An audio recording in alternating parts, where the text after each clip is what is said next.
back with a new set of groups in the BGIS 2026 Round 2, Day 3. I'm going to be a host of Krafton Necro. John alongside with me on the panel is Fixes. And yes, Fixes, yesterday we saw Group 1 and 2 conclude their games. And yes, there were quite a few of those close calls as well. But watching Esports Social get eliminated has to be the biggest heartbreak. Yesterday was nothing short of a roller coaster, if you ask me, Necro, because like you said, yes, we were not prepared to see Esports Social getting kicked out of this tournament in such earlier stages. So a stark reality check for all the teams from the grind that you cannot be complacent. You know that the new underdogs are bringing in all that heat. So step up, play your best games, a little bit of a switcheroo today, Group 3 and Group 4 matches. I'm really excited. And that's the crazy part, right? Esports Social was dominating in their grind groups, and now that transition towards the Round 2, it was really sloppy. Now moving on the conversation towards Only Pain as well. Even that was another team that was almost on the verge of being kicked out. They were tied up with 44 points on the team on the 7th spot. Yeah, absolutely. I think Only Pain had a very good start in day number 1. And that was the same mentality kicking in likewise with Esports Social, where they felt like that much points were enough. But in the final day, we saw the thresholds getting broken off. It was over the roof. All these teams were securing so much points, so many comeback stories. So I just hope that today is a different day. Today, I hope all the experienced teams comes with a lot of punch. And for the newcomers, I think you need to ease on the nerves a little bit. But then again, for Group 3 especially, beginning things with Rondo, that is going to be a whole different story. Exactly. That's really going to be interesting, right? Group 3 is going to be the one to kick things off on the map of Rondo. And speaking of Group 3, we've got some interesting names as well.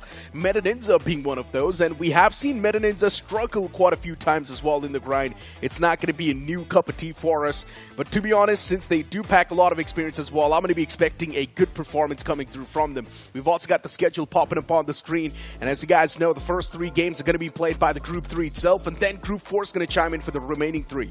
It's going to be very interesting that you brought up Meta Ninjas again, a change in the entire lineup.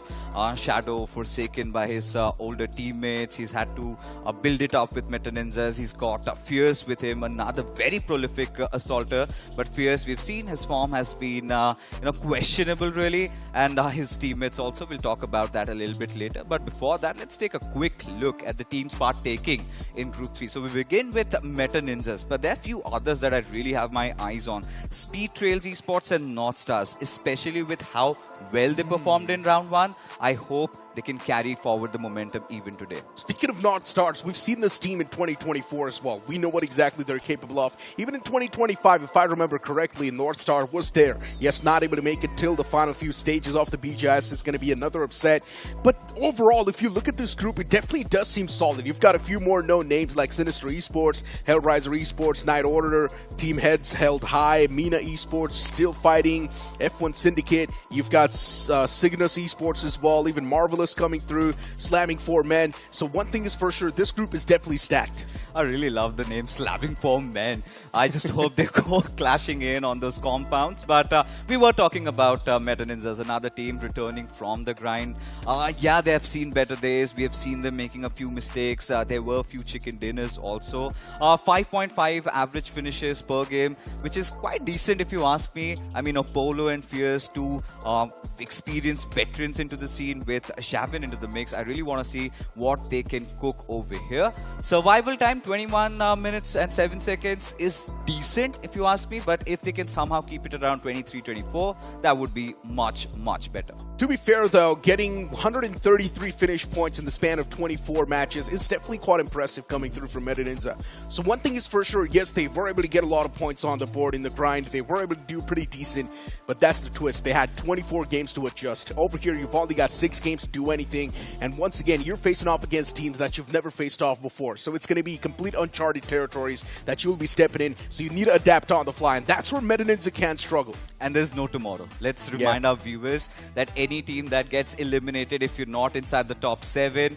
you are out of BGIS. So that is that extra added pressure that they have to play with. So I hope Meta Ninjas ninjas are prepared. But a little bit of a prediction, I think we've gone all ham on meta ninjas. Personally, me being a huge fan of Shadow for what they accomplished in the previous years, you know, back-to-back official tournaments, that was a different team. I really hope he can pull off a Somraj. I genuinely do feel like for Meta Ninja, it should be an easy cup of tea to actually qualify towards the round 3. But once again, looking at the roster, that's what we feel like. We've seen some of the best as well crack in the past. So there's a big chance even Meta Ninja can stand a chance to crack down. But I just really hope that we're going to see this team move on forward inside of the overall BGIS 2026. Now, moving the conversation towards the undergods as well. Of course, there's going to be a bit of that pressure when you're facing off against a team like Meta Ninja. So Fixes, how do you think they should actually tackle it?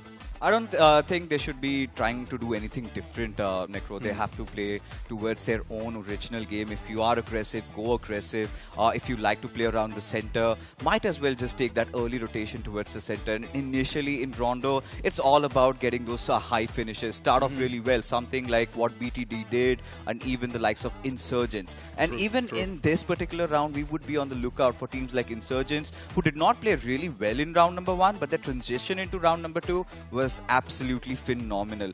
Then again, there were likes of Team LOLs who we had lots of high expectations from. They had a very slow start, but towards the end, those final matches, yes, they did something special, but you would not want to keep things till the last game. Generally speaking, as you brought up North Stars a while ago, I do believe that this banner might just do good. Because North Star, they have been returning once again now in 2026. I do remember in 2024 and 2025, this team actually did have a decent run. And even inside of Group 4, we do have a few undergods who are still returning. For example, No Rules Extreme is also going to be one of them. So I do believe that these few names that are returning, they can definitely possess that X factor that can really catch a lot of these known names off guard. Absolutely. I think the objective of this year's BGIS is to find teams like Botami Esports.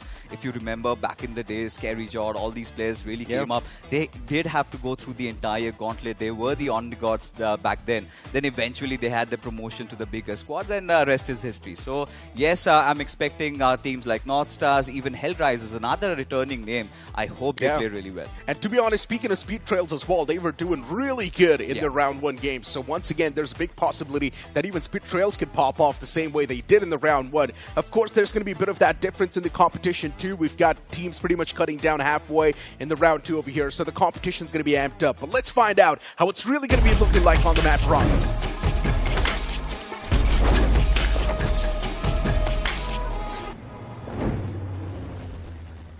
The planes in the skies once again for the first time for Group 3. And this time it's going to be on the map of Rondo. As we know, Rondo usually brings in a lot of action as well. And since we've got these teams duking it out against each other for the first time in the round 2, it's going to be really interesting to see how the fights and how the game's going to look like. You know, especially after we've seen a couple of games of Rondo already, I hope all these rather newer teams have got a general idea as to how to approach Rondo. Keep a 3-1 split, try to take those earlier fights, get those quick recalls, and then re-engage in. Try and at least secure that 20+ points in a single game, and that will pretty much set the tone for the day. But eyes, of course, will be on the likes of Meta Ninjas as to where they decide to drop down. But seems like Necro Stadium does have a couple of teams, or is it just going to be Hellrisers? Oh my God, Stadium's there's one more team next to Hellrisers, actually. There's one more team in the close proximity. On the outskirts, I think. There's also HHH dropping around that same area, so I really do want to see what the game plan is going to be for them. It's just Shadow actually dropping towards Stadium, and already one of the fight does kick off. Hellrisers, unfortunately, not looking too good around this area. And if you move on towards this spot, it's just one man stuck against 3. And there we go. Without a doubt, it's going to be Arch to just eliminate that player. Speed Trails off to a decent start, getting those 2 frags on the board. This is something that we expected from Speed Trails. They knew that they had to engage in those early fights, did come in well prepared. Of course, do have Cheetah knocked out, but I'm pretty sure the revival is going to kick in any given moment. But then again, you did mention about Team Echa being right beside them. Another fight has already broken around the new X Factory region. Heads held high, going up against RGB. 3 players of RGB in that one compound. While Triple H, they've got a little bit of a spread to work with. It's all about who initiates the fight first. And if RGB can just group up and then take a couple of finishes, that would be lovely. But iconic, he seems to have given them that opening knock. And I'm hoping that they capitalize on this. Yeah, for Triple H, losing out on that man just like that, it's definitely going to be a little bit concerning. Now you can see the players as well from RGB just looking to make that pounce. Already you've got Fast making that quick push. Just like his name, he's fast. 140 bullets in this bear as well. So the man's ready for a war. He's also got his hands on the S12K. So we can really make sure that you're going to be feeling that hurt. Look at the other man from Triple H though. He does not want to reveal his position just yet, but still, he has the striking advantage and he makes the most out of it. But it's still okay. RGB, somewhere down line, they do find themselves on the advantageous side of the spectrum. Yes, another man's knocked out from RGB, but still the revival is going to be possible. Look at who's come in for the spoils of the war. It is going to be Meta Ninjas quickly capitalizing on the situation. They've read the finish feed. They know that the players of RGB, they're wounded. So, of course, Shadow, he's going to be leading the charge. Does have that UMP. He knows exactly where Fast is. Of course, his teammate does not have the best of HPs, going for those pre-fires. He's got some cover from the sidelines. Shadow goes pushing in. Beautiful cover fire coming in from White Tiger. And even Meta Ninjas, they do up their tally. Fierce, however, getting knocked out should not be a point of concern because, of course, he's going to get that revival. But Cygnus Esports, they haven't really pushed in, Necro. Yeah, they're taking their sweet time, getting their hands on good gear. But as of now, they've only got level 1 West. So yeah, that's not going to be a good sign. Looking at the boys of KO though, Night Order, they're starting to fall apart. You've got JATT, and even he's going to be the one to make sure that he's inflicting a lot of pain. And just like that aesthetic, they come out on top in this fight. 4 finishes already racked up. But once again, speaking of Meta Ninja, you can look at Apollo. He's all the way towards tooling, ready to give the recalls. Of course, and he's got to do that as well. But, for Meta Ninjas, the good news is that they still have all of 4 of their players alive. They've got their recalls. But when you take a look at the recall counter, RGB, they just have 1. So they do not have that second life anymore. So they'll have to be very, very careful in engaging in those fights. So now we've got SF and TM locking horns against each other. Mikey a little ahead. Have to be really careful here. SF still not having even a single finish. So, of course, they got to form those flank angles, actually, find an opener. And given the AMP zone still in play, it's cooked out. Mikey, his voices have been heard. His position compromised. And Zishu and Mikey, 2 nades being flung at each other. And Mikey's really quick to dodge that. Oh, and that's God. a beautiful one. Solid nade. It's going to find the proper connection as well. Mikey, still with the M416, is going to make that pounce, wanting to get the confirmation, and he does as well. On the opposite side of the spectrum, we've got still fighting. Actually getting the confirmations too, so they're going to be looking pretty good. Black is going to switch his focus towards Mikey, and he shuts him down as well. And yes, the salt on top of the moons. Tit for tat. Absolutely, trades back and forth, and all of this because they have that luxury of getting those recalls. So my eyes gazing at their teammates. I hope they're quickly back into commission. There you have it, Mikey. He's been recalled, and hoping that Zishu gets recalled as well. As for Meta Ninjas, they've grouped up once again. They still have Team SYG right next to them.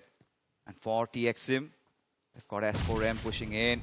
Now, finally, Cygnus, they have mustered the courage. They want to initiate that fight. Fierce is already cooked up a beautiful grenade. But this time, Law somehow manages to survive that.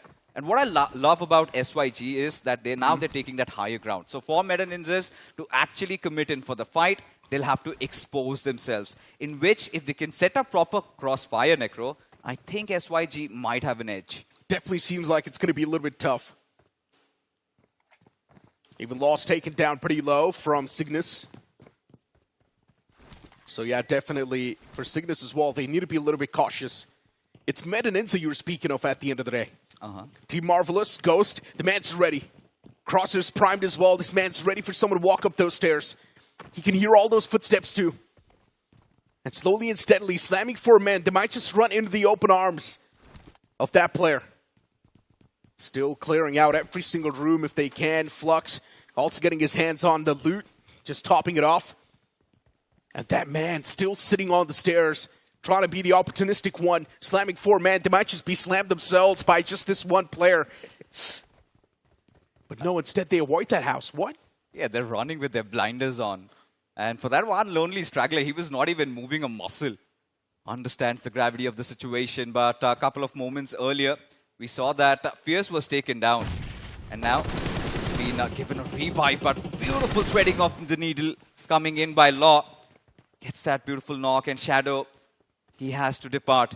Apollo has got that slight flank angle, but seems like Law also has an idea of his whereabouts, as a result of which they throw the Molotov, but to no avail. Oh, still looking to find a few more openings. Cygnus Esports, Mihawk. Even the man's ready and primed. Not even sure what the exact game plan is for Cygnus, but even the Blues on the move now. So the next zone's going to be popping up soon. And the fight's still going on around Neok's factory. If a fight extends to stage 2, it's not a good idea on the map around Rondo. It's never going to benefit you. But given the situation, considering how the circle has been forming, so I think if they can still prolong the fight, that is still A-okay, given that they have enough resources. They haven't got a lot of time to loot, but seems like Black, he's got a whiff. He knows where Law is. And wow, that was a nice setup coming in from Cygnus. 3 finishes already, no casualties. I'm loving this team. And again, Cygnus, this is a team that did not play really well in round number 1. But early signs in Rondo looks quite promising. Definitely. 3 frags already on the board. Cygnus definitely off to a decent start. But once again, Cygnus, they haven't even burned through a single recall. And I'm pretty sure Cygnus will have that lay of the land as well, that there are a few more foes around them. And if they want, they can definitely burn through this recall, but the problem is going to be the utilities and the loot. Looting up in the stage 2, especially when you know teams are already going to be in good spots inside of the circle, it just gets even tougher. Now losing your life means losing quite a bit with that. And I'm pretty sure Cygnus is going to try to make the most out of their lives. They've got a decent bit of loot, good loadout as well. They would not want to lose this. I do not seem to agree with you on this one. I feel like our teams are struggling. Both these teams are running out of replenishments. The scarcity clearly visible, not a lot of first aids on them either. Constantly engaging in those fights. Now White Tiger, he gets contested. Jazz 22 trying to close in, but Fierce just goes for that outplay there. Creates that flank, and suddenly Cygnus, there are men down. So at this point, you know, this particular region is still well inside the circle around that central areas. But the biggest problem for Meta Ninja right now is they need some meds. White Tiger is out of any meds. Even Fierce, he's managed to just pick off, what, 7 bandages? That is not going to suffice. For Cygnus, oh, they're getting caught by the players of High Risers. What is going on? Oh no, this is a really bad news, Cygnus. Now they don't have the recall available. Oh no, the man on the recall tower taking down the remaining 2 players in Neok's factory. Oh my god, they can actually be fully eliminated from the game. They can be raised. And Meta Ninja, if they've read the elimination feed, they know what exactly is happening. They would want to take the advantage of that fact. North Stars, even now they're the one to make the pounce against the foes. Utilities tossed out against them as well. The Molotov's taking away a lot of damage. Sabby, nade being cooked. This one should find something. And it does find a bit of that chip damage, but still nothing too critical. But as I mentioned, for Cygnus, oh, it's looking really bad. And I'm pretty sure Meta Ninja now knows the recall's not available for them, so they will try to press upon the matters even more. I hope they've read the finish feed. I hope they've done that, because if they have not, that's going to set them off a little bit. But for North Stars, again, they really want to pick this fight. They want to capitalize. They still do have the luxury of those recalls. So, of course, can put their bodies on the line at this given moment.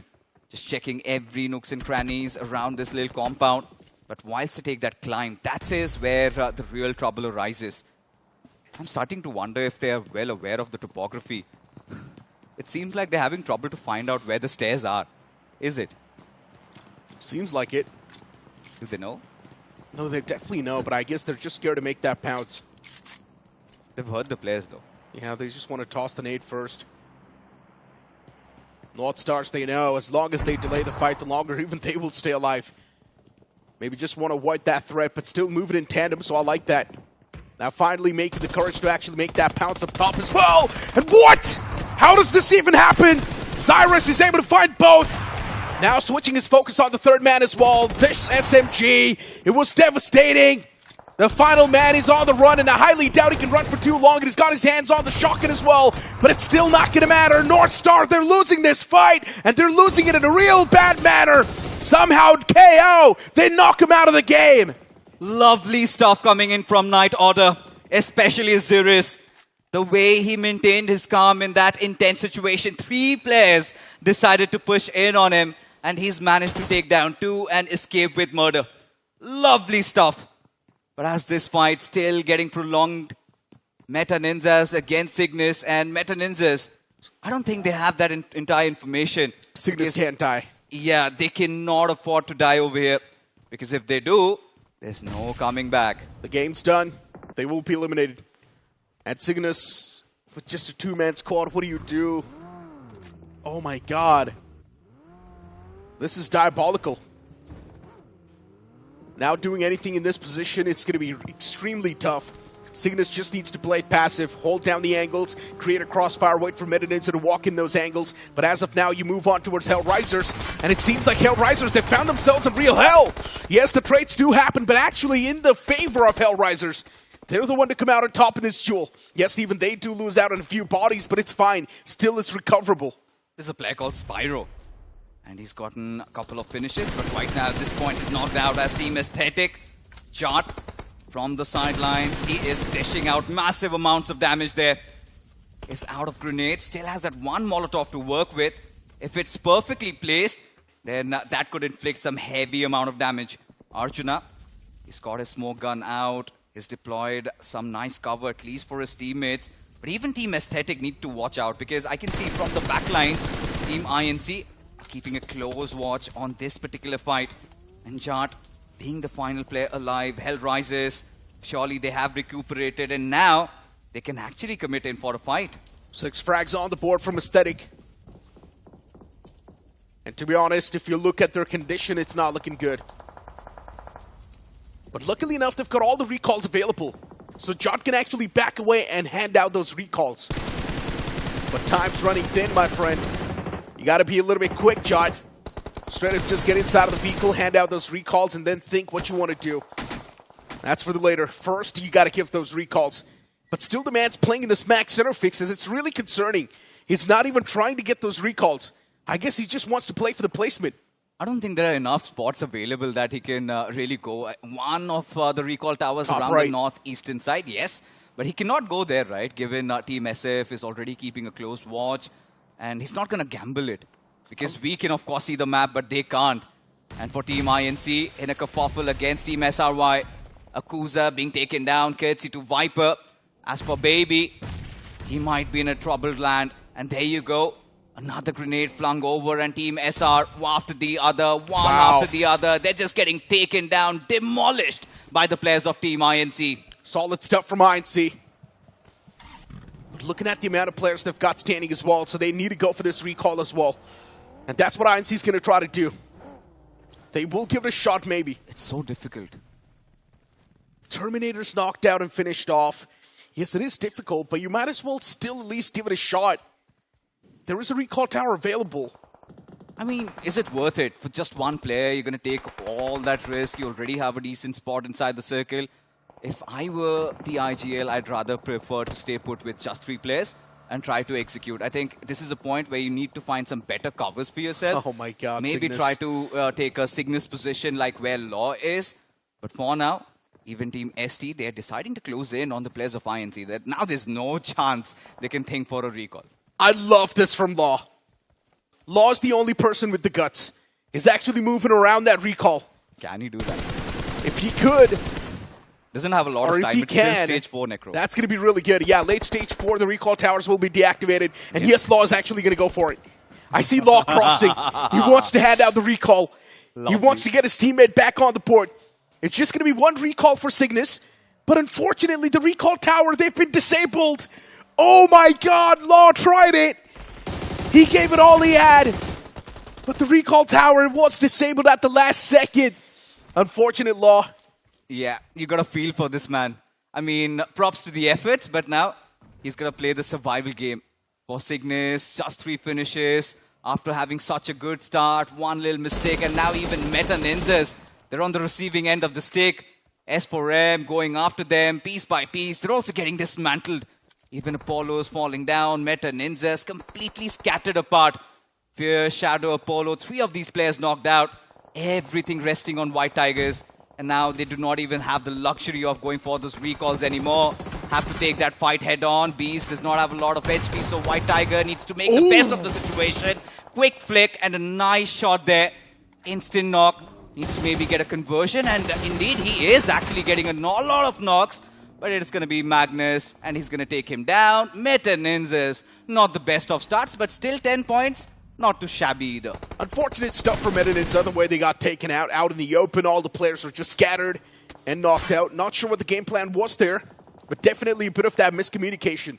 But at least they've managed to acquire a lot of finish points, so that's going to compensate for it. Heads held high, and now they've found themselves in a bit of a tricky spot as well. And they're actually not even backing away from that fight, still taking it. Unfortunately for the foes, though, slamming 4 men. It's just now 1 man standing, and he's about to get slammed. Utilities tossed against him. Magnus, he's still trying to reposition, stay behind that vehicle. And a knock against the boys is also being found. HHH in a real world of trouble. Primata, he's only got a sliver of HP to play with. Utilities being completely rained down from the side of Hellraisers, and that's going to be the confirmation against the final man of slamming 4 men. That was such a narrow escape. A very close call for the players of Triple H. As Hellraisers, they're playing really well. 9 finishes already accumulated, and if they get the next 2, that's going to increase their tally to 12. So Hellraisers Esports have had a really good start in this one, at least in Rondo. Should instill some confidence in the players.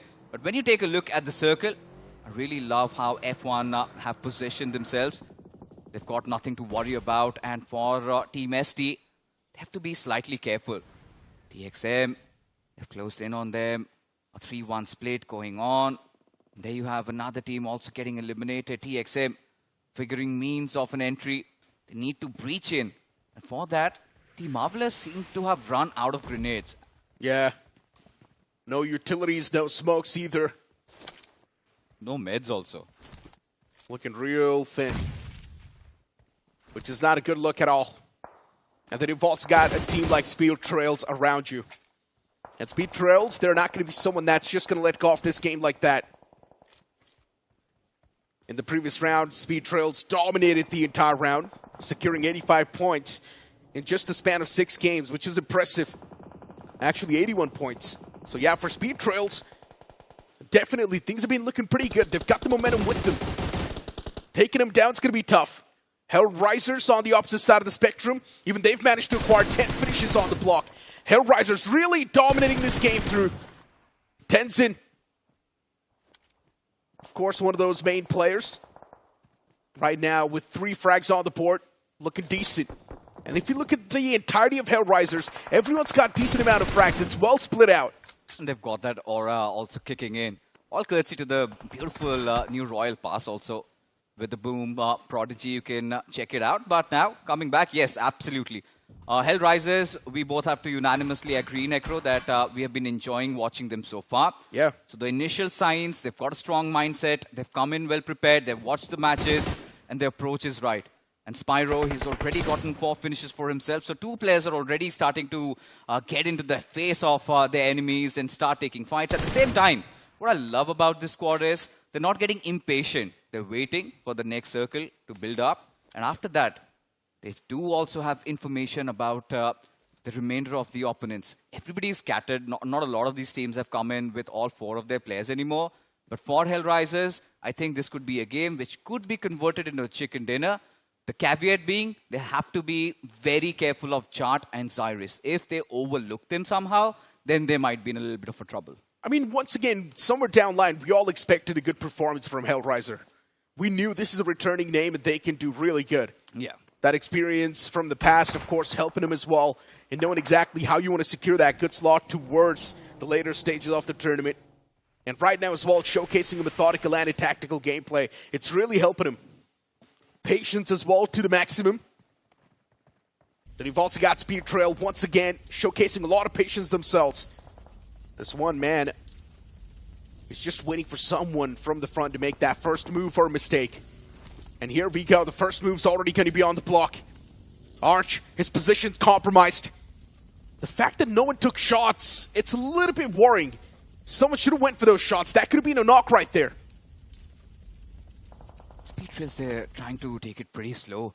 Is that a grenade? Arch, he's Sticky scared to death. Over there, TXM. All right, finally, their patience has run thin. Hence they decide to charge in. That's a beautiful knock coming in from Rama. Gets that quick execute as well. As for Speedtrails, Esports, that's a response and a half from Cheetah. As now Team Marvelous, not Marvelous anymore. Quickly the cavalry does arrive, but now suddenly exposed from threat from elsewhere. It is also going to be the players of F1 who are instilling all that hurt. And Team Marvelous, oh my god, what an ending to their run in this game. They get that one frag, but at the cost of their own team getting wiped out. Mistake, problems, everything. And because of that, the issues as well now starting to rise up. And now looking at still fighting. 6 frags on the board. It's been a slow and a methodical gameplay, even from their side. Still fighting was a part of a lot of the fights as well in the past. Yeah. Been able to wrap away 6 points. That's pretty good. Look at Hellrisers still continuing their domination and their wrath. They spot out Jot, and eventually Jot's going to peek out as well. He's got no other option. The blue is on the move. Backs are against the wall. Hellriser just claiming these elimination points, just ripping the souls apart. Absolutely loving what Hellrisers are doing once again. They have got that spatial vision. They've got all that information to work around with. They've got that entire western area to themselves right now. But like you said, still fighting. They've also got the northern territory to themselves. F1 Syndicate. They've got the south. War team still in the mix, and Speedtrails somehow still alive. Rio, he's got a knock on towards Draken. But I think for Speedtrails to have any chances of survival, they need a couple more. And even if they have that, how are they going to capitalize? How are they going to push in with just 2 players, Necro? The boys on the opposite side. Speedtrail. Cheetah. He's the person. But yeah, what exactly happened a few seconds back was definitely funny. Speedtrail's losing out on one of their own players, but then later on taking down the opponents just got even easier. All they had to do was just toss utilities in this one little shack, and it was just all gifted to them. Yeah. And just pray that F1 Syndicate do the rest of the deed. That's what happened. But you got to feel for the players of Team Marvelous there, Necro. I mean, at that point, they did come in with a lot of confidence. They thought they would go for an easy wipe, but what followed after was quite painful to watch. So as the dust has settled down, everybody is aware of each other's whereabouts. It's all about the next circle doing the trick. Draken, let's find a knock, and this could be an interesting one because Speedtrails, oh my god, they're getting taken down one after the other, still fighting. They're also capitalizing on this, and now seems like Speedtrails, they just have Cheetah to work with. So he's going to be that one lonely straggler who's got to let the other fight out, and Tenzin, he's a man on a mission, in it. Let's see how fast this Cheetah is really going to be. He needs to make it inside of the circle, leave that comfort zone. The quicker you are, the faster you can get back to the safety. But what is going to be your next pit stop, my friend? Yeah. Blue's on the move, which is a good cover for you to hide behind. That's also another thing Cheetah needs to look out for. Out in the open, just proning, slithering. And I'm pretty sure soon there's going to be someone laying their eyes on top of this man. Do not even take those shots. Your only possible way of survival is to actually be quiet and make it behind a cover and just stay quiet till the end. Usually Cheetah is not such a predator that tends to be hiding around, at least out in the open.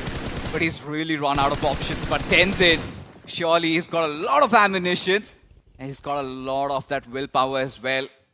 Getting knocks after knocks. I'm pretty sure he's going to make that MVP list with the amount of damage he's dishing out. Even in this situation, Hellrisers, they've got a beautiful spread to play with. And along with that, add some cover. But Cheetah, at this point, he can actually go for the pounce. Because still fighting, they know they have to get inside the circle. The only thing that sets Cheetah back is he does not have any grenades or any Molotov. So he cannot really go for those snipes. Oh no, you can't. I mean, the most obvious thing for Cheetah is to go for those shots, but he should not. Yeah, not right now. The maximum he's going to find is just one. That's it. That's the only thing he's going to be able to find. But in this scenario, he needs to find all three of them.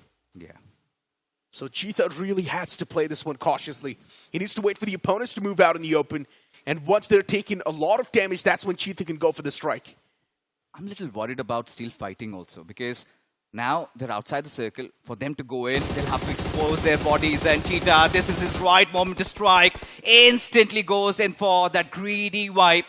Still does come out with a finish. So I think he's made the best out of that situation. And now F1 Syndicate, the alarm bells are tolling. They know this is their move. And suddenly they decide to pounce upon the players. And there you go, one after the other. They just keep fighting it around with Aki, the final player, alive. And now the stage is set for the players of Hell Rises, because now they've got their workout out. All they have to do, Necro, is get the final player. And this chicken dinner is theirs. That was one of the most random pushes I've ever seen in my whole life. Yeah, that was funny. F1 Syndicate was like, you know what, man?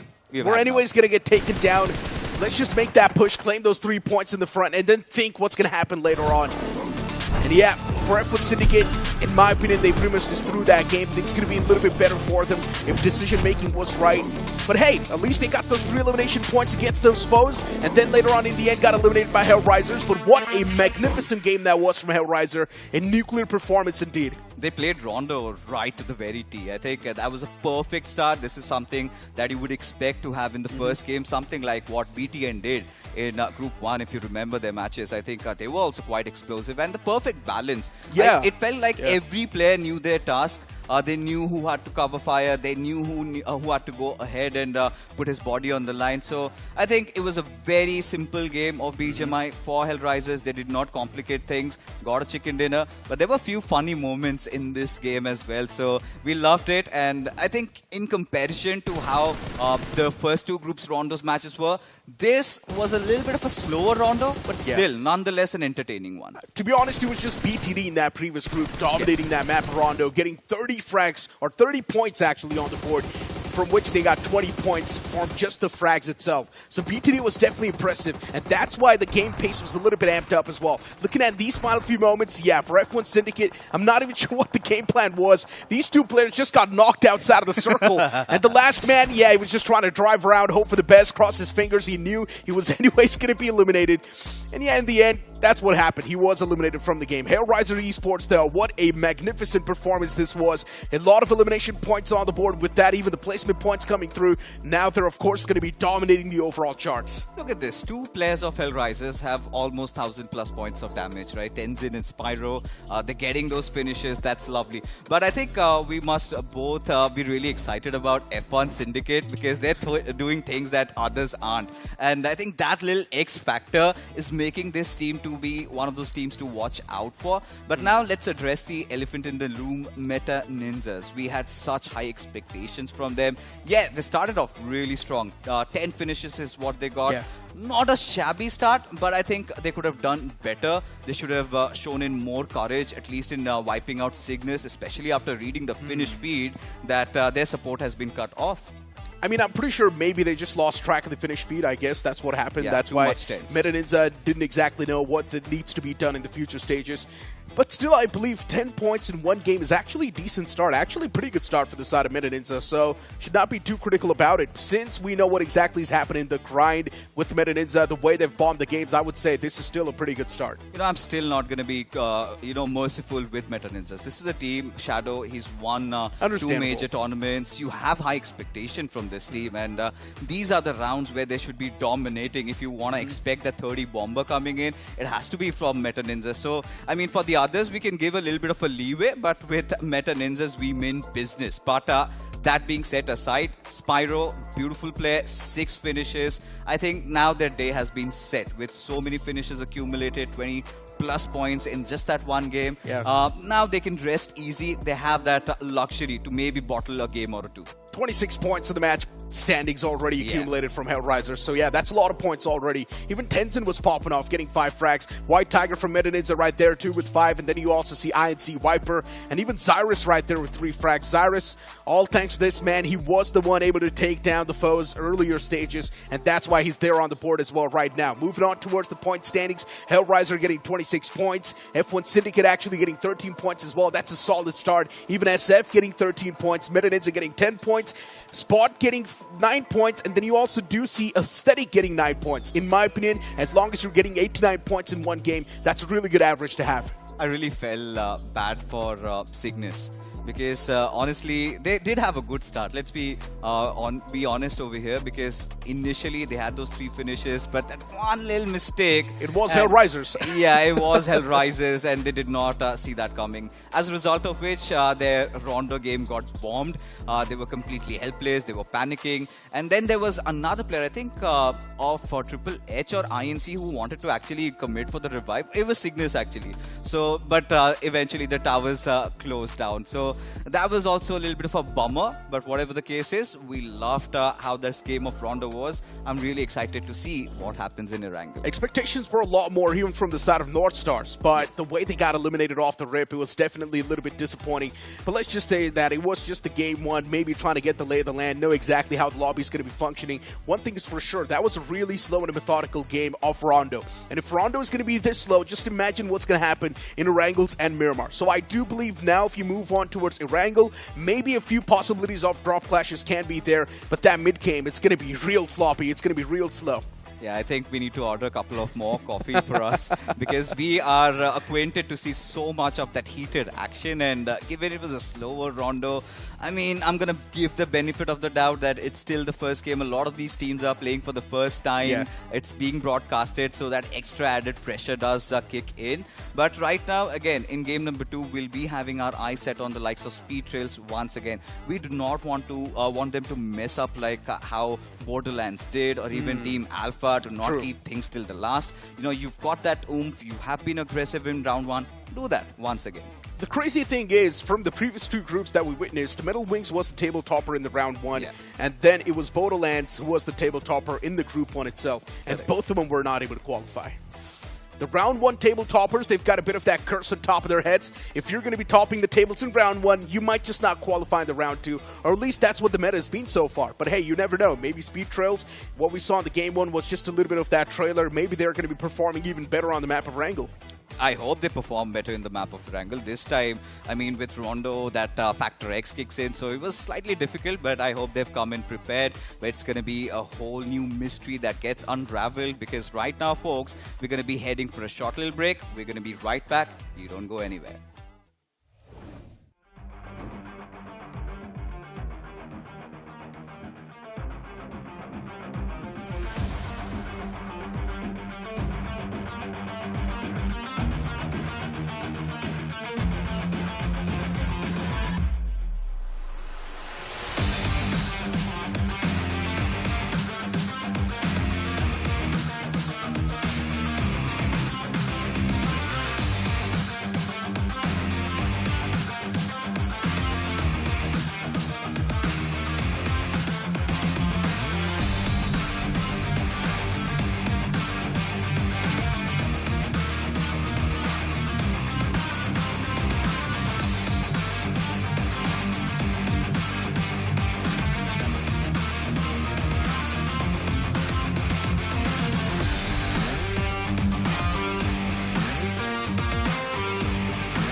Welcome back after that short break, and now it's Icy with me on the panel. And yes, Icy, after watching Hellraisers get that 26-pointer, I'm pretty sure you're extremely happy. But what exactly did F1 Syndicate do in that last moment? Straight up just sending it to the opponents. Well, okay, so basically the thing about F1 Syndicate is like most logical ideology is that if somebody is having a tick fight, you want to go and drop clash, right? You want to third party as much as you can. The only significant mistake that they made was that they made that call while the zone was pushing them. So that means the moment they wrapped up their fight, they were out of position. The zone was forcing them out of open. They couldn't reset, and that's the reason why they kind of messed up. So that was just a small missed call coming from them. I guess they were also too exposed to the boys of Hellraisers, right? Just out in the open like that. For Hellraisers, it was just a target practice going on, just taking those shots easily, eliminating the foes without even breaking a sweat. But hey, something that's going to help you look pretty good inside of the game is also going to be this beautiful Rebel Rogue Fox set. Get your hands on the Royal Pass, and all you need to do is just grind the game out. And if you do so, you will also get all the UC back that you invested in the Royal Pass. Exactly, it's just a one-time purchase. And on top of it all as well, if you guys are feeling a little bit generous here and hoping to get a little bit lucky, you can also go for the gold spins. Maybe you can get yourself a brand new Royal Enfield, maybe a Porsche, if you get lucky. But on a smarter note, my advice is save those UC, buy the next Royal Pass. Yeah, to be honest, that's pretty much the thing you should do. Or maybe you can just one-time invest it and just grind the game, so you're anyways going to get the UC back. But hey, back towards the conversation about the teams, right? Even for Speed Trails, now once again, they are the table toppers coming through from the round one, and the trend's being so that usually the table toppers, they're not really doing that great. Yeah, that's the thing about the trend itself, right? It comes down to just a little bit of unpredictability as well. It comes down to how well you adapt on the fly, right? So I think Meta Ninja, they did really well based on their firepower, but they do have a track record where they don't really do well after Neox Factory. And most of their Rondo games, even from last year as well, just did not do well. But here we have a little bit of a question here from the fans. It seems like the question is going to be, I want to become an esports player, how do I do it? Wow, that's like one of the most common questions.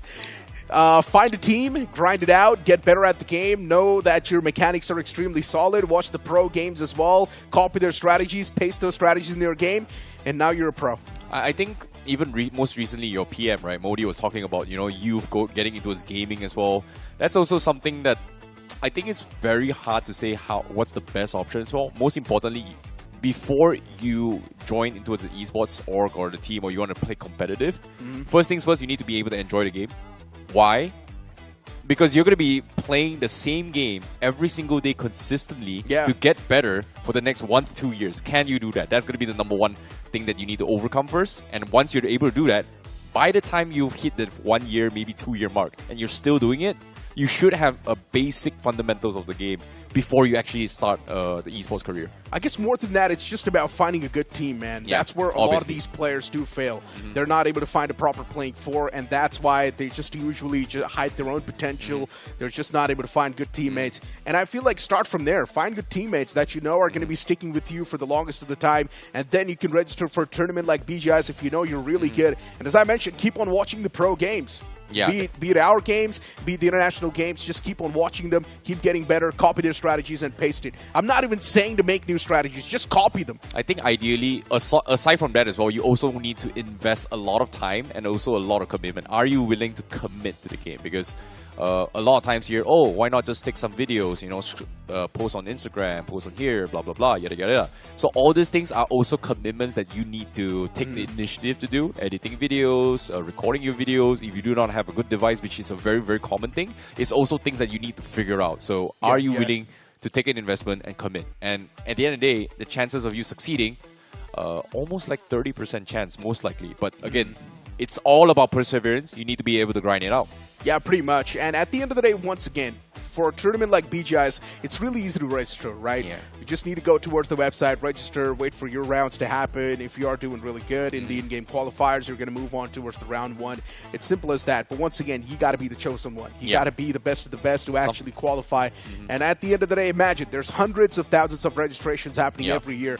Are you really the one who's going to be in the top 1,016 to qualify towards the round one? You got to ask the question to yourself, are you the chosen one? Exactly. You have to believe in yourself first. So if you do not believe in yourself and, you know, you're getting affected by the doubts, you're getting affected by people saying that, oh, you can't play, blah, blah, blah, yada, yada, yada. But if you, first things foremost, you need to believe in yourself first. And if you do not believe in yourself, well, you're not going to make it. Better luck next time, I guess. Yeah, That's the only thing we can say.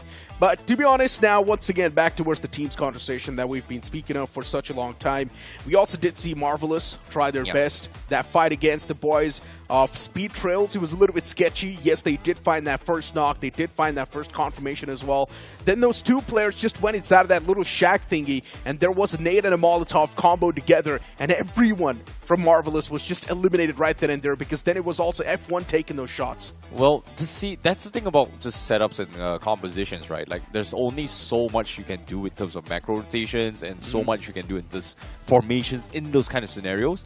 Ideally, when it comes to important fights, right, you need to be able to prioritize what is the biggest threat first and focus on that, eliminate that threat, and then focus on the next task. Go step by one, step 2, step 3, step 4, which oftentimes a lot of teams struggle to identify what should be done first, because things get very chaotic really quickly as well. And we know for a fact that in BGMI, in the games as well, it goes from 0 to 100 just in the snap of fingers. Yeah, to be honest, you also got to feel bad for Cygnus Esports, right? Cygnus, they dropped towards Neox Factory. There were 3 players just taking that fight against Meta Ninja. And then later on, there was that one man towards the Recall Tower, which got pushed by Hellrisers.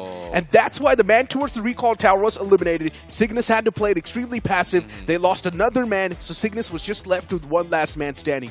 So that was one of those games of Rondo, which is quite crucial, and you've already bombed it. And let's keep this thing in mind. That was the only game that you're going to get to play in the round 2. I think Rondo is a little bit unique in the sense where even if the pro games is right, yes, there is 16 teams inside the lobby itself, but technically in Rondo, there is more than 16 cities. And oftentimes we do see certain teams that they want to take a lower risk rotation, so they'll send the one guy that's going for Recall Tower to the furthest part of the map. Yes, it's a longer rotation, it's much further, but it's safer. Technically, it's safer. And even if you look at the point standings, right, I see the points were so well distributed. Till the top 8, there were just 8 points, even on the team that was on the 8th spot that was positioned, which is a really good thing. At least they're able to get the average, right? 8 to 9 points is going to be the average. Since we saw the past 2 groups, the maximum cutoff that has went up is going to be 44 points. And all these teams need to consider that as well. The moment you cross that 45 points marker, in my opinion, you will be the safest. So that's going to be the first goal for these teams. Just cross that 45 points marker. And if you manage to get 8 to 9 points per game, you should be able to do it easily. Yeah, 8 to 9 points is on the safe side as well, but ideally, currently on average here, you need to have 6.5 points per game. So that's about 7 points per game, just because we don't have a 0.5 in this game itself here. But yeah, 7 points per game, 6 games, you're done for. I would say technically you're not done. It's 35 points, but still, it could go higher, you know, definitely. Yeah. And watching these grind teams really struggle is also making me a little bit concerned for Meta Ninja. Yeah, I do understand first game, they got 10 points. That's still a solid outing for Meta Ninja. But knowing the fact that that's how exactly teams like Esports Social started off, it still rises my concern a little bit more. I think that's the thing, right, about Meta Ninja. This is actually their best performing Rondo map out of their track record here, especially coming from Shadow and Apollo in particular. Apollo in particular, because when he was playing with Genesis, right? They're following the same strategy again, dropping the Neox Factory, but for some reason, things just don't go out their way. So they always fight, they actually lose, and then by the time they recall back and try and rotate in, they're always somehow late, just because they take their fights in Neox Factory so long to wrap it up, and by the time you want to decide whether you want to get out or actually group up, it was just takes even longer time. To be honest, we're speaking of veterans over here. They're supposed to dominate this entire group, and are they actually going to be able to dominate or not? Well, we might just find that out in this game of Erangel, so let's go on.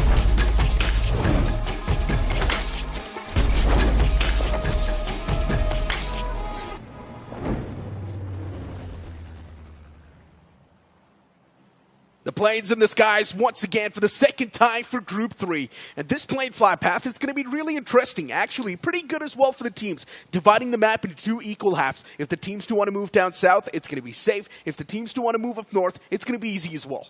Well, this is going to be a very balanced flight path here. Very forgiving, except for the teams heading to the military base. But even then, I think it should be A-okay here. I am going to be expecting a lot of drop clashes because, again, this is their first time playing together. Most of them have not met each other. There is going to be a lot of unknown factors in play. But right from the get-go, we do see a lot of teams dropping rather early as well. NS going to be heading towards Military Power themselves. TM is going to be going up north, but It seems like Mansion and Yasnaya is going to be very heavily occupied here, especially on the roadsides for those vehicles as well. Hell Rises is going to be expecting a lot of commotions here. And I think, is that Meta Ninja right underneath as well? Yeah, Hellraisers, Meta Ninja right next to each other, so this is definitely going to be really interesting. I would love to see what sort of a drop clash this one's going to be. Team Mina up against the boys in the front. And this time, Sinister Esports, they're off to a fantastic start. That's going to be free elimination point already gotten. And now the second person, he's still inside of that wooden shack. Waiting for the right moment to pop up. And now, since you know Yakuza's got his hands on the shotgun, it's really going to be tough to just back away from that spot. And Yakuza will actually hand out the death blow as well. But he's just lost his teammate. He was a little too late. Oh my goodness. Oh no. Baby tried to distract him with a punch, but instead got taken down, and Yakuza wasn't prepared to re-engage that and just lost his life. They get 2 finishes, but Sinister Esports will lose one in the process here. However, that's going to be confirmations here coming from Sinister Esports. Unfortunately, these aren't the kind of fiasco we are going to be expecting here right from the get-go, right? Contestations, you know, drop spots. But surprise enough, there is about 7 teams on this eastern line of the region here, Necro. I'm just surprised the fact that they lost their man. I mean, in a fight where you're not supposed to lose a man, you just lost a person like that.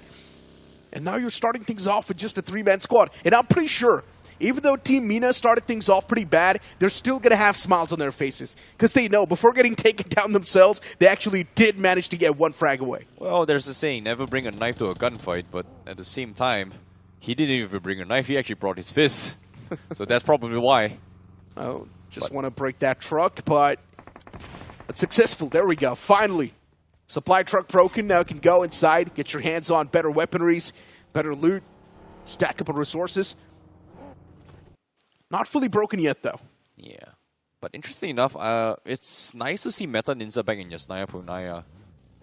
Why? Because under Shadow's leadership, especially in the map of Erangel and Yasnaya, they've dominated 2024. Like, they won 2 trophies all the way through, which, again, was their home ground. But last year, Yasnaya was just completely off limits for some reason, especially when Shadow was IGNing during his days with Revenant and X-Park. So it's nice to see that they are back in Yasnaya. I really do want to see when Meta Ninja actually makes it to the later stages. Are they going to go for those drop clashes? If they are, one thing is for sure, a lot of that nostalgia will hit. Sinister Esports managing to acquire those 2 frags, definitely making them feel pretty good, but still lacking on resources. Not even having a good loadout in their hands. Around the prison side, there's also F1 Syndicate. So they need to be a little bit careful off the proximity. Team Mina Esports now just need to continue the journey with the 2-man squad. Don't really have the best possible loadout, but it is still something they can work with. Yeah, it's going to be tough here, considering that they're just 2 players as well. Seems like they've made the call to just, you know what, hunker down inside the zone, do it up as much as they can, and hope that Circle favors them and get a little bit lucky here to get a couple more finishes, I would say. That's what Meta Ninja is doing, actually. Yeah, very early rotations as well. They just looted half of Yasnaya, knowing that they were contested, and then just dipped out. Oh, and no. Considering that the circle is shifting up north as well, I think it's the right call here. It's funny how Mina is just trying to avoid everyone. The moment they see a team, they just take a U-turn. Oh, I think they're getting chased. Nope. Okay, yeah. They're safe. They're safe for now. Let go off the tracks. Even the opponents don't know, right? It's just a 2-man squad, so you cannot really afford to go for those chances. Meta Ninja, they've already found themselves a solid spot to play around with. This is one of those positions where the circle might just form on top of. And Meta Ninja, they're really thinking for the future here. Getting their hands in the prime spot. And we all know, this is one of the highest grounds around this area. If you get your hands onto it, you are going to be having a lot of intel. And Meta Ninja, if the circle actually does pop up on top of them, it's a day with destiny. Yeah, it's one of the great places to set up a pit stop to kind of ambush people as well, mid-rotation, just because if they decide to hard commit, they have to hard commit. And if they decide to run away, Meta Ninja is going to get free shots all across the map because of how open it is. But the question here is, we haven't seen too many circles heading towards that direction here so far, at least for the last, 6 to 7 months. A majority of the circles has been either towards 70 or shooting range. And we haven't seen a Starburst circle all that much based on this first rotation. So I don't think they should be staying around there for quite some long. I remember a circle that popped up around that area, and it was K9 Esports who won that game. Slug, Beast, and Ninja Boy, they used to be together. It's just like one circle, especially that whole year. That too would have happened in 2025 at the start of BGIS. So yeah, definitely, it's quite rare. As we head on towards Pachinki, even they're trying to get their hands on that truck, but on the opposite side of the spectrum, Hellraisers already on the hunt. They know they've got a solid game in the game one itself. Now they can definitely afford some shenanigans, and they're trying to be real naughty. Chasing down the boys of F1 Syndicate, and F1 Syndicate, no intentions. They do not want to take a pit stop in either fight. Just letting go off them Hellraisers. Backing away. Yeah, they should go. Like, this is a hard place to actually rotate here, especially there's just like too many teams. And now it looks like they are going to be encountering a different team as well, as Hellraisers pretty much missing out on regrouping with each other as well. They are kind of spread out, but it seems like they are going to look to regroup here as North Stars actually drive past them. Looking to try and capitalize on them, but unfortunately, Hellraisers, they are going to back off to Yasnaya, knowing that, oh, there's already 3 teams ahead of them. Let's not go this direction instead. PMPL IGL from North Stars. Even the man's on the run. Keep this thing in mind. The best spot, it's in the hands of Medanidza. So North Stars, they really need to be careful. Speed Trail, even they're on the run. Just want to find a good spot in this circle. It's one of those areas, it's one of those times where teams really do try to position themselves in a good spot. You will see a wave of vehicles just moving around the centric part. And Speed Trails, they do get their eyes on top of the boys of North Stars. But I highly doubt a fight will be forced. They're spotting each other out, but a fight's not going to be forced yet. Yeah, this is Meta Ninja setting up already to try and shove everybody to the sides. But interesting enough, there's just an overpopulation of teams onto the east side right now. At least 7 to 8 teams are coming from the east direction. And even now, look at this. ST is just about to crash onto the outskirts as well. And in front of them is going to be another team themselves. Speed Trails. They've got their hands on a decent bit of compound, but it's not the best. And look at Hunter. The man's cooking up an aid. But luckily enough, the man from Speed Trail, he just backs away from that window. He's so lucky. Utilities being cooked as well and being tossed against Hunter. His position was compromised.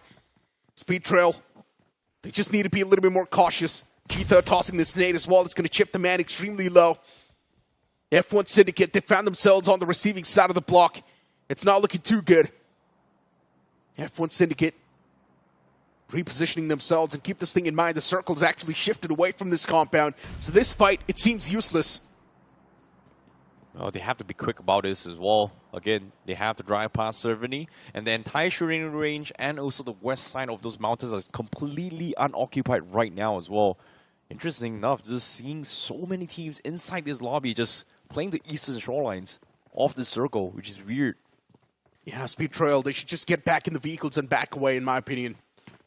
This fight, it's so not worth it. But to be honest, F1 Syndicate, they're hurt. And Hunter's got no utilities, neither meds. Oh no, it's not looking too good. The man's only got a level 1 helmet and level 1 vest. Why is he struggling on loot? I don't get it. F1 Syndicate, they wanted to be too quick with the loot and rotate as well. But it also just made sure that it's going to slack off their utility count. And they will be struggling when it comes to loot. This is one of the downsides, right? When you have like 6 to 7 teams dropping rather early from the east side and everybody is just having some sort of drop clash. Like, F1 Syndicate has done a fantastic job at dodging teams, but they just could not find time and place to loot here. But it seems like here comes a rotation here as well. He is not going to be taking shots here. As ST going to be looking for the jump here, and they do get a fine and easy pick here. There is a couple of trades coming in, but there's a guy out in the open here as F1 Syndicate will lose another player. But seems like the third parties are coming in, as there is another team shooting them from afar who just rotated in here. Yeah, that's going to be Team Aesthetic. Taking those shots, scooping away those elimination points as well, stealing them. F1 Syndicate flipping the odds and flipping the tables. Oh no, burning through too much time. That's really costing him quite a bit. And now Rishi's taken down pretty low himself. F1 Syndicate, they do stand a chance to go for that reset, but Rishi's taken down real low. You can see Yucky OP still knocked out. Begging for mercy, begging for a revival. Rishi, the man's running low on meds. He's just patching himself up with the bandages, and now you will see Cygnus as well making that pounce towards this compound. They want a third party to claim those remaining elimination points, but instead Cygnus, they know there's not a lot of players available. It's better to just focus on rotation, and that's what they're going to do. Now two teams pretty much pinned on the sides here, and while they're actually going in, they might run into a static who just roll past them. Speed Trails Esports has no choice but to commit to this fight. And he is going to try and win his 1 versus 1 in this scenario. He does find the confirmation on the last guy, but here comes the spam, and he actually loses the fight. And that's going to be M1 Syndicate that comes up on top. But at what cost? Rishi, he's out of meds. He's all by himself as well. Yeah, but he's at least going to get a few more replenishments, so that's a really good thing.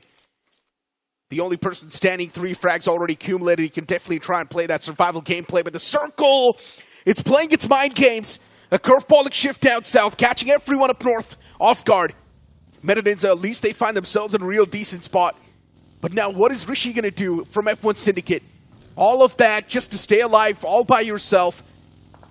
And to be honest, for Spear Trails, that's another bad game on the block. Oh, very unfortunate for them, but Static, they are going to try and punish them here. Shots has been fired. Vehicles are kind of fuming here for Cygnus Esports, and they have to take a pit stop to try and set things up for a better position, but they're out of vehicles. They're pretty much stuck outside the zone right now. And it seems like Cygnus Esports is going to be calling in a little bit of cavalry here to try and pick them up, but I don't think they have enough vehicles to do so, so that is going to be a tricky spot to be in, especially when Static has got them gatekeep. Yep. Risers on the move. Still all the way back in the blue. They might just fight the boys of Team Mina soon. Team Mina is camping that bridge. And Team Mina has only got 2 players standing, by the way. To stop the entire force of Hellrisers, it's going to be tough. The blue's already chipping away a lot of damage against Hellrisers, though, so that can definitely be a bit of an advantage. Hellrisers, they move away. Team Mina did not even bother to go for those shots. They're scared. Yeah, Team Marvelous just... I don't know, for some reason, they could have had the line of sight, but just didn't take shots there. But now slamming for men, they're inside shooting range, but they are on the low ground. They will pepper shots on top there, but no connections, no knock, no whatsoever yet. That's going to be a tricky spot to be in, but Hell Rises seems like they finally find some sort of breathing room here to kind of reset and rethink and try and figure out where the rest of the world is. Apparently, little did they know, the majority of the teams are down up north. But speaking of which here, for these guys watching at home, if you want to help fuel the BGIS 2026 prize pool, now's a fantastic time to do so, because why? The Discovery Island is available. The more you play, the more rewards will be unlocked. And while this is happening as well, you will be able to unlock a lot of beautiful, beautiful, beautiful skins. Or maybe even get lucky with some of these coupons. I know, right? In-game cosmetics, in-game rewards. What else do you want? While fueling the prize pool as well for BGIS 2026, you can fuel it all the way up to 4 CR. So yeah, go in the game and play right now. Have a look at the replay of that entire fight. Speed Trails started things off with a big advantage, but then later on, for some reason, Speed Trails really messed things up. Especially they were also getting shot at from the boys of Aesthetics from the sidelines, and Aesthetic was able to get away with a few frags for themselves. It was looking pretty good for them. Speed Trails, to be honest, this is another bad game on the block, and they cannot keep on affording to have such bad games. Oh, it's a little bit of a tricky spot to be in, but it seems like we are going to be seeing Team Mina getting finally flushed in as Triple H comes through. 1-for-1 trade, but at the same time, Zydox, he needs to get a little bit more in. Chip damage is across, but he's down in terms of numbers. And while this is happening here as well, Meta Ninja chimes in, helps out, and actually knocks one of the players from Team Hands Held High. Oh no, Team Mina. Heads held high against him, and even Meta Ninja is now going to third party. Mina's stuck in a big sandwich. Mina's down a man as well. Now they've only got one person standing, and that's going to be Zyrox. And the person is currently just staying inside of that bathroom. Does not even want to peek out yet. Meta Ninja, do they know that there's a person in this room? Maybe the answer is yes. Zyrox still in the bathroom. Not even giving a single peek.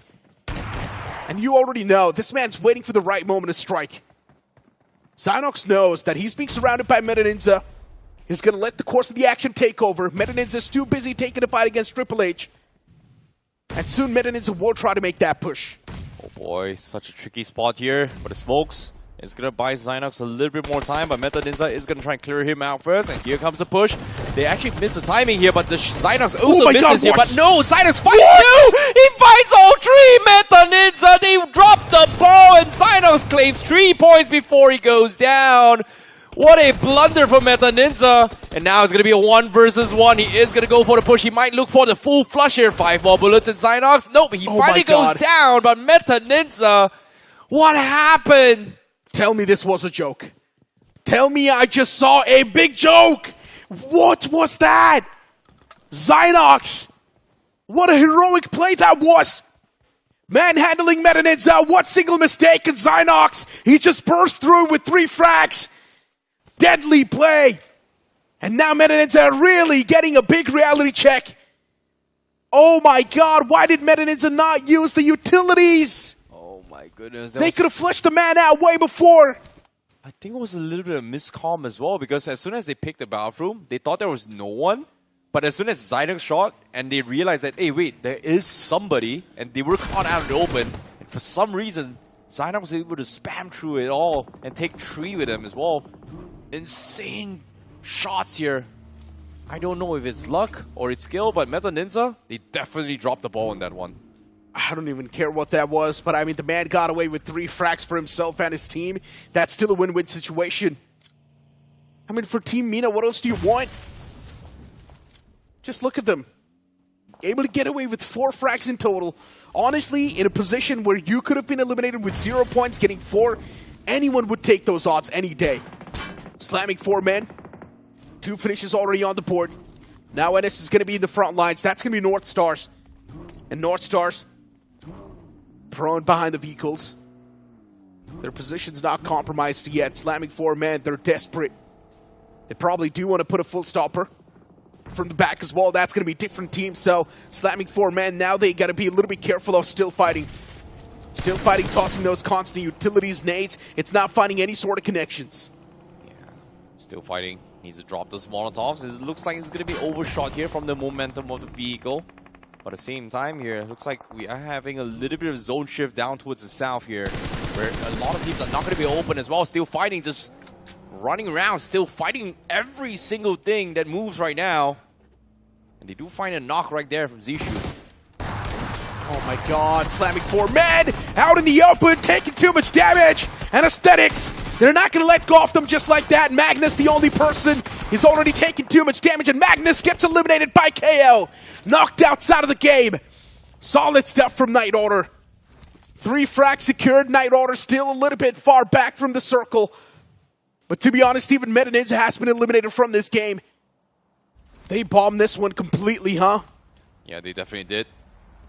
Unfortunately. But at the same time, I really like the ideas coming from most of these teams where, oh no, I got in a fight, I'm out of position, I'm going to get shot by anybody I can. You know what, let's just get those confirmations as much as you can before he goes down. Getting 2-3 points here and there may go a long way here, especially there's 4 more matches to go. But for now, 10 teams left remaining, 29 left alive, and the Static is somehow able to sneak in his zone, but they are getting surrounded as well. Smokes being set up, and teams are going to be coming to knock in here from the sides. Jad going for a random wow spray, finds Savvy on the far horizon. Nicely done. Here's another gunshot up close, tries to re-engage, pre-fires across the board, and then S. Now they're taking a lot of heat. That was some amazing stuff. North Stars. Oh no, the man who's knocked out, it might just be confirmed by someone else. Aesthetic, they're desperate to find that confirmation too, but maybe now it's going to be even tougher. Anurag, he does have a lot of those vehicles around him, and maybe now the call's going to be made from the side of Aesthetics to make that pounce. But I still believe that they're going to try to play it a little bit more passive. RGB being bombarded by those nades. Still not forcing out a reaction from them. Cygnus eliminated from this game once again. Another bad game on the block. Cygnus just getting 3 points in total in the span of 2 games. Definitely a bit of a concerning outing. RGB on the opposite side of the spectrum once again, finding themselves in a real uncomfortable spot. But RGB, they still find a proper knock. Oh, mistake.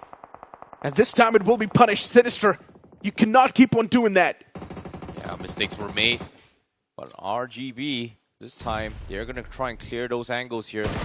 They have the upper hand, and the Static is going to try and chime in to gatekeep them from the west, but they're down towards the last two members, and they do not have high ground advantage as well, so has to be a little bit careful. But Atang, right now, he's going to be able to find a small little nook and cranny to crawl through, but still, it's not exactly in zone, and the Statics has got him completely locked down, so as of yet, zone is going to force him to crawl out in the open.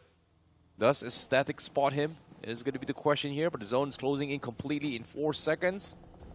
Seems like he's going to tank the zone, or eventually a Statics actually takes him down. That's going to be Sinister out of this game as well. The next zone, it's going to shift around the boys of Aesthetics. They're still on the northern side of the circle, by the way. But majority of the circle is in no man's land. Maybe Hellraisers is going to try to get their hands on a decent spot first and then maybe think of what they want to do. There's also Team Marvelous still standing, and Team Marvelous has been playing a real passive game. Letting the course of the action take over first, and then maybe Team Marvelous want to think what they want to do. North Stars, 2 players next to each other. RGB in the nearby proximity. But is RGB really going to force matters? In my opinion, they should. The longer the fight delays, the more problems will be caused. Anurag getting knocked out for Aesthetics. This is good rotations coming from Hellraisers Esports, right? They dodged the initial rotation from North Yasnaya, realizing there's just too many teams from east side, came in from the south, came in a little bit low, but at the same time, they were able to come in from the southwest corner, and now they're pretty much exposed. And they know exactly where everybody else is as well, because everybody was caught in skirmishes and scuffles that were just so awkward to work with. And now, Hellraisers, they are going to try and make the pounce as well, knowing that everybody's vehicles and utilities is down low. And still fighting. They were the most aggressive ones in the north side. And for some reason, they've only got themselves 3 finishes. Well, never mind. They just made it a 4th one. As Aesthetics loses another player, and Jot is going to be the last player left from Aesthetic, who had center control of the zone, but no proper cover to work with. Oof. Aesthetic. Oh my god, Jot. Not a lot of HP. The only person to. Issues, problems will be there. 5 finish points already secured, and Aesthetics. Now what can you do? I guess just play it passive, let the 2 teams duke it out against each other, see what Hellraiser's going to do. You've also got heads held high around the southern side, and then you've got Team Marvelous as well. And Team Marvelous has been playing a real passive game. Tenzin getting shot at from the sidelines, and Tenzin now knows he's in a real bad spot. Yeah, it's going to be exposed as well. Does have the vehicle to work with, but finally we're down towards the last 6 teams. And still fighting, looking for an opportunity to pounce as well. Hellraiser is doing a fantastic job trying to keep those vehicles alive for the end game. But still fighting. They see all these smokes, and they are going to try and make a little bit of a pounce here to try and capitalize on these mistakes. But Hellraisers, look at this. They're just playing so safe. They're not giving Still Fighting any chance at an opportunity yet. But little did they know, NS is going to be waiting from the northeast corner. In this case, they do have those high grounds, which again, it's going to be a tricky spot to be in here. But Aesthetic, now with Jot, last player left, Still Fighting, has no choice but to go in for the hoorah push. As the zone is about to come in, Hellraisers finally makes their mark, but they're a little bit too late there. Still Fighting finally finds them out in the open. Zishu finds one, and that's going to be Hellraisers losing 1. Oh no. The big man's down. The second man as well is taking too much damage. It's chipped up real low. Look at Black just driving around. And now he's on the verge of actually finding the second confirmation as well. Black is taken down so low. Just on a pixel, the man still standing. How is he even alive? Hellraisers. Oh no, the opponents actually get away with murder.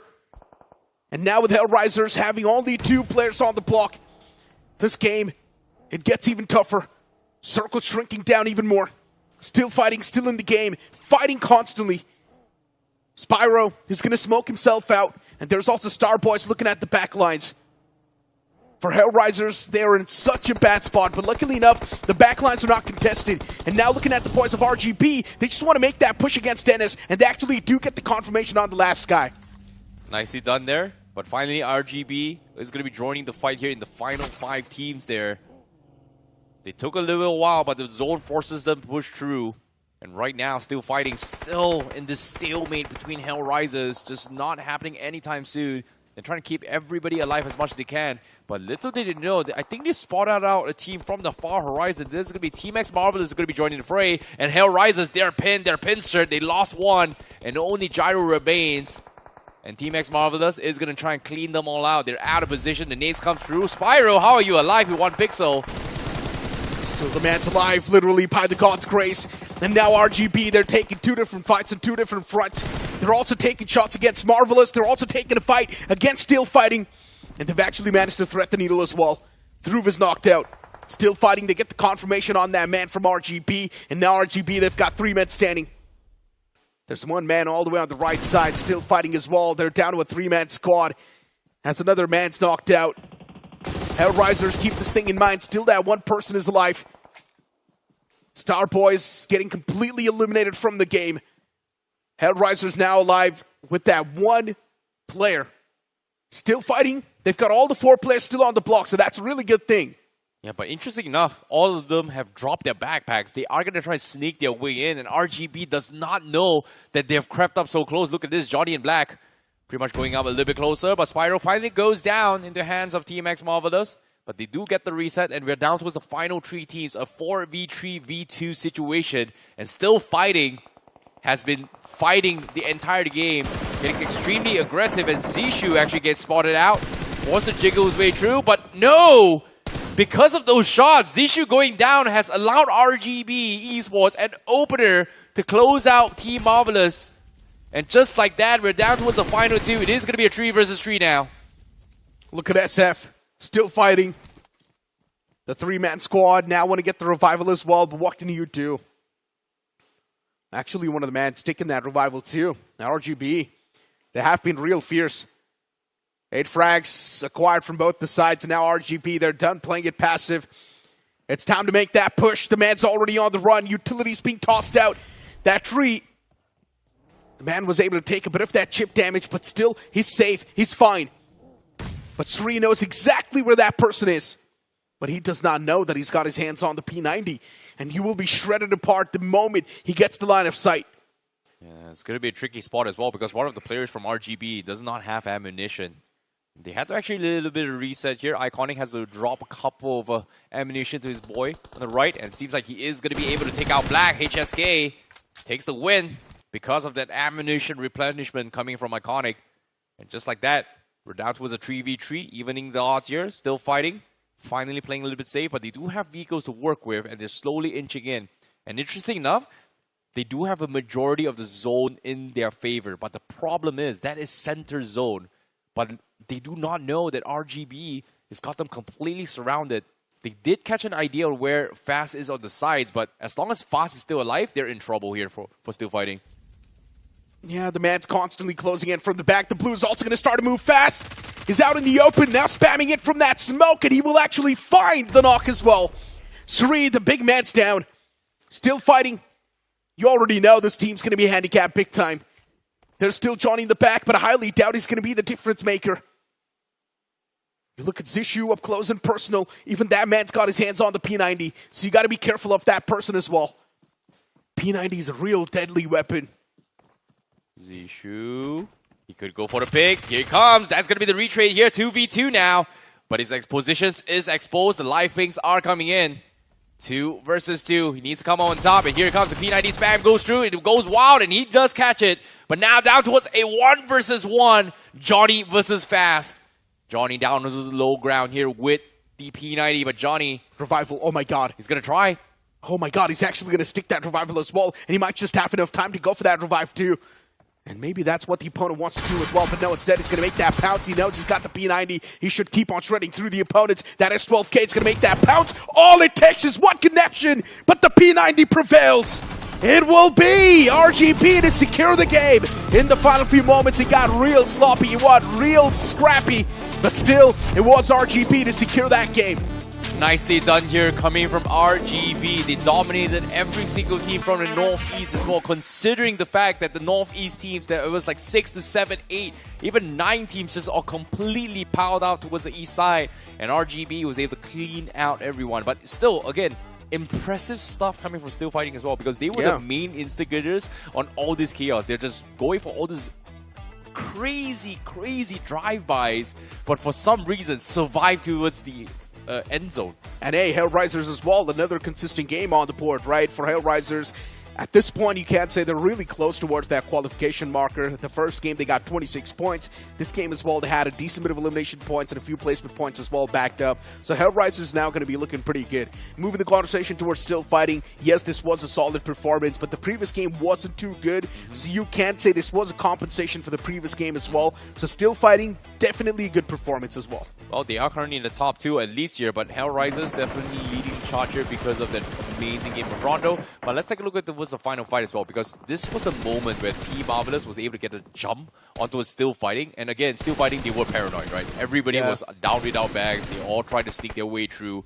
And all this chaos, RGB was the one that actually take down TMX Marvelous, knowing that for a fact that because they were always at a crouch position and higher, and they were able to spot out all the vision on what is happening in Southside, whereas Still Fighting, they've been proning the entire time. They were just lack of information, which resulted in them picking them off one by one. And in this final 1v1 as well, again, it's a little bit unlucky that the shorties didn't connect. The P90 came out on top. I mean, hey, P90, it's just an absolute laser beam in the hip fire as well. So these players know exactly what they need to do with that weapon. Looking at the winner chicken dinner stats as well, of course, everyone getting a lot of points other than Amun. 0 frags on the board from that person, but it's completely fine. RGB at the end of the day, as long as you're able to have that big performance on the board, even on the map of Erangel, that's all that's going to matter. As I mentioned, this is also going to be compensation for the previous game from their side. Now, moving the conversation towards F1 Syndicate. The first game, top 2, did pretty good. Now, this game, F1 Syndicate dropped the ball. This is definitely going to hurt them. I think this is the biggest problem, or not knowing where your enemy's drop spots is going to be hurting you, right? You don't really know where you're going to be looting as well. And again, there was like 6 to 7 teams that dropped rather early. You can see the entire Milta area, Milta Power, even School Mansion was just kind of occupied as well. F1 Syndicate, they had Lipoka for a little bit, but even then, they were just getting scuffled in a sense where when they were trying to look for vehicles, they were called in to actually take all this scrappy fights, which resulted in them ending up all the way to far north and just could not stock up. So that was a big problem here for F1 Syndicate. And to be honest, Aesthetic as well, they have been pretty consistent. Yeah, not really getting those flashy plays in their hands, but at least getting consistent points in the overall tally. So I'm pretty sure Aesthetic is going to be looking pretty good in the overall standings. The MVP of that match is also going to be Fast from RGB, getting 5 finishes on the board and 675 damage dished out. Of course, the contribution and the conversion rate has been incredible from this guy. Spyro as well coming through from Hellraisers, once again getting 4 frags on the board. Then you've also got BHSK getting 4 frags, and overall the entirety of TM as well, not able to do too good, but at least one man is right there, Zynox. Those 3 frags really counting. Yeah, Zynox's 1v3 against Meta Ninja was just a big statement as well, knowing for a fact that Meta Ninja's self-doubt, maybe smaller mistakes that just cost them that fight. Hopefully they are going to be able to bounce back from that fight here. But with that being said, let's take a look at the point standing here. RGB, 12 finishes in the back, and also the chicken dinner gives them 22 points. Still fighting with that aggressive performance, which I don't know why suddenly they just took a mellow slow and towards the end game, but still got them top 2 and 8 finishes here with all 14 points. But Hellraisers once again, 10 points, top 3. That's some impressive stuff. Really consistent. Now they've got 36 points in the overall standings. So that means that they're really close towards that cutoff as well. The previous group's cutoff, the maximum it went was 44 points. So let's just say you got to cross that 45 points marker to be around the safety cushion. So they're really close towards that 45 points marker as well, and they can actually make it happen in the upcoming game itself. Looking at the overall standings, of course, you will also see SF as well right there with 27 points. RGB with just that 1 game. Now they're currently inside of the top 3. Then you also do see Aesthetics right there with 17 in total. Then you've also got F1 Syndicate. As I mentioned, they dropped the ball in the previous game. They messed up. Even Meta Ninja are dropping down a few spots. Now, speaking of Meta Ninja and their past, right? Meta Ninja getting 1-on-3 like that, it's definitely going to be stinging them. But most important thing is going to be their mindset. And we know these players, they struggle with their mindset a lot. Yeah, this is going to be their last game for today as well here as well. Meta Ninja has only gotten 12 points off finish points, and this is put a full stop onto his Meta Ninja's confidence, which again, their playstyle has always been winning all those CQC battles. And for them to lose a fight like that, that's going to sting them. I agree. Yeah, I mean, the mindset is something that's going to be really tough to reset. So I just hope that Shadow, as an IGL, he does a good job in making sure that he's giving a little bit of that pep talk towards his teammates, because he has been struggling with his own mindset recently. We know Shadow has been struggling a lot. Now, the latter half of the board, once again, concerns are there from teams like Slamming 4 Men, Marvelous as well. In my opinion, if those teams, they want to stand a chance to make it to the top 7, they got to stop playing so passive. Slamming 4 Men at least is a part of the fights, but they're just really messing up those fights with rookie mistakes. For Marvelous, they were there in the final few moments, but they were just too passive. No elimination points acquired, and because of that, they're not there in the top 7 right now. It's a little bit unfortunate here, but again, we are looking for the best of best. We are giving opportunities to a lot of these teams, but you can see the fear, the strats are good, but when it comes down towards the, I would say, stressed out situation or high intense situations, they just become very, very quiet, and that's going to be something that may hurt them in the future. To be honest, Speed Trail's another big concern. A team that topped the tables in the round 1, now struggling so much, and once again, it feels like the same pattern is repeating from the previous group. The trend is going on. The table toppers of the round 1 struggling in the round 2. I really hope Speed Trail recovers in the upcoming game. Before now, it's time for us to toss to a short break. Don't go anywhere. We'll be right back.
everyone, and welcome back to BGIS 2026 here. You guys are currently watching the round 2 stages. My name is ICBaby12 at your service, and we are going to be bringing in fixers here to give you guys the updates on what's happening here, because it seems to me Group 3 has taken a little bit of a diabolic shift in terms of gameplay compared to Group 1 and Group 2, and this Game 3, what are we going to be expecting here? Absolutely could not deny, because from what we saw from Group 1 and 2, we had our hopes really up. I felt like, you know, these teams knew what they were doing. But now all these newer teams having to come in, and it feels like they're struggling a little bit, maybe struggling to find their tempo. And then you've got the experienced ones, Meta Ninjas. I mean, it feels like they're playing BGMI for the first time, and I'm sorry, I have to be cruel, because again, this is a team that should be setting standards, right? Given they have won championships, of course, Shadow as an IGL should be doing much better. But still fighting has really impressed me, and even Hellrisers as well. Agreed. But for you guys at home as well, if you guys want an impressive prize pool by the end of the tournament here, you guys can become a part of us. Just play more games. Discovery Island is available right now, and if you guys hit a certain milestones, we will give you guys even more rewards. The more you unlock, the more you're going to be helping the prize pool. And best part about it, it's absolutely free.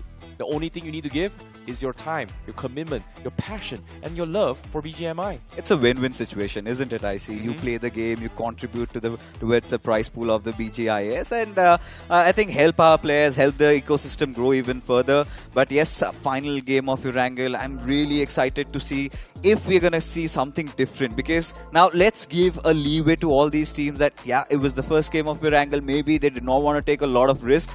Now they know who drops where, how a team is playing. So I hope better action of BGMI is awaiting us. Speaking of better as well, I think Team Mina is in a situation where that was the best possible scenario that they could have asked for. Because of the fact that, number one, right from the get-go, they've lost 2 players. There was only 2 players, and they got 1 point. And Zynox getting a 3-player from Meta Ninja, and they almost got position points, but I would say, again, best case scenario they could have asked for, despite a very, very rocky start right from the get-go. So I would say Team Mina, now hopefully they will have a little bit of switch up in towards their drop spots here, knowing that there is a lot of teams coming from east side. They may consider switching up the drop spots, I would say. Oh, this clutch. This clutch. This was an almost a 1v4 clutch, but still, you know, gotta give props to Zynox.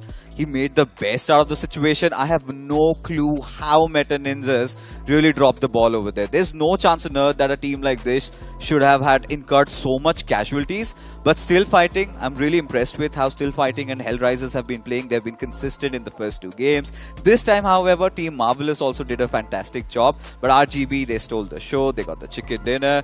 We saw how deadly a P90 can still be against the likes of a shotgun. So that is there. Again, Spit Trail Esports, Necro's concerns are quite true, because this is a team that played really well in round 1, and now watching them struggle like this, I really hope they bounce back. Yeah, I agree as well. But Still Fighting, I really like the aggression that they put up here, especially mid-game, the zone as well. There was so much happening as well. I'm very surprised they're not getting punished.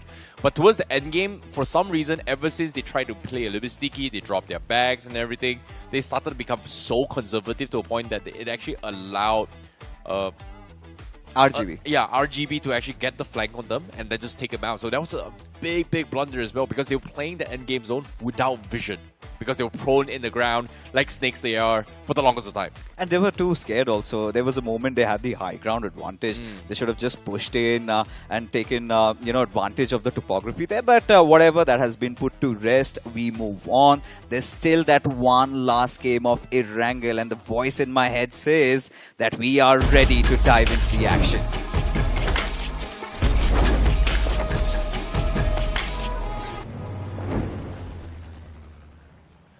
One final game for Group 3 for today itself here, and we are going to be officially at the halfway mark here for round 2 for all these groups. Is this going to be a do or die for some of these teams? But again, Hellrisers still reigning on top as of yet. And one more game, a big one for Hellrisers, means that they should be qualified towards round 3. But seems to me this flight path is going to be very similar to just now. And from the east side of Milltop Power, traversing all the way to the northwest corner, a northeastern shift. And seems like, based on this drop spot, we are going to be seeing a heavy contention of teams towards Shelter, Prison, Lipovka, Mansion, Milta, and also Milltop Power once again. Yeah, that could be the case over here. This is one of the flight path trajectory that actually favors a lot of these teams unless and until you're venturing out way towards the western areas. So eyes will be definitely on the likes of Meta Ninjas. Of course, they have to stage a comeback, and nothing short of a chicken dinner should suffice for them. Hellrisers, they're also going to be heading out towards Yasnaya. So we might anticipate a little bit of the turbulence there. Good thing is that Meta Ninjas are prepared, that they might have some unfriendly neighbors. But there could also be action commencing around those cool apartments. Still fighting, dropping down. RGB, these two teams really had a good game of Erangel. But I'm kind of excited to see how Team ST performs, considering they're right next to SF. Oh my god, look at this circle. Wow. This has been a custom in BGMI. Every single day, you at least get to see that one certain circle. So at this point, Cygnus Esports, they'll have to make the best out of the situation. Yeah, definitely as well. The East Bridge camp is going to be extremely crucial for them here if they want to try and get a couple points for themselves here. F1 Syndicate, they have been playing Lipovka, but interesting enough, they were kind of starved in loots just now in this game. They had the entire Lipovka themselves, so I was very surprised that they did not have enough utilities, weaponries, and even meds to actually work it when in that encounter. So maybe they might take their own sweet time to kind of loot out first before they rotate in. But again, time is not favoring them as of yet. They need those vehicles. They need to get out fast. Military base is up for grabs, and nobody is actually head towards military base. And interesting enough, in this game, Gatka is open, Quarry is open, Veripia, Primos, military base, completely untouched. Stauber and Kamishki, completely untouched. So a majority of the teams are in Yasnaya, Mansion, Lipovka. So all the teams are on the east side. So that's why teams on this east side has not been able to perform in the previous game. I like the movement of Speed Trail Esports. They drop down, secure some vehicles, and instantly want to traverse down south. Same goes with North Stars. I think that's the right way to approach, given how the circle has formed, 3/4 of it already on the southern side. And this is also a good move, if you ask me, for Cygnus. Instantly drop down, got some basic loot, and now they want to set camp around the military bridge. So this is really good strategy if you're looking for some early elimination, some control around those junction points. So Cygnus, hoping they make the most out of the situation, and still fighting. This is again a lovely move, quick rotation. So all these teams are actually prioritizing the circle, which they should be doing in a game like this. Yeah, they definitely do. But still fighting. Seems like they are going to be on the run right from the get-go. This is a very early rotation coming from them here. Interesting enough, not in a lot of loots. They've got, I think they just went for a first drop, pick up whatever they can and just be on the run here. So this is going to be a very tricky spot to begin, but at the same time, you've got to be thanking their graces here just because of the fact that they've made it onto the Western Bridge uncontested. So that's a good sign. And if they make it all the way to the military base and realize that it is unoccupied, that should be their restock point here coming from still fighting. You know, if we can have the map feed in front of us, we can see the influx of so many teams now trying to get over and cross that military bridge. So I'm anticipating some heavy action brewing amongst us. The next couple of moments, and there you have it. Already TM trying to close in. Cygnus having set up really nice camp. Zynox, we saw he was almost a hero, taking down 3 players of Meta Ninjas. And this time, he's trying to traverse around, get out of harm's way as Prime IGL. Primed and loaded, trying to take a couple of shots. Missed. And Cygnus, they should have at least got a knock, right? Yeah, they should have as well. But Team Mina, they will have a little bit of a better game here this time. They will try to back off. But interesting enough, Meta Ninja actually getting caught out. Considering the fact that they are trying to rotate towards the Western Bridge as well. It's only 4 minutes here. I would say a pretty okay early-ish rotation. But surprise, surprise, the fastest one is still fighting, who's already made their way into his military bases. Now, Meta Ninja has a big problem. Where do they go? Because on the Western Bridge, we are going to be expecting 4 teams now. They have to wrap things up. Meanwhile, Triple H, oh sorry, no, actually Hell Rising actually making a cross onto the Eastern Bridge, and no shots fired yet, which is weird. Cygnus actually bailed out of the gatekeep, so they actually walk in for free. A little bit of a confidence issue is what I feel is going on with the players of Cygnus. The moment they whiff the shots, they realize that so many teams are now traversing that if we stay there and try and engage, we might get taken down. I mean, understandable. If you're not feeling it, just back off, let the teams take over. But Hell Rises, quick with their rotation. They've also taken over their military base. And, you know, for Meta Ninjas, I feel like they should be around the edges, trying to force some fights. All these teams are panicking. They want to get towards the southern side. This is where they should be on the lookout for any stragglers. And seems like they wanted to go the, in fact, the Primorsk route. And that's a little bit of a skid of that vehicle. And Meta Ninja is now aware that they've got Team INC. And suddenly their vehicles are also damaged. So now I want to see what contingency plan they have. Are they still going to look for Siverny? Or are they going to wait and back off and then search for a boat and then cross over? Yeah, it's going to be a tricky spot here, at least here for Meta Ninja. But fortunately for them, they only have one team to focus here instead of getting pinned out and open. So if they can wrap up this fight against INC, they should be able to find a boat to actually rotate in. And I think this is the best possible you can ask for here, at least for Meta Ninja. But the problem is they're spread out. They're pretty far off as well. And who would have thought there's still a team inside Primorsk this late into the circle as well. INC really took their own sweet time here. In my opinion, they should have anticipated. And this is what happens when you have experienced teams coming in these newer lobbies, where it's very difficult to comprehend what's going to happen next. Especially, that really sets them off. So Meta Ninja is having issues with the timings of the rotation of all these teams. Actually, I'm on the same page with Meta Ninja. Oh, that's all for now. Pegasus spots out the shots here from Shadow. He is going to get knocked there. And that's going to be one down for Meta Ninja. Return fires are coming in, but Shadow 7 actually gets confirmed as well. And that is going to be INC picking one player for Meta Ninja. And again, Meta Ninja, they're just so hesitant to actually commit to this fight. They actually let Shadow down to his death. And now Fierce is forced to engage this 1v3, but the nade comes through. Gets the first opener, but he doesn't have meds here from Fierce. Oh, it's not looking good. Even his helmet is pretty much ticked off. Does not have a lot of HP to work out with. And now even Pegasus on the backlines this time. Oh, that sound cue was beautiful. Awareness coming in from Fierce. One of the more prolific fighters. He has been on the block for quite some time. But now the task still not over for Meta Ninjas. They need all these finishes. And now Pegasus, he's starting to tremble. He's starting to feel scared. Pardhan, he needs to make a move. And seems like Fierce has a slight idea of where Pardhan could be. Yeah, but the problem is, the zone is coming in. He's out of meds, and Pardhan has only got bandages as well. So he technically will be able to outnaz them. But seems like they are going to try and smoke up to try and loot up Shadow's body and then maybe look for a push. But seems like the vehicles are coming in. Pardhan is going to be pushed in as Meta Ninja closes the gap here. The nades are coming in, and here comes the flush. Pardhan is all by himself. He needs some sort of backup. And Fierce, he's going to try and bait himself from around here. Pardhan forced to go inside with the shot ace. Did not take the shot though. Meta Ninja actually let him slide, and he's outside and open as well. The shotgun is there, but he gets the pump, but gets traded off as well. Meta Ninja took their own sweet time, but the last player from INC gets spotted out in the open. As Pegasus only has a rock to kind of hunker down right now. Time is of the essence. Meta Ninjas really running out of replenishments. They do not have enough meds.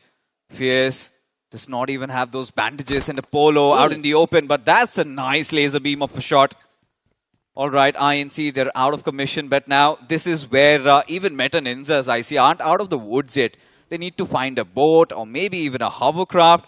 And with TXM also closing by, what do? Do they take the bridge route? Or have they found any boat at all? Because I cannot see a boat in the nearby vicinity, at least as of now. Yeah, but at the same time, Meta Ninja, they've lost Shadow 7 right from the get-go. And this prolonged fight, they thought that maybe they were kind of looted as well, but just realized that, oh wait, they're kind of broke. They've only got bandages and only one first aid kit, and Meta Ninja is tanking the second circle. And little did they know, pay attention to the map as well. TXM is going to be chiming in as well. Oh, this is not good here for Meta Ninja right now. You know, I think considering how the flight path trajectory was, it was skewed towards that northeast. So Meta Ninjas weren't really anticipating a team to be actually around that Primorsk area. So as a result of which, yes, trouble in paradise for them, but Speed Trails holding off Team KO over there. And they still have all their men alive. And now the bridge, it is getting contested. It's multiple teams around, but KO, they want to come in for the slam in. Cherry OG already prepping up the grenade, and KO decided not to engage in a fight. And suddenly Rooney might be in a world of trouble. That's not where it ends. Because even when he decides to cross over, still fighting, we're waiting with their arms embraced. And there you have an unpleasant welcome for the players of KO as they get dismantled and annihilated. Nicely done there, coming from still fighting, gatekeeping the teams on the east, and now they're going to look for more as well. And just like that, now, Speed Trails Esports going to be stuck in a very awkward situation. They do have the corners of the roads to actually kind of creep themselves in, but the question here is, still fighting is having a very off angle on towards the railings itself, so not really want to take a risk. They need to find an opener, but it is going to be very tricky. And I think the only safest option here, coming from Speed Trails, is going to be taking a nosedive underneath to kind of crawl their way through, especially now how close they are in terms of zone. But do they want to risk losing those vehicles is going to be the question here. Let's take a look at the zone shift. It is going to shift far east. This is not good for teams on the west side right now. Now, all these teams really need to rethink their approach, because for Speed Trails, they'll have to be wary of their 6, because any given moment, Team Marvelous could be pushing in. And even for Meta Ninjas, seems like they haven't found any boats yet. Now they're on to looting. They need some meds. And seems like they can tank the blue for a while. Triple H also trying to close in, whilst Cygnus, they decide to take control over the radio tower, which gives them access to a lot of information, a lot of high ground. They know where the teams are. But for Speed Trails, I hope Jerry is watching their backlines, because if he isn't, they could land in trouble. This is what I was scared about. Rama instantly getting that quick snipe with the AR. A knock, and suddenly TXM have a case over there. They decide to go for the dive, and Rio, he has to be the hero, decides to step out, takes a couple of shots, instantly goes for the block, and Rosemary, he is also out of commission. Speed Trails, they're making error after error, and Jerry, he's all that remains. Oh my goodness, Jerry is stuck. He's getting completely pinned and still fighting. He's just taking advantage to cut out the competition just by doing absolutely nothing. Just see this. And this Ouch. nade is going to be, very, very close. No connection so far. But Team X Marvelous, they are going to be able to get the resets and the stock up as well. But the zone, it is starting to tick here. Stage 3 coming in play. It is going to hurt a little bit too much. And they've got 1 minute, 20 seconds before Stage 4 begins. So that's going to be a little bit of a problem they have to figure out here. But Speed Trails, Jerry, down to his last 4 bandages as well. He needs a Hail Mary in this place. But guess what? Meta Ninja with the late rotation, they are finally going to chime in. And they are going to spray onto his Team X Marvelous, and they themselves also need all this loot. At this point, it's so sketchy. What's going on around that western bridge? Still fighting. They're still not moving. They know it's a fiesta of finishes waiting for them.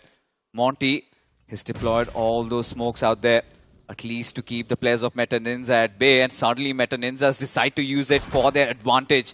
As Pierce, he goes bouncing in. Monty this time secures the knock. Of course he wants to get that finish, which he will, being so greedy about it. And now even still fighting, they want to engage in the situation. White Tiger really running out of options, and there you have it.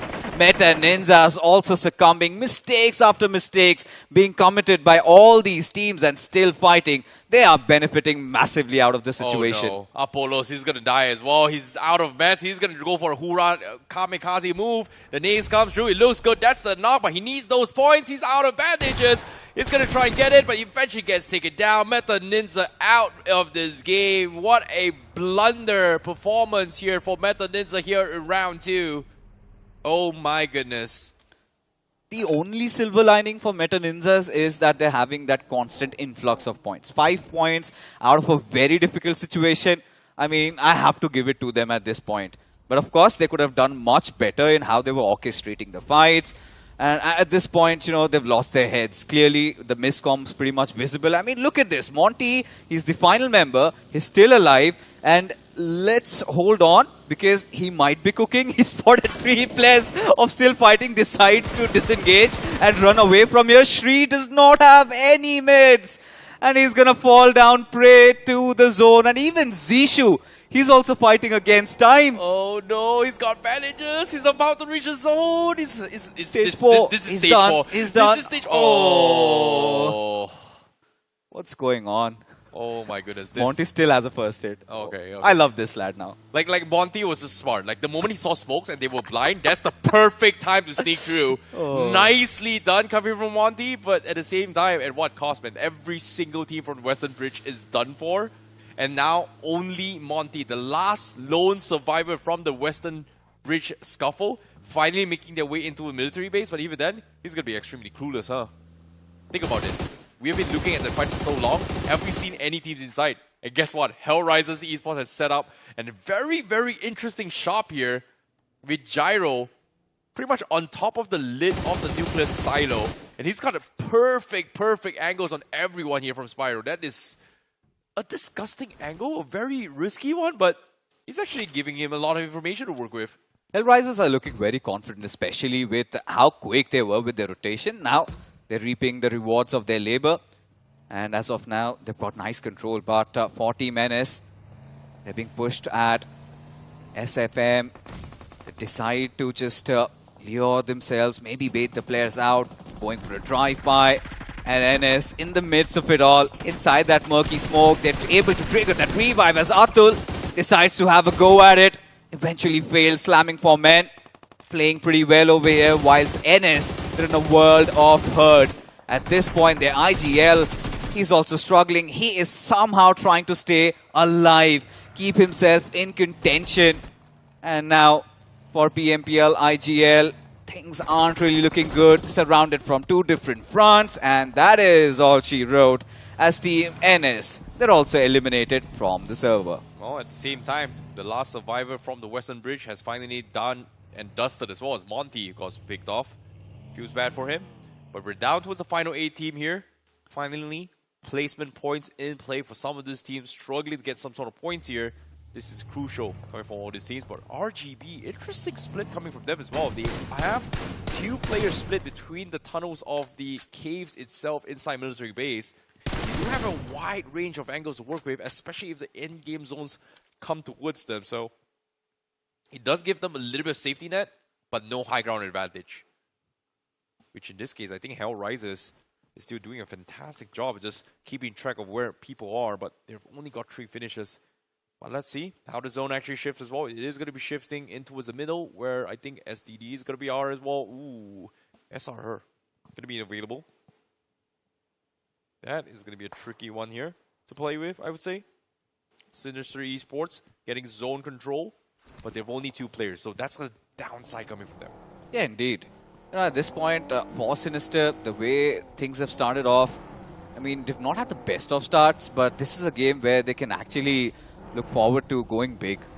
Now, ending the day on a good note, that should be the goal for them. Team Mina Esports, I mean, they were the brave men. They were the ones who decided to take that early route, cross over the bridge, and we saw how they somehow managed to escape from Cygnus's bridge camp.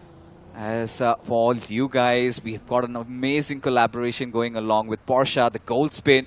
It's still there. If you want to check those vehicles out, head on to BGMI, log in, and get it for yourself. Exactly. It comes in 4 models with 8 different variations for you to choose from. So the beautiful time to actually get it as well, if you guys are looking to cruise yourselves into the game. But seems like Hellraisers Esports, they spotted out a different team from the south side, and they are going to go for a little bit of scuffle. But Team Mina now forced to fight against F1 Syndicate. They're going to be caught out in the open as well, as F1 Syndicate still peppering shots all over them as well. They do get the first knock through, but the problem is they need to dive onto them a little bit quicker as well.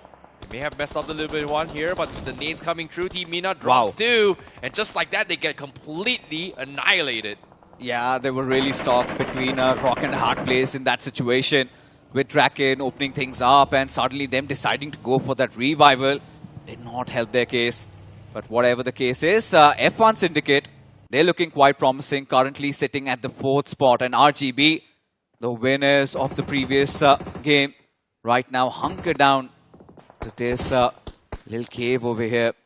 At this point, the bunker is keeping them alive. But for Hellraisers Esports, I think this team is looking quite solid. Every movement has a reason.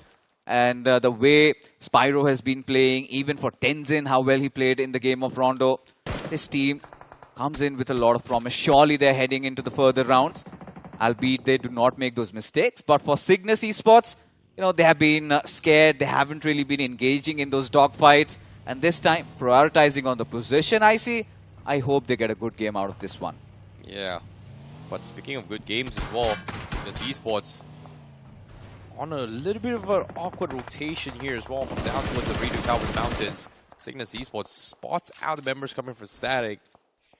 But he is going to take a little bit too much damage here coming from Prime IGL. But Hell Rises Esports once again just chipping away from afar. Again, they have those high grounds and they're just bleeding out utilities. They're just bleeding out of all those vehicles from everybody. And the moment the end game zone comes in, Hell Rises, they should be able to dominate this lobby just because they have everything else in terms of resources. Like, just way much more compared to everybody else. Now, Team Aesthetic, I see, they've also been playing pretty decent. The previous game also in Rondo, Jart showed a lot of courage. But this time, they have that little bit of a pit cover for themselves. But Cygnus, this is what you were talking about. Finally deciding to force a fight. Finally deciding to fight for some objective. At least have their sidelines clear before they engage in. But there you have it. F1 Syndicate from the backlines. They catch the players up with their pants down for Team Aesthetic. And this is a moment where Cygnus Esports should be capitalizing on the situation. And they're doing their due diligence. They're making sure they check every corners. But now Jazz, a couple of shots taken at his way. And suddenly he's back into his shell. Ooh, tricky spot here. But as much as Cygnus is doing all this due diligence, they're just bleeding out a lot of utilities here. Not getting any value out of it. Yeah. Yes, he's done his job, but right now, he's got to figure out next game plan. Zone forces them out to be open here. Right now, where do they rotate is going to be the question here, because Hell Rises, they themselves have already pushed up forward, and they've realized that RGB is across the tunnels, and they've got them completely boxed in. Hell Rises Esports, they may consider taking this fight, but the question here is they're not exactly in zone, so have to be a little bit safer here. But it seems like RGB, they themselves lose a couple players from inside. That's going to be Cygnus Esports and also, I believe, it's Sinister Esports that gets a couple shots in. RGB. Alright, Hellrise Esports. Patience finally paying off. They were on the edges. And now the team's trying to get inside the center. They are feasting on them. RGB. This time they made that mistake. Were out in the open. And they got demolished as well. Fights happening on multiple fronts, and the pacing is so weird at this point. For a moment, there were no teams fighting. Suddenly, everybody decides to make a move at the same time, as a result of which, they fall prey to their decisions. Hell Rises still have a very commanding spot at this point, and for Cygnus, they're holding on to their life. They do not want to take any risk, playing as safe as possible. As for Aesthetic, a couple of moments ago, they were in a very, very tough spot. But seems like they've got some cover, but no meds on Anurag. Yeah, I don't know how they snaked their way in. I'm glad they did. But the problem is, no meds, no bags, no nothing, no utilities. This is one of the worst possible outcome you can ask for here coming from Static. And right now, the zone coming in. Cygnus still hesitant, actually going for the push here. Finally spots out on the players, but still doesn't want to commit. Their vehicles are pretty much done for as well.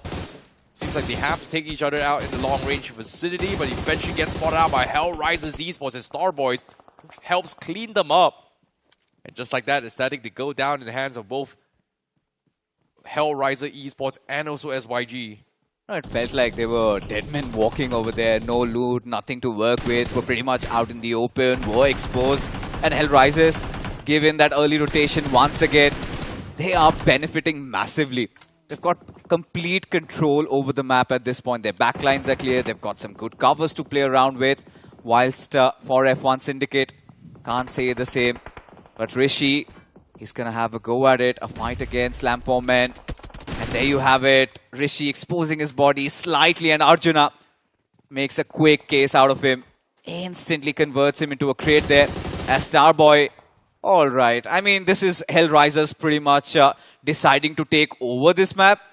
I do not know. Until and unless a huge catastrophe occurs, I think Hell Risers have got this in the bag. Yeah, but right now, the circle is not favoring them as well. So they have to clean out everybody else before they go in. But again, like I talked about this, right? They've got resource management in the bag. They've got vehicles. They've got utilities. And right now, they have to go in for the slam. And it seems like this scout member coming from Sinister Esports is not exactly safe. But the problem here is that Sinister Esports, they're not exactly safe from the zone. They have to get out of the caves. And do they have vehicles is going to be the question. But for now, Cygnus, they do have the high ground. But the biggest threat right now is going to be slamming 4 men from the south side because the zone is in their favor. And for some reason, they have been able to survive the brunt that Hell Rises has put them through out in the open. But Pre-Miramar, he's actually going to make a rest here to try and deny points, but the zone is coming in. Oh, it's so difficult to contemplate what Cygnus are actually doing. But Yakuza from the backlines, that was a quick shot. Spyro, he's been out of commission right now. Slam for men, trying to make a move. And Arjuna! Wow. That was a spray and a half. In fact, it is going to be Flux who hits that last bullet. But whatever the case is, Hell Rises now in their whole world of trouble at this point. Because Arjuna, he still wants to fight, but a couple of his teammates are already down. But still, nothing to worry about because Tenzin, he's got their back. Gets that final finish confirmed. And for now, Slam for men quite apart from each other. It's down to a 2-on-2 situation. And Flux seems like he almost got a knock there. What a shot as well, slamming 4-man. They survive the ordeal. They clean up everybody else. And down was the last two teams, Hell Rises versus Slamming 4-man. This might be the qualification for Hell Rises. But Slamming 4-man just has a little bit more cover to work with as well. Smokes being set up here. I think Flux wants to take the high ground to try and take a pick at this as well. And Tenzin with the counter smokes to reposition and stock up his dudes. But the zone control is still in favor of Slamming 4-man. This widespread from Beast and Flux is applying a lot of pressure towards Hell Rises. But the problem is, if any of these two players gets knocked, they're done for. And even then, Beast, he only has 40 bullets. He's got to make every single shot count. And it seems like he does have a nice off angle. He knows exactly where Tenzin is. But he does have a UAZ. He may look to try and close the gap here. Can't use that. Oof. He needs ammunition. Yeah. I think he's going to look through the vehicles, maybe even the crate on the side, but I think he's exhausted everything so far. This He's crate, finally found one. yeah, he doesn't have ammo. He's still 40 bullets with the F556. Given just two players are alive, even 40 bullets should be fine. It's all about finding that one knock and hoping that Flux does not make any mistakes. So at this point, now time's running out. He's got to make a run with the blue. Did not have the luxury of those vehicles, those smokes being deployed. And this is the moment of truth. Beast somehow makes it towards his teammate. HR on one side and Slam for Men on the other. Beast, he's been snuffed out. Tenzin has a go at it. Missed those shots though. And it's all about these two teams now just waiting it out. I think they'll let the circle decide who presses in first. But given the position, it's a complete 50-50 I see. It's so difficult to say who wins this one because Slamming for Men, they've also got the momentum. They've got those 10 finishes. And even for Hell Rises, they're not shying away either. Ooh, but Beast, he does have the loot crate as well. This time he's got the ghillie suit. That's going to be huge for him as well. But right now, Slamming 4-man, they do not know where Arjuna is. So he is going to be the wow factor here to try and creep his way across the opens. Which in this case, he should be able to group up, to go for a double peek from afar. But it is going to be very, very tough to do so. Arjuna a little bit afraid to pick out as well. He does have the vehicle to work with. Smokes has been set up. He may look to try and get a jump on this vehicle to try and drive in, but still being very, very hesitant. Shots being fired as well. Beast has been scouted out onto his loot crate. They know exactly where they are. And here he comes. Smokes has been set up. But Hell Rises, they're not taking the vehicle. They're not pushing forward. What? I do not suggest that, but I love how Beast just got away with playing around with that ghillie suit. He's not been spotted, but Arjuna, he's let the bullets go, which means he's exposed his position. So Flux, if he uses his brain over here, he can actually get that opening knock, and that shall seal the fate of Hell Rises. But again, Flux, he's playing it extremely safe. He needs to go for a swing, and of course, now I understand he does not have a lot of bullets to actually play around with. And given that Arjuna finally has been snuffed out, now pressure, everything surmounting on Hell Rises as even Tenzin, he gets spotted out as Slam for Men. They register this winner chicken dinner. Oh my goodness, what a play coming from them, but at the same time, what a comeback for Slamming 4-man. That was a well-deserved victory here. And the pressure that they made as well, sending on guy on top of the mountain, has forced Hell Rises to just go full passive mode throughout the entirety of the game, which makes a lot of sense. But him trying to silence step and actually, rotate from a wide swing going for the supply crate was also very important, but unfortunately it wasn't sneaky enough. He was still eventually spotted out. So I would say Hell Rises doing nothing was absolutely the best game plan. But the last final push here, they could have used the vehicle. That was the one thing that could have allowed them to take space from the right flank and then go for a pincer attack against Slamming for Men. I think I agree with you, because had they used that as a bait and switch strategy, Yep. it could have worked out for them. But I really loved how Slamming for Men, if you look at their overall journey inside this entire game, I think they had a tougher path coming in from the bridge, trying to take those fights. Whilst Hell Rises, they were pretty witty about it. They made that quick rotation. And you know, Arjuna, he was playing phenomenal. Even towards the end, he did survive. But you know, HR failing to get all 4 of their players inside the final circle. And this was a very wrong move. They knew that the opposition Flux was present over there, just coming out like that without any cover. But still, you know, everything set aside, Hell Risers had a really consistent day. But Slamming for Men really impressed me in this one, especially the rotation and the spread that they had to be playing with. Exactly, and even then as well, Arjuna made a little bit of blunder as well. He was proning. Yeah. The moment he took his shot here, Flux didn't. He was just checking as well. He wasn't really sure if there was anybody on the outside flank. And the moment the shot came through, you know he was actually proning out wide, went for a pre-fire, and then just took him out. So very nicely done here, coming from Slamming for Men. But even then, it could have been a lot of what-if situations. But one thing's for sure, Hellrisers, the most consistent team so far in all 3 games. And with that top 2 performance, technically, they've gotten enough points to pretty much qualify the round 3. I think they might have. They might have already bleached past 40. So top 7, I think they have registered their berth. Tomorrow they'll be playing 2 matches of Miramar, 1 Erangel.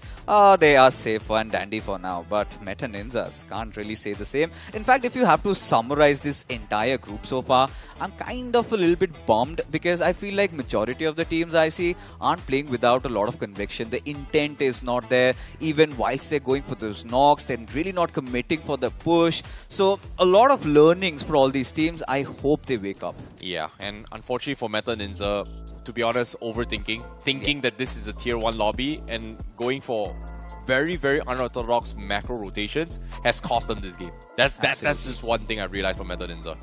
But for all things considered, let's talk about the MVP of that match. Flux was the MVP here with 6 finishes in the back here. Joining him is going to be Hellraiser with Starboys with 4 finishes. Magnus coming from Slamming for Men as well. We've got Always coming from Statics, and also Apollos from Meta Ninja. Again, Apollos has clutched things out big times, multiple times from Meta Ninja. Even in the 1v3, he was the last guy surviving. Took things out. It took 3 men to take out 1 player. It only took 1 guy to finish him off. I think so far the only player playing well is Apollo Fierce.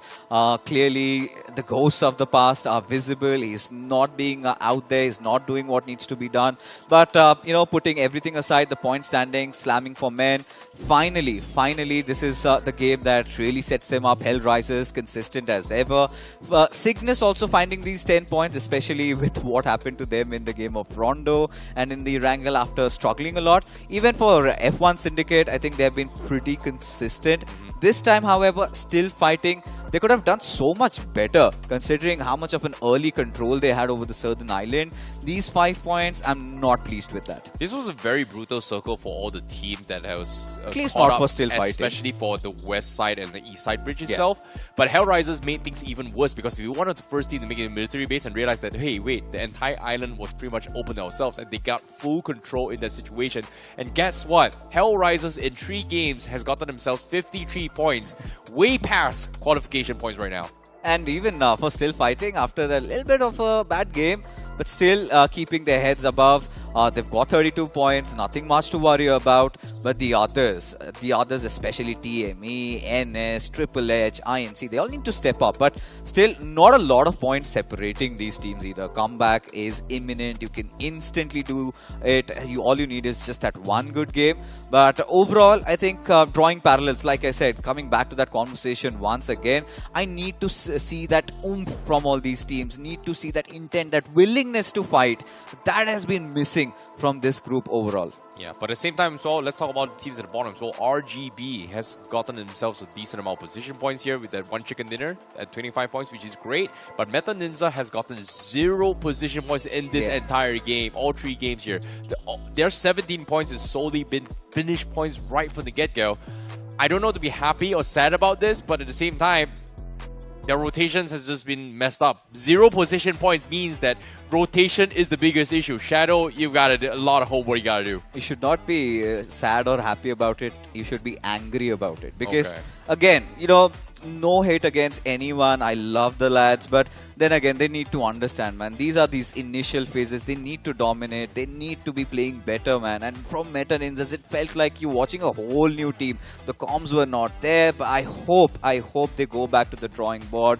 They get their analysis done properly and bounce back. That being said, we are done with the matches of Group 3 for today. Right now, what we're going to do is head out for a short little break, because right after that, we'll begin with Group number 4.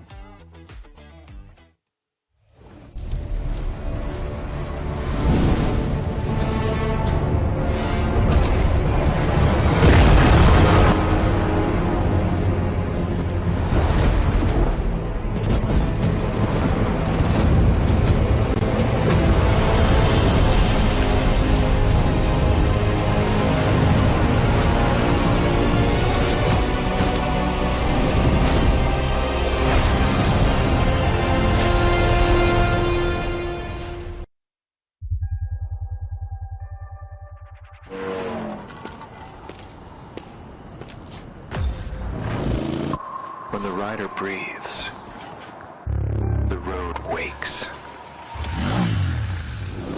Enemies ahead. I'm going in. A lone survivor stands, and everything waits.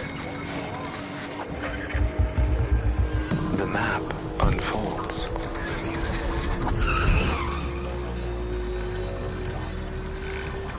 And the journey begins.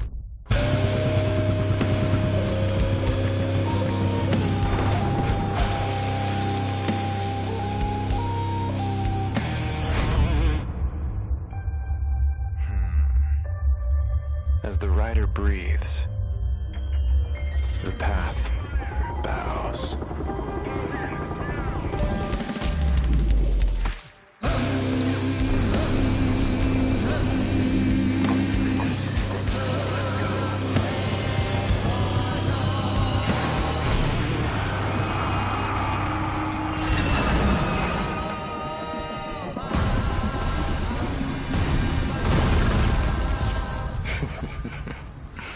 Limits?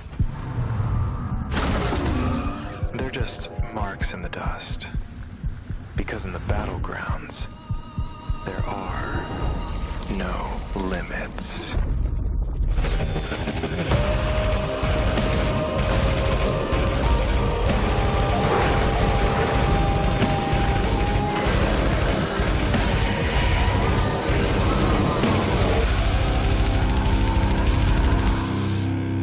Beyond limits.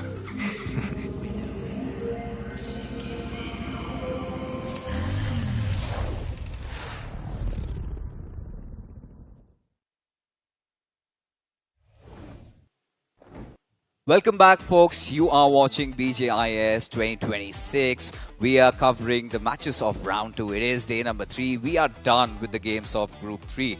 Now it is time for a little bit of a switcheroo, also on the desk and also with the groups. So I've got Necro along with me, and now we've got Group 4 coming into play.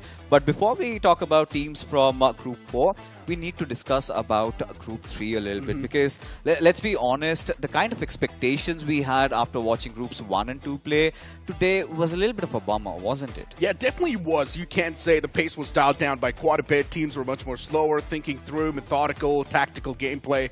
That's what we saw, especially from the known names, man. What exactly happened to Meta Ninja? The performance just not there. Still, it's quite a big concern for the teams coming through from the side of Brian. They're just not able to bring in good games on the board. And my concerns now also going to be with Phoenix Esports in the upcoming group. But hey, something that's going to make you look really cool inside of the game is also going to be these beautiful Royal Enfields on the screen. So yeah, hop inside of the game and try and get your hands onto it. But now, coming back, I think for Group 3, a lot to be learning, a lot of investigations need to be done for everybody. I think the only team that really impressed me was Hellrisers, actually. And even towards the end, Slamming for Men, they also had a very good game to seal it off. So they're doing quite well. Hellrisers have already secured their berth. But now, let's get back to the business end of things. Now we've got Group 4. And in Group 4, we've got some returning names that have been the champions of BGIS. I'm talking about Phoenix Esports coming hot and heavy. And I really hope that this time they do something different, do something better than how Meta Ninjas have performed. But along with Phoenix Esports, we have got the likes of Royal Emperor. We have seen them in the past. Alive Again Esports, Pure Esports, Duke Esports. Then we've got Red Smile, Prism Esports, and Shakti Krida. And then we've got No Rules Extreme, another returning name filled with veterans, Special Grade, Season 8, Team Ghouls, No Way, RCB, 7 Majestic Gods, and On God. So barring Phoenix, which other teams, Necro, are you looking out for? Without a doubt, Royal Emperor and No Rules Extreme. Returning names, I do believe that these teams can definitely stand a big chance to actually do really good in the overall standings. And even in the future, I do believe that even if the first game's not too good, they could still stand a big chance to make the bounce back in the overall standings. The mindset should be better. They do have the experience. And speaking of the experienced teams, we've got Phoenix Esports is chart on the screen in the grind. Yes, the performance was phenomenal from Phoenix Esports. When it comes to the elimination points, they were doing really good as well. You can see the average finishes per game. It's going to be 5.2. The average damage as well, 1,205. So everything was looking pretty good for Phoenix Esports. I think a little bit of more work could be put in terms of the survival time. 19 minutes by their standards isn't that good, because when you're looking at the average total points, they're averaging it around 7 with having 5 average points for finishes, just 2 points. I think that is something that maybe Phoenix Esports could better. But that being set aside, I'm really excited to see the undergods in this particular group, because when you look at the stats and data, Alive Again Esports, they played really well in round number 1, had a nice mixture of finishes and position points. I hope they can carry forward this momentum. You know what exactly the trend is, right? The teams that do really good in the round 1, even the previous map was an example, even the previous group was an example. Speed Trail, what exactly happened to them? We all know what exactly happened. They're not doing too hot on the latter half of the board, struggling. And Alive Again as well. Yeah, I mean, for them, I really hope they do actually break that curse. And yeah, the prediction, majority of us once again going with the known names, Phoenix Esports. Maisie going with someone new, that's going to be No Rules Extreme, and Ankybot going with Royal Emperor. It makes a lot of sense, Royal Emperor, No Rules Extreme, returning faces. I do believe that these teams will be the one to actually put in quite a good competition as well. What I feel from Royal Emperors is that, of course, it's a returning name, but the players are quite new. So they've had a little bit of a switcheroo in terms of their entire squad. I just hope this does not come out to be as a medal esports, what we witnessed in the grind, right? Big names could not show up, so Royal Emperors need to bring in that heat ASAP. And even their round 1 matches were pretty mellow, pretty decent. I think nothing much to complain. But this time we'll have a different set of rotation in terms of the maps that are being played. So 1 Erangel, 2 Miramar. So I think these particular teams can start off actually slow, because with Rondo, when you're beginning your journey and suddenly it kind of tips you off, right? Yeah, really aggressive, right? But still, for the previous group, Rondo was much more passive and methodical. We just saw a few fights off the rip. Of course, one of those teams as well actually getting eliminated instantly, which was, of course, a little bit of a bummer for them. But now inside of this group, as you mentioned, they're going to be kicking things off on the map of Erangel, so the start's going to be a little bit passive. You can expect some more methodical and some more passive plays from them. But since you've got a banner like Phoenix Esports in the lobby, I do believe that Phoenix Esports will be the one to bring in that aggressive heat. They will be going all guns blazing. They are going to try to secure those elimination points. I'm going to be a firm believer in Somraj and co. I really hope they bring in all that oomph and entertain us and you alike. But that being said, we are finally ready to dive into the action as Game 1 begins.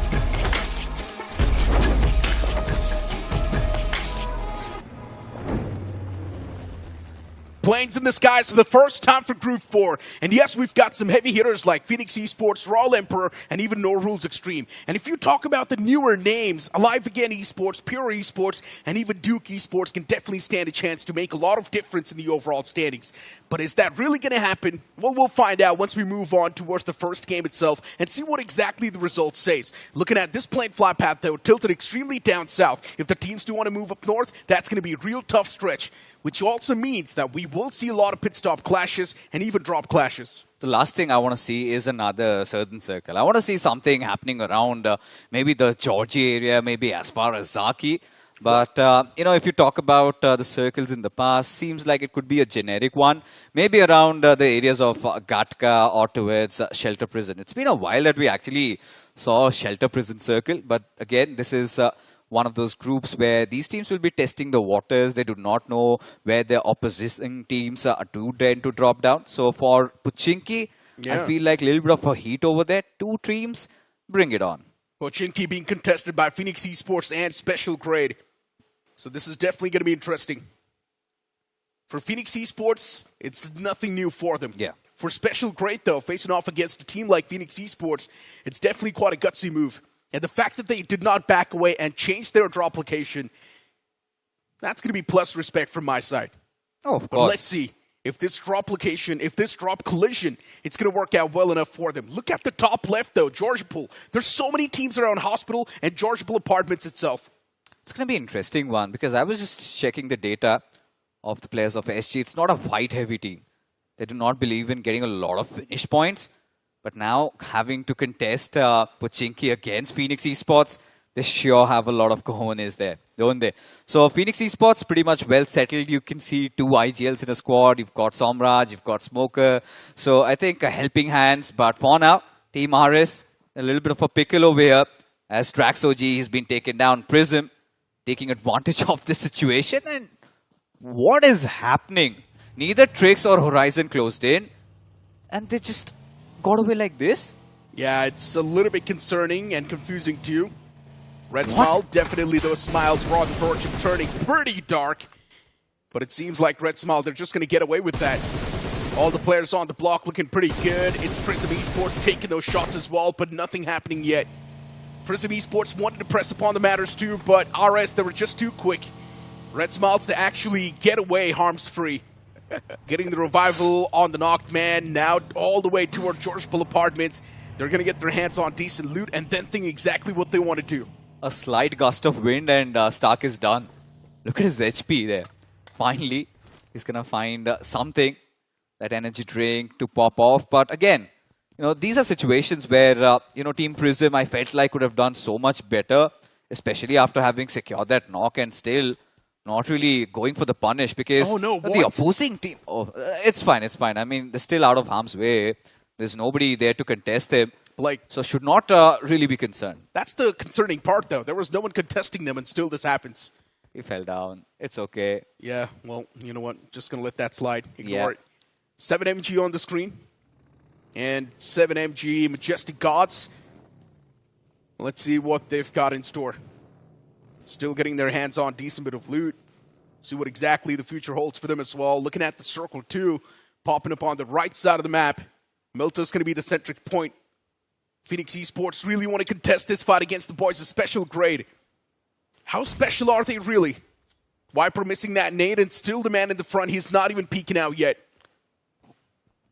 Yeah, and just to make matters worse, SG, they're letting Phoenix take over the fight.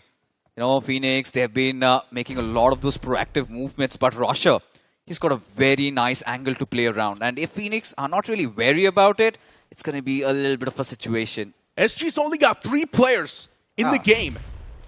So that's already a down man. Oh no. Starting things off with a major handicap. What a Molotov that was. Viper, the man's out of condition for a few seconds. No meds. Yeah, he's actually just popping those bandages, so it's going to take a while for Viper to get back in the fight. It's going to take a long time, but even SG, they mess things up big time. Special Grade, now looking so special after all. Now they've only got 2 more men standing. Viper was out of commission for a while, but now it's not even going to matter. Phoenix Esports, all the 4 players on the block looking good and dandy. They know they've got the man advantage, and no one's going to stop them from making that pounce. Even for Special Grade, they do not have their crossfire set. Even Russia at this point cannot cover for Rohit and vice versa. But still has a grenade pinned. And I'm pretty sure that has given his position away. He's panicking to death at this point, reading it's Phoenix Esports on the finish feed. Russia just has a Bison to make it work. And Phoenix Esports, they're taking their sweet time initiating this fight. And one Molotov is just going to delay the inevitable, but hold on. He somehow managed to get a knock on towards Viper. He's going to be a little brave. He's going to do some theatrics over here towards the kitchen, trying to go for the second play. Russia, he's playing with a lot of heart and courage. Oh, got a little ahead of himself. I'm pretty sure he did not mean to vault. Yeah. But he jumped around that window. That's why his character automatically latched onto that window. That's why you're supposed to have different buttons for jumping and vaulting. That's a pro tip, ladies and gentlemen. You guys should create separate buttons for jumping and vaulting.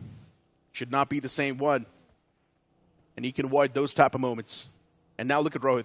Oh, just to not even make a single footstep. He's just slowly and steadily heading towards that area. Wants to be a little bit shrouded. Quiet. Phoenix Esports is still searching for that last man. I'm not even sure if Phoenix Esports knows that there is just one more player standing, or there are two. And for some reason, Red Smile, they're just constantly dropping the ball. Another man knocked out. Yeah, what just happened there? This time to the play zone. Clearly, they do not have enough meds. And, I mean, at this point, Red Smile, they do not have smiles on their faces. But for the final member over here from Special Grade, Rohit, he's quite timid at this point. He's very scared. And Phoenix Esports, they're making sure they check every corner. And the best part is that actually they're moving in tandem. So it's just a matter of moments before they catch a whiff. But Rohit, he's not even moving an inch. I'm starting to doubt if he's even breathing there. He's looking around, but that's all he's doing. He's not moving a single muscle. 7 majestic gods, and one of them is being trapped. Where are the remaining 6? Nowhere to be seen. This god, he's not going to stand a chance this time. That majestic god falls apart against Prism. And that's going to be Warren to put that nail in the coffin as well. Tricks, the man's going to be back up on his feet, so it's not even a concern. 7MG, another man's on the run. Does not want to be part of this entire scuffle. The Blues taking constant chip damage, so you got to be a little bit careful of that factor as well. Maybe place yourself in a decent spot inside of the circle. First, Prism. Yeah, for Prism Esports, I mean, the saving grace is after having a rough start where they could have really capitalized, at least they're showing intentions of taking those fights. I like this angle from Blake Jot coming in, creating so much trouble for 7MG, and then Mayank. Yeah, he just got outnumbered over there. Courtesy to that, at least one knock, so props to him, but not enough. But oh my god, that's a big one over there. Phoenix Esports caught with their pants down, and suddenly Somraj, he's out of this game. And now even Orcus is going to have a go at it, and even Smoker, he falls down. So Phoenix, they're also going through a really, really rough time. Yeah, to be honest, grind teams, I'm not even sure what exactly are they doing. In my opinion, grind teams are just so used to relying on that statistical analysis and data that now when you throw them against a team that you've never played before, they're struggling. They rely too much on analysis. And that's why now you're seeing the struggle. You're not going to have info every single time against your foes. Phoenix Esports not able to adapt on the fly, and that's why you see Somraj and Smoker getting taken out. Issues, problems, concerns, everything now starting to rise. On the opposite side, RCB as well getting picked off.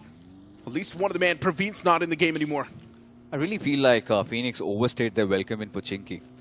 They were looking out for that last lonely play, as a result of which delayed their rotation timing, and yeah, they had to pay a big price. Losing out on 2 players right from the beginning of the game.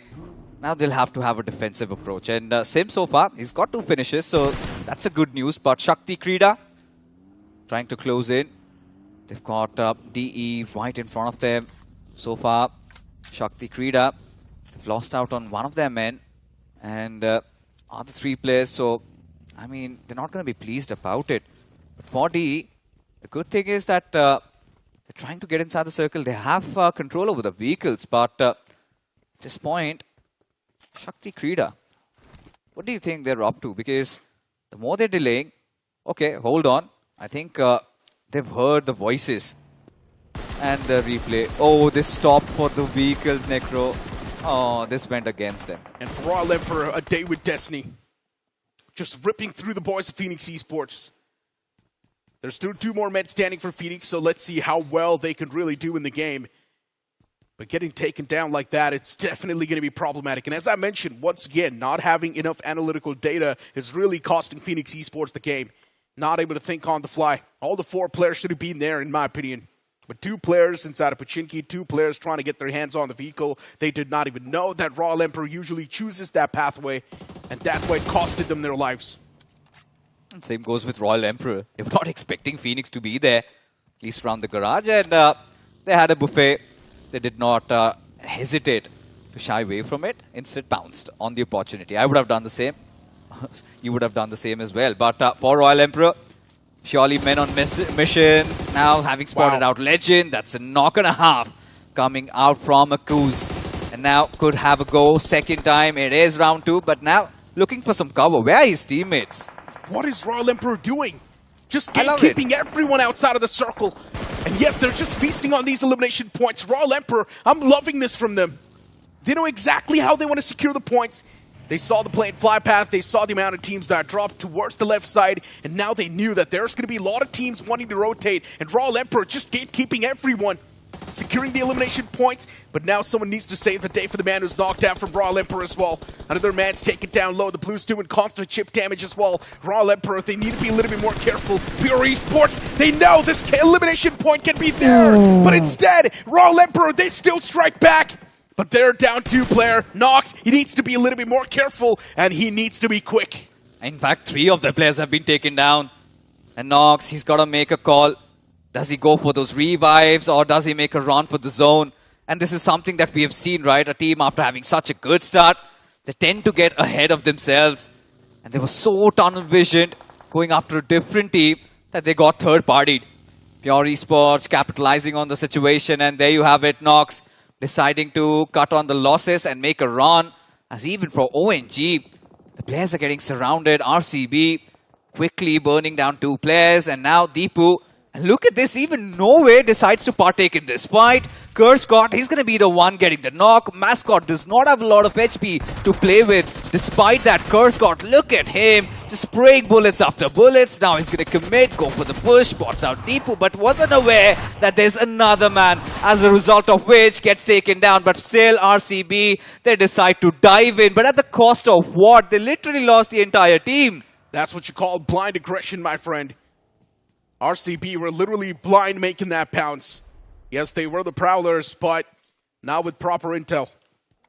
And that's why it costed them so many bodies. And now third party as well around the spectrum. You're going to see the boys of AE, Alive Again Esports, making that push.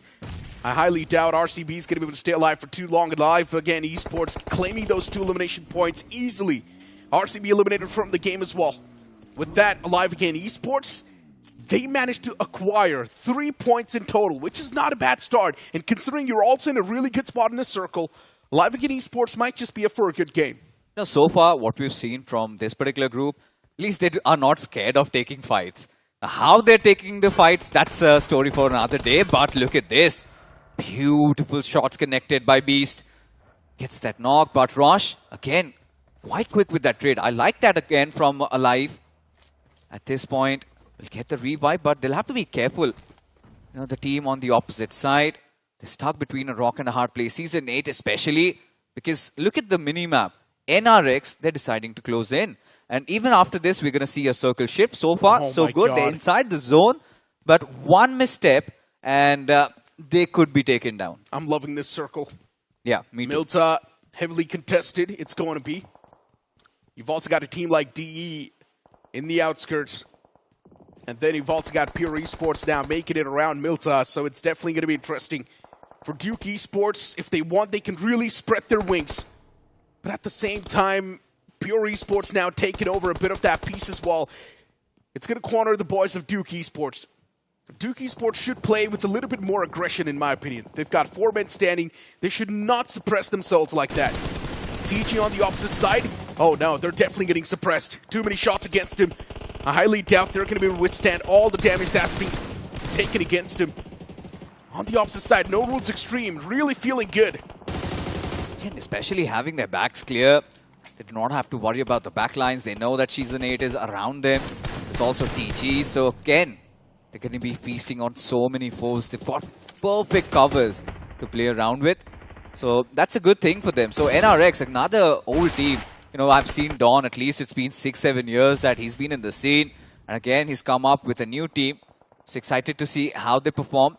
But for now, Pure Esports in a little bit of a kerfuffle against the players of DE. And even Pure, they need to exercise some caution, Necro. Because having their backlines exposed, especially with Royal Emperor, one of their players, Nox, closing in, isn't really the best of idea. Pure Esports. All the 4 players on the block, and yeah, Duke Esports playing it 2-cornered. Come on, spread yourself out a little bit more. Grow some guts. Oh, it's fine, no? Ah, no, man. Just one nade in that house, and Duke Esports is just vanished. Yeah, but so many teams have already come in close, so they're not really willing to take that risk. Had they wanted to take that decision, they should have done it earlier. But to be honest, that playstyle, yeah, they will I get it where you're survive coming from. till the final few, but it's not going to get them the win. It's not going to get them a lot of points. Yeah, but, you know, time has run out. So I think they'll have to play with whatever options they have. I get it. They should have gone for a little bit of a spread. But now, the moment somebody moves out, you know, you've got Prism on one side, then even Alive Again is on the other. But despite that, DE, they managed to find an opener. And especially that compound they're holding, I'm not a big fan of it. So, yes, Duke Esports, if they somehow muster some courage, one grenade and it could be kaboom. But Mascot, look at it. You know, how greedy he got over there. Almost clutched it out. But again, even despite winning that battle, they lost the war because the winning team, RCB, was wiped off instantly. Yeah, and even Alive Again Esports later on moved on, just completely scooped up those elimination points. So yeah, Alive Again Esports is still there in Milta. They've actually spread themselves out pretty well. There's a chance they might just have a solid game in their hands. No Rules Extreme still there. A little bit on the outskirts though, on the edges. And No Rules Extreme, I'm pretty sure they're going to try to funnel in as many points as they can. SK, 1 frag already secured. Not too good. All the way up north, all the 4 players in just one single area. The circle, it's actually going to shift away from Milta, catching everyone off guard. Now you can see the boys of No Rules Extreme just inflicting pain and hurt soon. There's also going to be RS on the opposite side, so No Rules Extreme, in my opinion, they need to take a fight against RS. They have to initiate a fight. Otherwise, you know, whilst rotating, I'm pretty sure somebody's going to catch them. Especially with the current situation. And I'm starting to think they do not have the entire information about the teams. Are they going to take that rotation from the shorelines? And maybe they make a move in, but then they'll have to fight against Pure Esports. So NRX, I think, date with destiny for them. Dawn has to make a call, and a good one at that. And he's got his eyes pincered at RS. And if I were NRX, and if I had the slightest of idea that it's RS in front of me, I would have initiated that push. No Rules Extreme. They spot at the boys of RS, moving out in the open. There we go. Star gets inside of the vehicle. Shots are taken. All the shots whiffed. But that one connection on the dome, that maybe can be it. And yes, it's going to be. The man knocked out from RS. Red Smile, they're taking too much damage. The last man, he's on the run. He's taken down to barely any sort of HP, and he's still going to run away. Dahaka, there were a lot of those shots taken against him, but the man's going to be safe as of now. I mean, Dahaka being such a wild demon in a different universe whatsoever, this Dahaka is on the run. You know, quite opposite to what his name means, but still then, Red Smile making do with such limited resources, and this time NRX, they decide to take the shorelines, playing alongs the coast. Dawn, he's been taken down. War, he's got a bit of an angle, but he's got to be watchful from Beast. Nice flank spot from him over there. And NRX, I feel like they should not be initiating a fight. Rather, they should be looking for... rotation. They should be focusing on the rotation, find Oh some my good cover. God, But what? Beast, this is what we were talking about. Beast, now he's been surrounded by 3 players. He's still going to have a go at it. But this time, Dawn, he's going to get that trade. And NRX have funneled in successfully. Yeah, the man's not going to stand a lot of chances. No Rules Extreme. Yes, they lose out on Ukshut. But at least now they've got a decent spot inside of the circle. Not even decent. It's not too good either. On the edges, No Rules Extreme. That's going to be a temporary pit stop. They, of course, need to reposition themselves as time keeps them passing by. But let's not forget the team around them. Season 8. They're not going to let that happen just like that. No Rules Extreme constantly taking those shots against Season 8. And to be honest, Season 8 now pushed a little bit on the back end, playing it passive. Utilities, they're doing that damage against Season 8 too. Look at that man's HP. He's barely surviving. War. Even he's still around the corner. No Rules Extreme. A 3-man squad is more than enough to just oppress and do a lot of damage against the opponents. But looking at this entire pounce that happened against Pure Esports, Duke Esports, they finally made the call to make that rush, but it was such a crooked call. I mean, the idea was there. They wanted to secure this triple-storied building so that they can have some vision and could use that in that favor. But yes, Pure Esports, they were well set up, and yeah, they should have waited for a knock actually. So slight mistakes being there, and they had to pay the price. But for NRX, they somehow did make it through in the previous circle with the cost of a player. But now the circle has again shifted away from them. Pure Esports in a really good position. And let's not even forget 7MG. They've got those compounds to themselves. And even Nox, the lonely survivor from Royal Emperor, he's got that entire southern territory to himself. For how long, though? I'm pretty sure in the future the circle's going to shift away from the man. So he needs to reposition and move out of the comfort zone in the future, though. Not as of now. No Rules Extreme still continuing that fight against Season 8. And Season 8, they're also getting suppressed from 2 different angles. Twista taking those shots. He actually does find the connection as well. Pixel, it's visible. Another shot taken. And that's going to be the man down. No Rules Extreme wiping out Season 8 from the game. But now No Rules Extreme, they need a figure out to rotation. They need to go somewhere safe. They have to. They've got no other options, and especially with Pure Esports having such a good high ground position. No Rules Extreme. They are going to be tested. Do they have what it takes to survive and get a chicken dinner? And even when you look at Alive, well, Team AE, they've got a nice scattered area for themselves. For SKE, Sports Krida, we've seen they've been in the midst of a lot of fights, but still have a couple of their players alive. And look at this. Live again, they are sitting at 10 finishes. They're doing so well, but Prism finding the players of SK off guard, and Vision, he's been dealt with. Prism Esports. Look at Smokey. 5 nades in the man's hand. He's stacked up, loaded. Nades are going to be doing that constant chip damage as well. 7 Majestic Gods fights. They haven't really been going their way. What? Smokey was on the verge of nading himself as well, by the way. But luckily enough, the opponent actually lands that shot, so the knock's going to be secured by the opponent as of now. Wow. And Spray! What was that? Looks away in the middle of a combat. That's not what you're supposed to do. And SK, they get away with murder. Frenzy saving the day. Yeah, he just ran out of ammunition, and he could not reposition his crossfire, and Frenzy capitalized on it. Beautiful presence of mind, and Sports Krida live to fight another day. As the dust settles, we've got the final 7 in front of us. NRX at the loss of 1 man, still alive, still kicking. Prism, they've got a couple of finishes for themselves. But Pure Esports, they have such a nice spot to themselves. And all they have to do is wait for teams to close in, wait for teams to come on to an off-guarded position. And that is where they can decide to strike. Alive again, Esports. 11 frags already secured. Looking to dominate and secure a few more. Oh, this team's on a mad frenzy. They're on a spree. Alive again, I mentioned this as well a while ago. The moment I looked at the position, I knew it. This team's going to be up for a big game. And Alive again, Esports capitalizing perfectly. This is what you love to see. The circle, though, shifting right on top of the boys of Pure Esports. And even No Rules Extreme now having a good spot in their hands. Can't be anyone's game. Alive again, Esports, they will need to make that pounce against Duke Esports first. Eliminate that one loose straggler. Nate's being tossed against Phantom, but still no connection found. Alive again, Esports, they know there's still someone in that house. Constantly tossing in those nades in the hopes of finding at least that one man who's the loose straggler.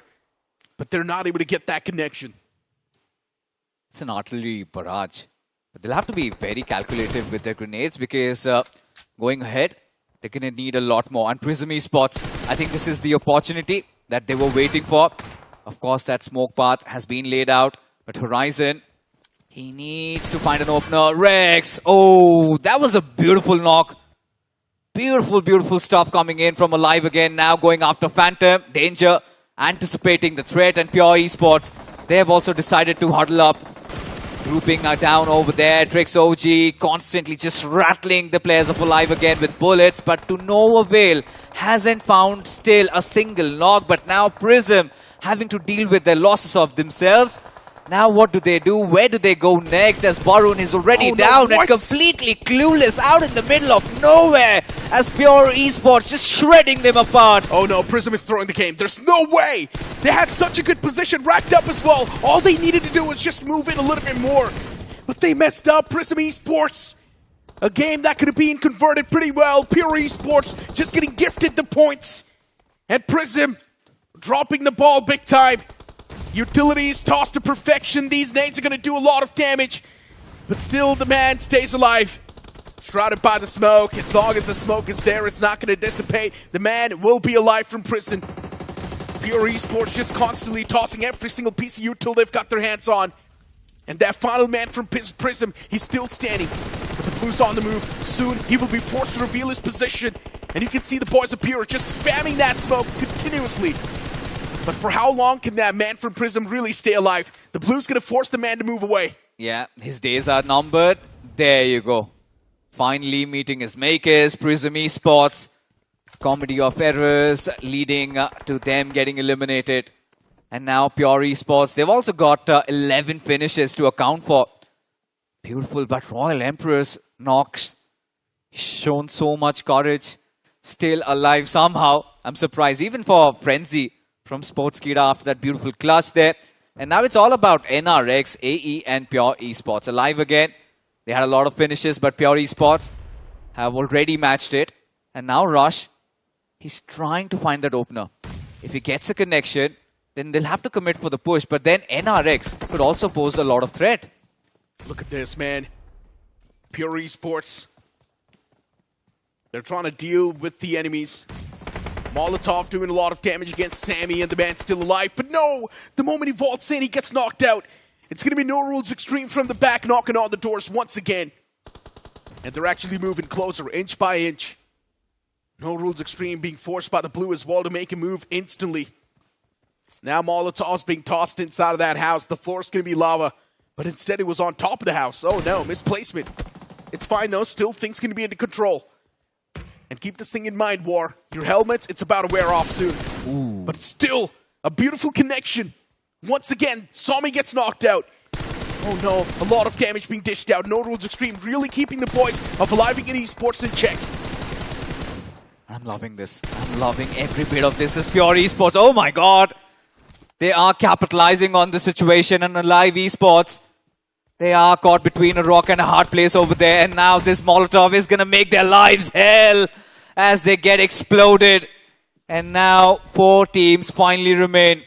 NRX and Pure Esports will have to duke it out. But let's not forget, Necro, that Frenzy and Nox, 2 lonely stragglers, were still alive as Nox giving his position away. And War, he is going to take that finish. Escape Frenzy out in the open. Pure Esports spotted a little bit of that glimmer. They know there's someone out in the open in the rice fields, but do not know exactly where the man lies. No Rules Extreme and Pure Esports. This is going to be a big fight. 3-on-4, man advantage in the hands of Pure Esports. Advantages stacked up with them. Pure constantly tossing those nades, utilities, but those utils not doing anything yet. And now you can look at Frenzy as well, just slowly and steadily creeping and crawling his way with the Blue. Nades being exchanged from both the sides, and look at that knuckle. That's going to be finishing blow. Dawn knocked out, No Rules Extreme. Already under heavy fire. Twist as well, he finds another connection. Oh, No Rules Extreme actually trying their best to fight back, but still it's a 1-on-3. Now War's all by himself, and it is a all-out war indeed. 1 man against the 3 men of Pure. I highly doubt he can do a lot of damage, but still, he finds another connection. 2 players down from Pure. War, the fight can still be converted. It's a 1-on-2, and we have seen that happen a lot of times as well. But Pure instead, they deny it. And it will be Pure Esports with a massive performance securing this game of Erangel.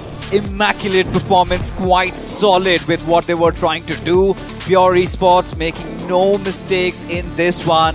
are on the right end of things. Of course, starting their group off with such a nice game, a chicken dinner with a lot of finishes in Erangel, goes on to show that yes, Pure Esports, they've been sheer business. But even barring that, NRX, I think Necro, they made the most out of the situation, especially that individual prowess coming in from War, with how he was constantly inflicting hurt on the players of Live Again. And then in those final moments, I was starting to become a believer, but it's all right. NRX, take a bow as well. To be honest, speaking for Alive Again Esports as well, it was a really good game. They had double-digit finishes too racked up, so I would say, considering it was the first game itself, Alive Again Esports did really good. And that's why I was disappointed in Duke Esports a little bit, because the position they had could have been a game-winning position, but Duke Esports just did not have the guts to make the push before.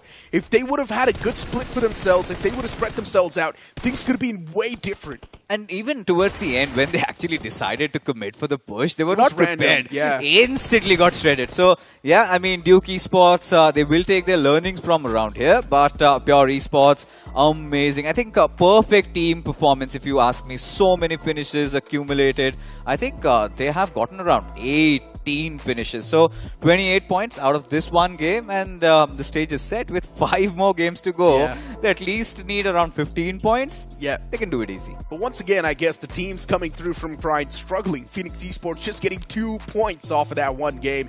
In my opinion, for Phoenix Esports, now it's time to change their strategies a little bit, change their ways. We're also going to move on towards a different map. So for Phoenix Esports, once again, it's going to be an uncharted territory. It's going to be their first time stepping in towards the map of Miramar against these teams. So there's definitely a big chance they can be caught off guard once again. But I just hope they will be able to adapt on fly better, and we might see Phoenix Esports get a lot of eliminations as well. I hope so. I hope so, especially with Pure Esports and even Alive Again, getting those 10+ finishes. I think they are going to create a vacuum throughout the entire lobby. And even for Royal Emperors Esports also, I was starting to feel so happy about the fact that they're off to such a great start. But, aggressive. you know, they did not know where to back off. I think that is something what Necro does whilst playing BGMI. The moment he starts getting finishes, he just goes all out and eventually gets taken down, and he blames it on us. Hey, to be honest, you can't even blame Royal Emperor, though. Come on, there were so many teams just out in the open trying to make that rotation. Royal Emperor, they were just edge camping. I understand they were too exposed as well doing so, but I guess the only reason why Royal Emperor really slacked off, it's because the blue itself. The blue was constantly chipping away damage, and Royal Emperor forgot they had no meds. And at least the good thing is that the final player, Nox, did at least survive till the very end. Got a couple of position points. I think nothing much to complain. But even for Sports Krida, I think that was a point. We saw that this is a team that... well, there was a situation where we saw a clutch from one of their players, right? Exactly. Frenzy played really well. But if we talk about Alive Again Esports, Rex OG, he becomes the MVP, 6 finishes. I think it's the damage that makes him the winner. Exactly, a lot of damage dished out. The conversion rate's pretty phenomenal. So Rex OG, he was the man to pop off from the side of Alive Again Esports. And in my opinion, Alive Again Esports, they pretty much got the most out of the situation as well. They had a lot of elimination points. And in Milta as well, the moment I saw them in that position, I knew they were going to be up for a big game. It's unfortunate that in the final few moments, once again, they were too passive to capitalize, and that's why they got decapitated. Even if you look at the remaining players, once again, it's going to be dominated by Pure Esports. 28 points in total secured by Pure Esports.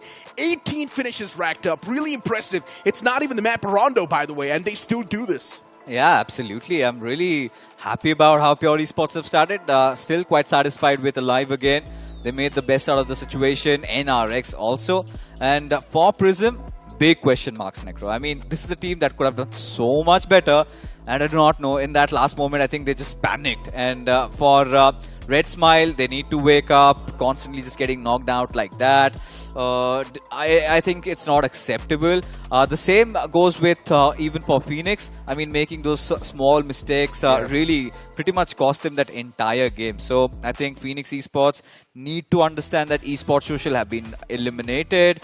Even Meta Ninjas haven't been playing well. So all these teams from Grind, they're getting a run for their money by these undergods. You don't want to be in the line, right? And especially Samraj, imagine getting eliminated from the round 2. That's going to be crazy headlights for the BGS 2026, but I hope that's not going to happen. We want to see the man qualify towards the LAN finals so we can have an absolute cinema going on. But to be honest, with the way the start was for Phoenix Esports, unexpected, I really wanted them to do good, at least in the first game, get a few more points for themselves, because that's what Metaninja did, right? They got 10 frags on the board, and then Metaninja was eliminated. So at least for Metaninja, they had a mediocre start, but Phoenix Esports is still struggling. But for now, we got to toss to a short break. You don't go anywhere. We'll be right back.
Welcome back after that short break, and now it's IC with me on the panel.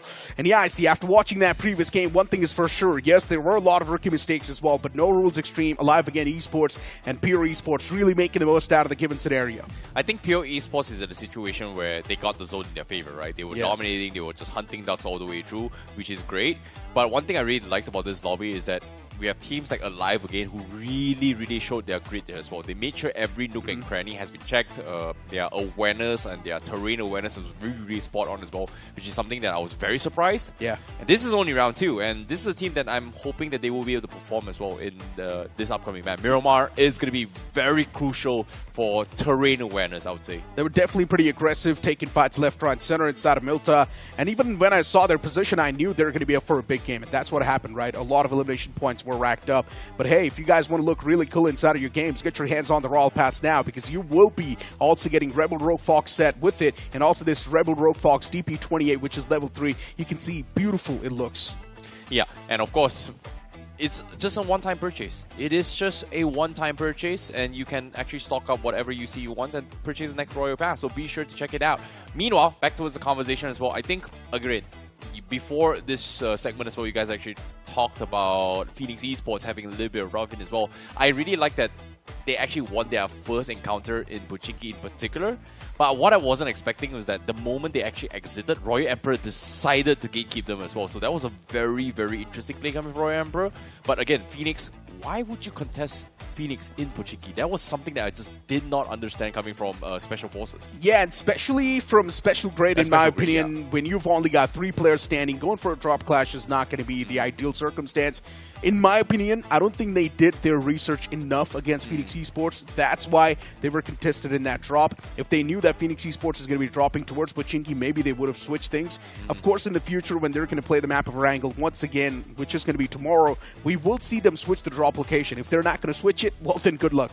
Yeah, I think that's going to be a little bit of a problem coming to this game here. But fortunately for them, you know, Erangel is going to be tomorrow, so they will have time to actually review their VODs a little bit here, at least for the map of Erangel. But this next upcoming Miramar 2 games here, they're going to be concluded today itself. So it is going to be an all-out brawl coming from them.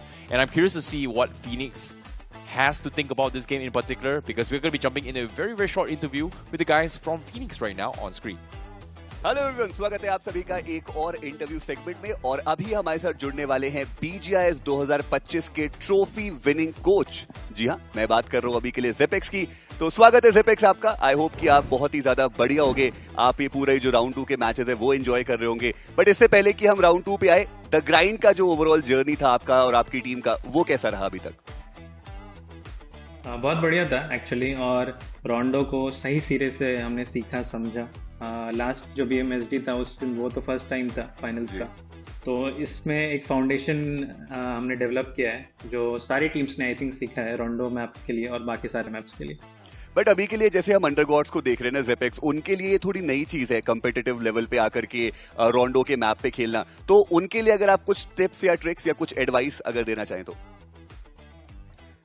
रोंडो में recall है जो किसी भी maps में नहीं है। सबसे पहले तो टीम्स को फर्स्ट जोन में जाना चाहिए पॉइंट्स के लिए रादर देन पोजिशनिंग। अगर टीम्स इसको ध्यान से नोटिस करेगी, स्पेशली अंडरडॉग टीम्स, तो फर्स्ट जोन का सेंटर में सर्कल रेयरली एंड करता है, बट फिर भी टीम्स मूवमेंट करती है। तो I think early first circle में उनको फिनिशेस के लिए जाना चाहिए, उसके बाद फिर आपको जोन के लिए जाना चाहिए। बट जेपेक्स, अगर मैं सिर्फ फीनिक्स ई-स्पोर्ट्स की बात करूं तो आपकी ये स्ट्रैटेजी देखने को नहीं मिली है। आप लोग यूजुअली रोंडो में अर्ली फाइट्स नहीं लेते हैं, तो इसके पीछे भी कोई स्पेसिफिक कारण है या ठीक है, मतलब अभी के लिए फॉर स्टार्टर्स ऐसे ही चल रहा है? अभी टीम का फर्स्ट इवेंट है और क्या कहते हैं, ऑफिशियल्स का जो प्रैक्टिस और लॉबी का इंटेंसिटी होता है वो बहुत ज़्यादा इंपॉर्टेंट है। तो अभी फिलहाल गोल था कि एंड जोन तक जाना है, स्टार्टिंग में कुछ लॉस नहीं होना चाहिए। तो वो ग्राइंड पे उसको यूटिलाइज किया हमने, बट आगे के गेम्स में एक्चुअल गेम प्ले खेलेंगे। क्या बात है, स्ट्रैटेजीज कुछ बचा के रखी गई है, ये भी ठीक बात है। जेपेक्स, अभी राउंड 2 का आई एम प्रीटी श्योर आप भी जो टीम्स है उनको देख रहे होगे। जो ग्राइंड से आई हुई टीम्स है वो स्ट्रगल करती हुई नजर आ रही है। Esports सोशल ने काफी ज्यादा स्ट्रगल किया। आपने किस तरीके से देखा अभी तक राउंड 2, और आपको अगर कोई टीम या प्लेयर कोई पसंद आया हो अभी तक जिनका गेम प्ले, तो उनके बारे में प्लीज बताइए। राउंड 2 का जो पेस है वो बहुत ही ज़्यादा अनएक्सपेक्टेड है। प्रेडिक्ट नहीं कर सकते आप, प्रेडिक्टेड गेम्स नहीं खेल सकते आप, मूवमेंट्स नहीं कर सकते आप। आपको लॉबी को एट द स्पॉट समझना पड़ेगा और खेलना पड़ेगा, एक चीज़ ये है। और एक दो टीम्स थी, एक टीम लॉल से कमबैक अच्छा था, उसके बाद फिर एक टीम आई थिंक चक्का जाम, उन्होंने भी बहुत अच्छा खेला है। 6 मैच में 2 चिकन निकाले उन्होंने, और एक टीम थी उसी ग्रुप में। तो कुछ ग्रुप्स में देख रहा हूँ कुछ बहुत सारी अच्छी टीम्स है जो कंसिस्टेंटली पॉइंट्स निकालती है और कट ऑफ कम कर देती है। कुछ टीम्स में इंटेंसिटी बहुत ज़्यादा है। तो ऐसी कुछ टीम्स हैं, आई थिंक आगे जाके और भी ज़्यादा इंडिया सीरीज में राइजिंग स्टार्स दिखेंगे। जी हाँ, और कंपटीशन देख के आई एम प्रीटी श्योर कि आप लोग भी और ज्यादा सतर्क हो रहे होंगे, क्योंकि अंडरगॉड्स बहुत ही ज्यादा स्किल लेकर के आए हुए हैं। पर एक लास्ट सवाल मैं आपसे समझना चाहता हूँ, what it takes to win BGIS? I think team work is the most important की।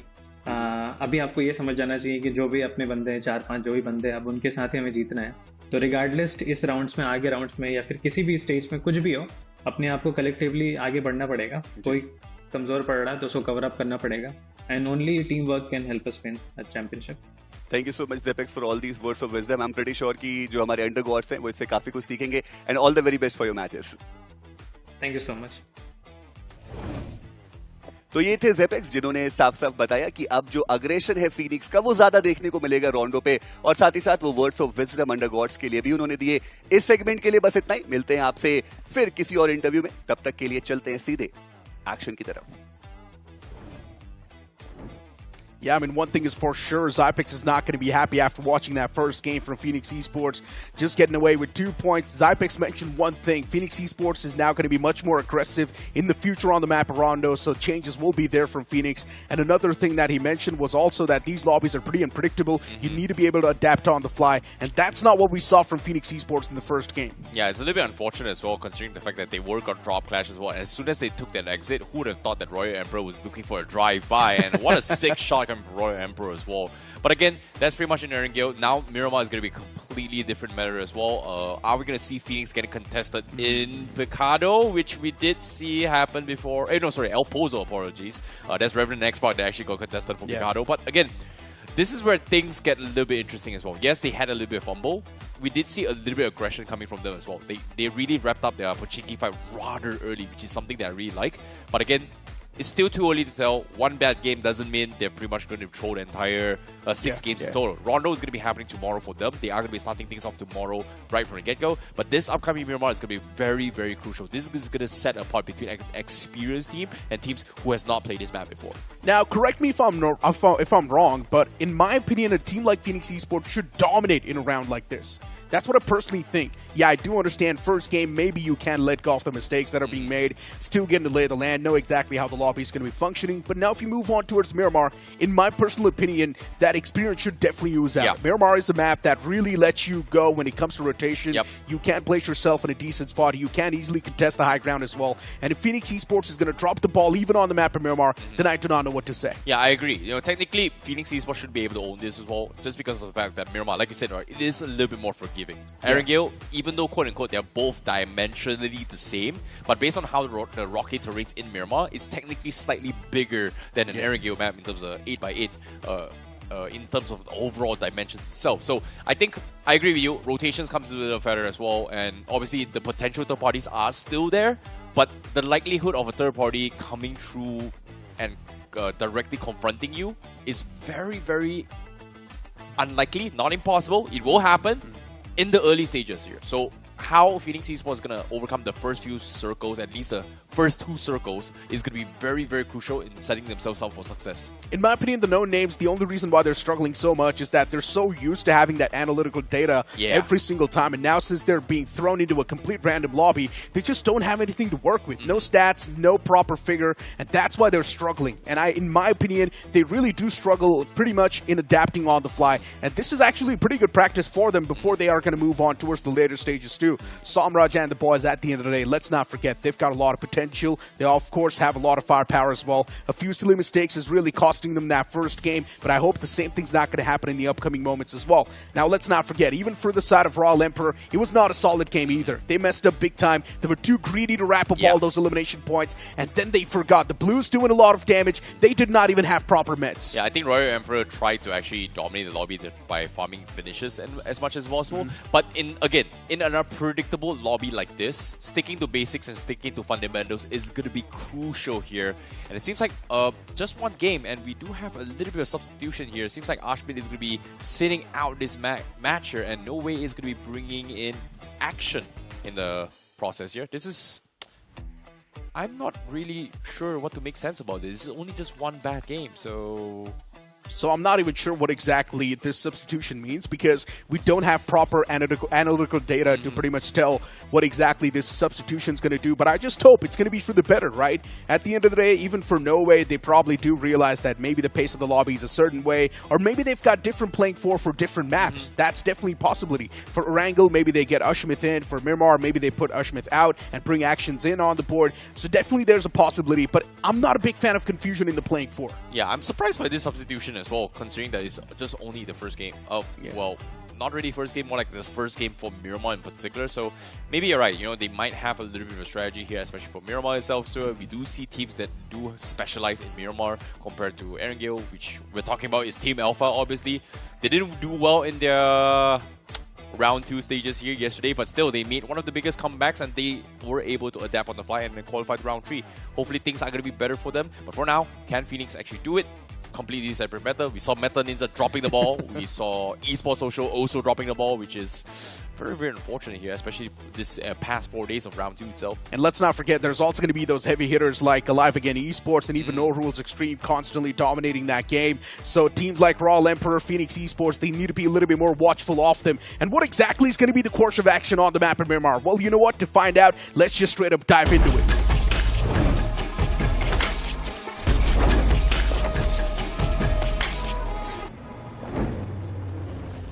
The plains and the skies for the deserty terrains once again. Miramar is supposed to be a little bit more forgiving when it comes to rotations, but are we still going to see those clashes? Are we still going to see those pit stop clashes? I really want to see some drop clashes as well. This plane flat path starting all the way from Puerto Paraiso towards La Cabrera, and this plane flat path as well seems pretty forgiving unless you want to move on towards El Azhar.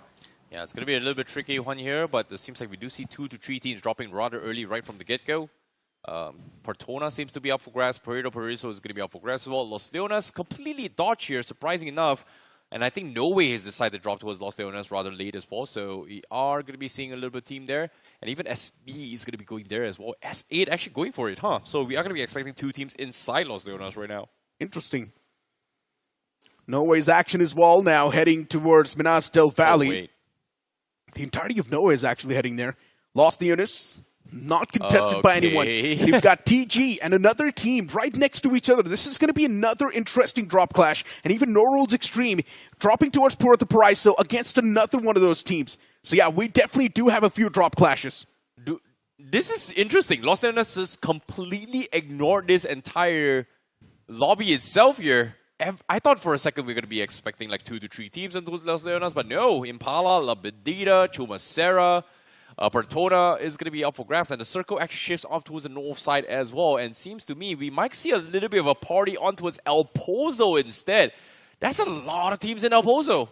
Look at Puerto Paraíso as well. 2 teams next to each other. And yeah, this lobby is definitely weird. No one going towards Picado as well. No one dropping around Minas Gerais. No one inside of San Martin. So many drop locations just isolated.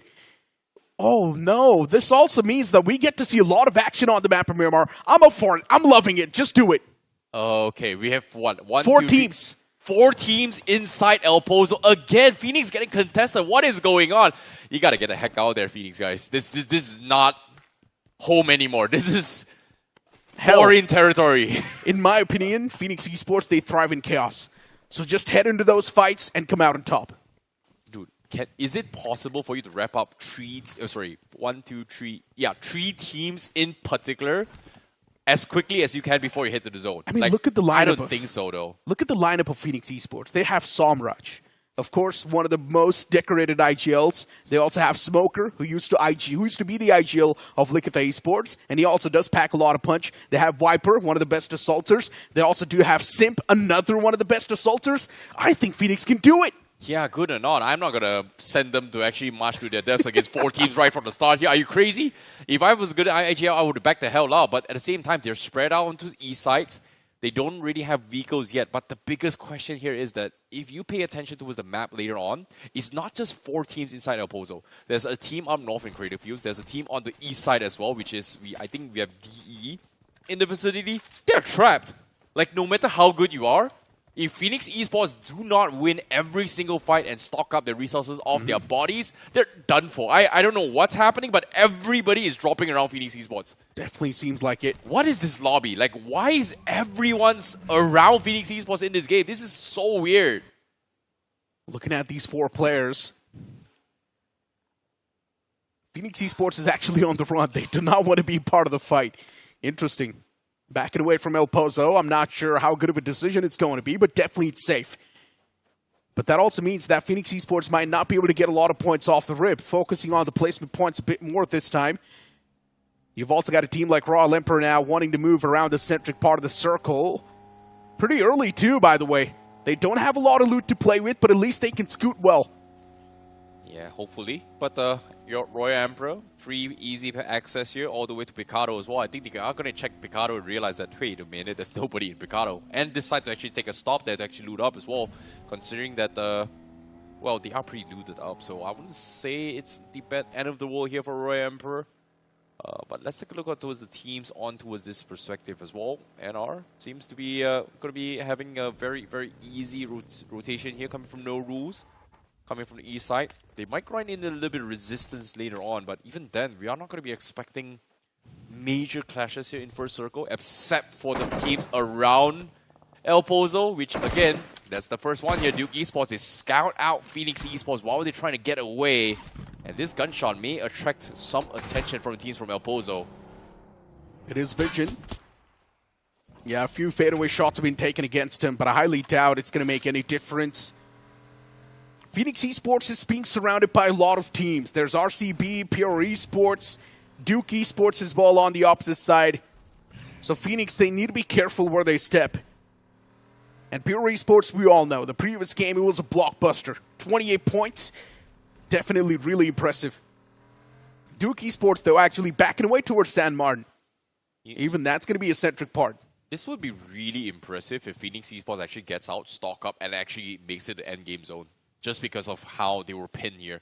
But again, for teams inside El Pozo, 3 teams still at a stalemate in El Pozo, and the circle actually still including them. They're going to be in a little bit of awkward spot here. No shots has been made yet from El Pozo. A couple of random shots, but I think Pure Esports doesn't really want to care about the teams in El Pozo. They will probably try to set up for center control, which where DE is. In this case, DE has already had a very, very wide spread from Duke Esports onto his power grid, onto his Monte Nuevo as well. The circle, if shifts on the left, is great for them. Shifts on the east side here is also great. Those mountain terrains is going to be a crucial hit spot here to try and punish any single teams, especially for stage 2 itself.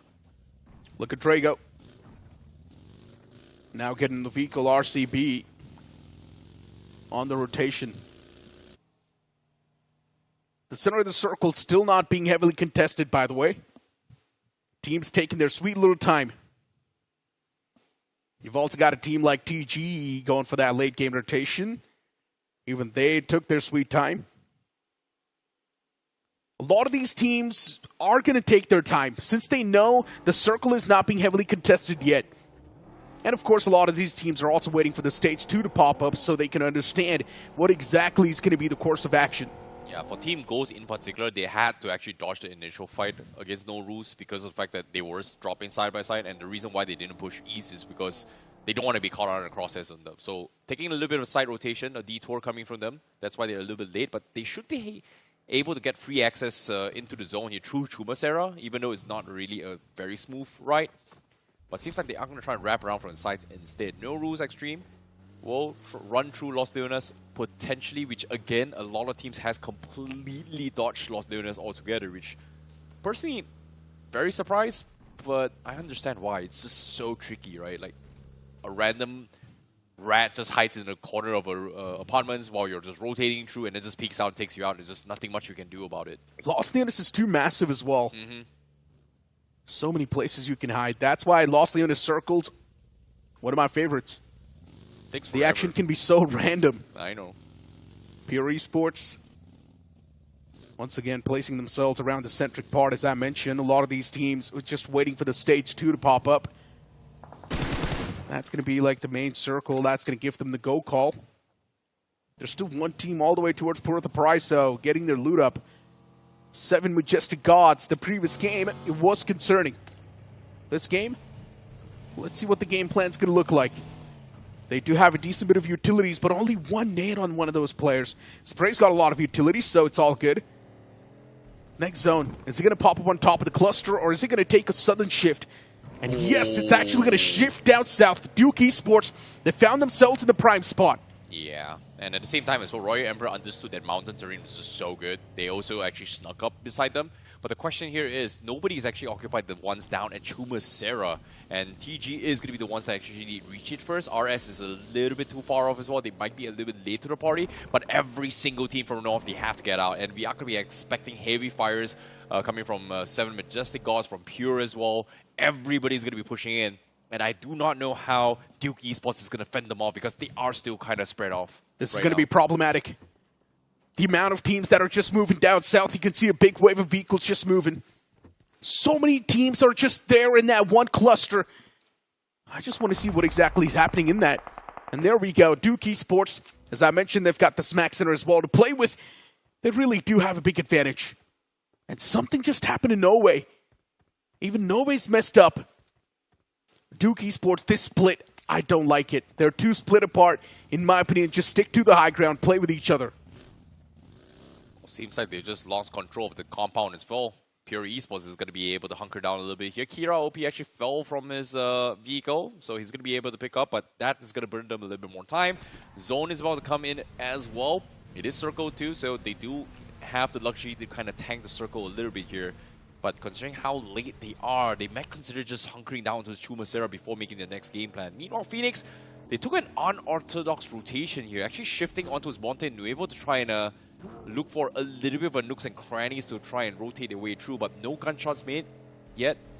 They're waiting for a couple of gunshots first before pushing through, but seems like Smoker did spot out a team from the horizon here. Prism, they're really rotating in, but they're not hunkered down yet. So they are going to take a little bit of pit stop here to try and gather some intel. which again, the only intel that was given here was Pure Esports, who took the initial shot from Power Grid itself. Indeed. 7 Majestic Gods as well now, just breaching in that chaos. Red Smile, those smiles now turning into frown. Oh no, they're not feeling too good. Red Smile, they're just getting ripped. Already 2 players are down. And of course, it's also going to be the boys of Royal Emperor just constantly inflicting that pain and hurt. Royal Emperor now contesting the best possible spot in the circle, in the smack center. Yeah, and unfortunately, Phoenix! one of the players actually got knocked as well. But Phoenix, oh, wait a minute. What happened to Sim? Seems like he's got caught up as well as they go in for the hunt against Prism. And that's going to be Sim getting taken out. That is a big oopsie there. A little bit of mistakes made. What just happened? Yeah, I'm confused as well. Just saw Phoenix Esports' name pop up. And that's why I was like, Phoenix, what just happened? They were doing fine, no? They Yeah, had they a little were. bit of a spot to work with here. They tried to rotate in. I think Sim rotated a little bit early, wasn't expecting resistance, and Prism was able to catch them mid-rotation. These individual mistakes, though, they can really go a long way. Can really cost you a lot. And Phoenix Esports is about to learn their lesson. Trust me. Now with the 3-man squad to pull off a good rotation inside of the circle, especially in uncharted territories. You've never played against these teams, so you never know what the playstyle's going to look like. Phoenix Esports to find a breaching point, this is going to be impossible. But now look at what's happening here. SK, they find themselves against the boys of No Way. And SK now making that push as well.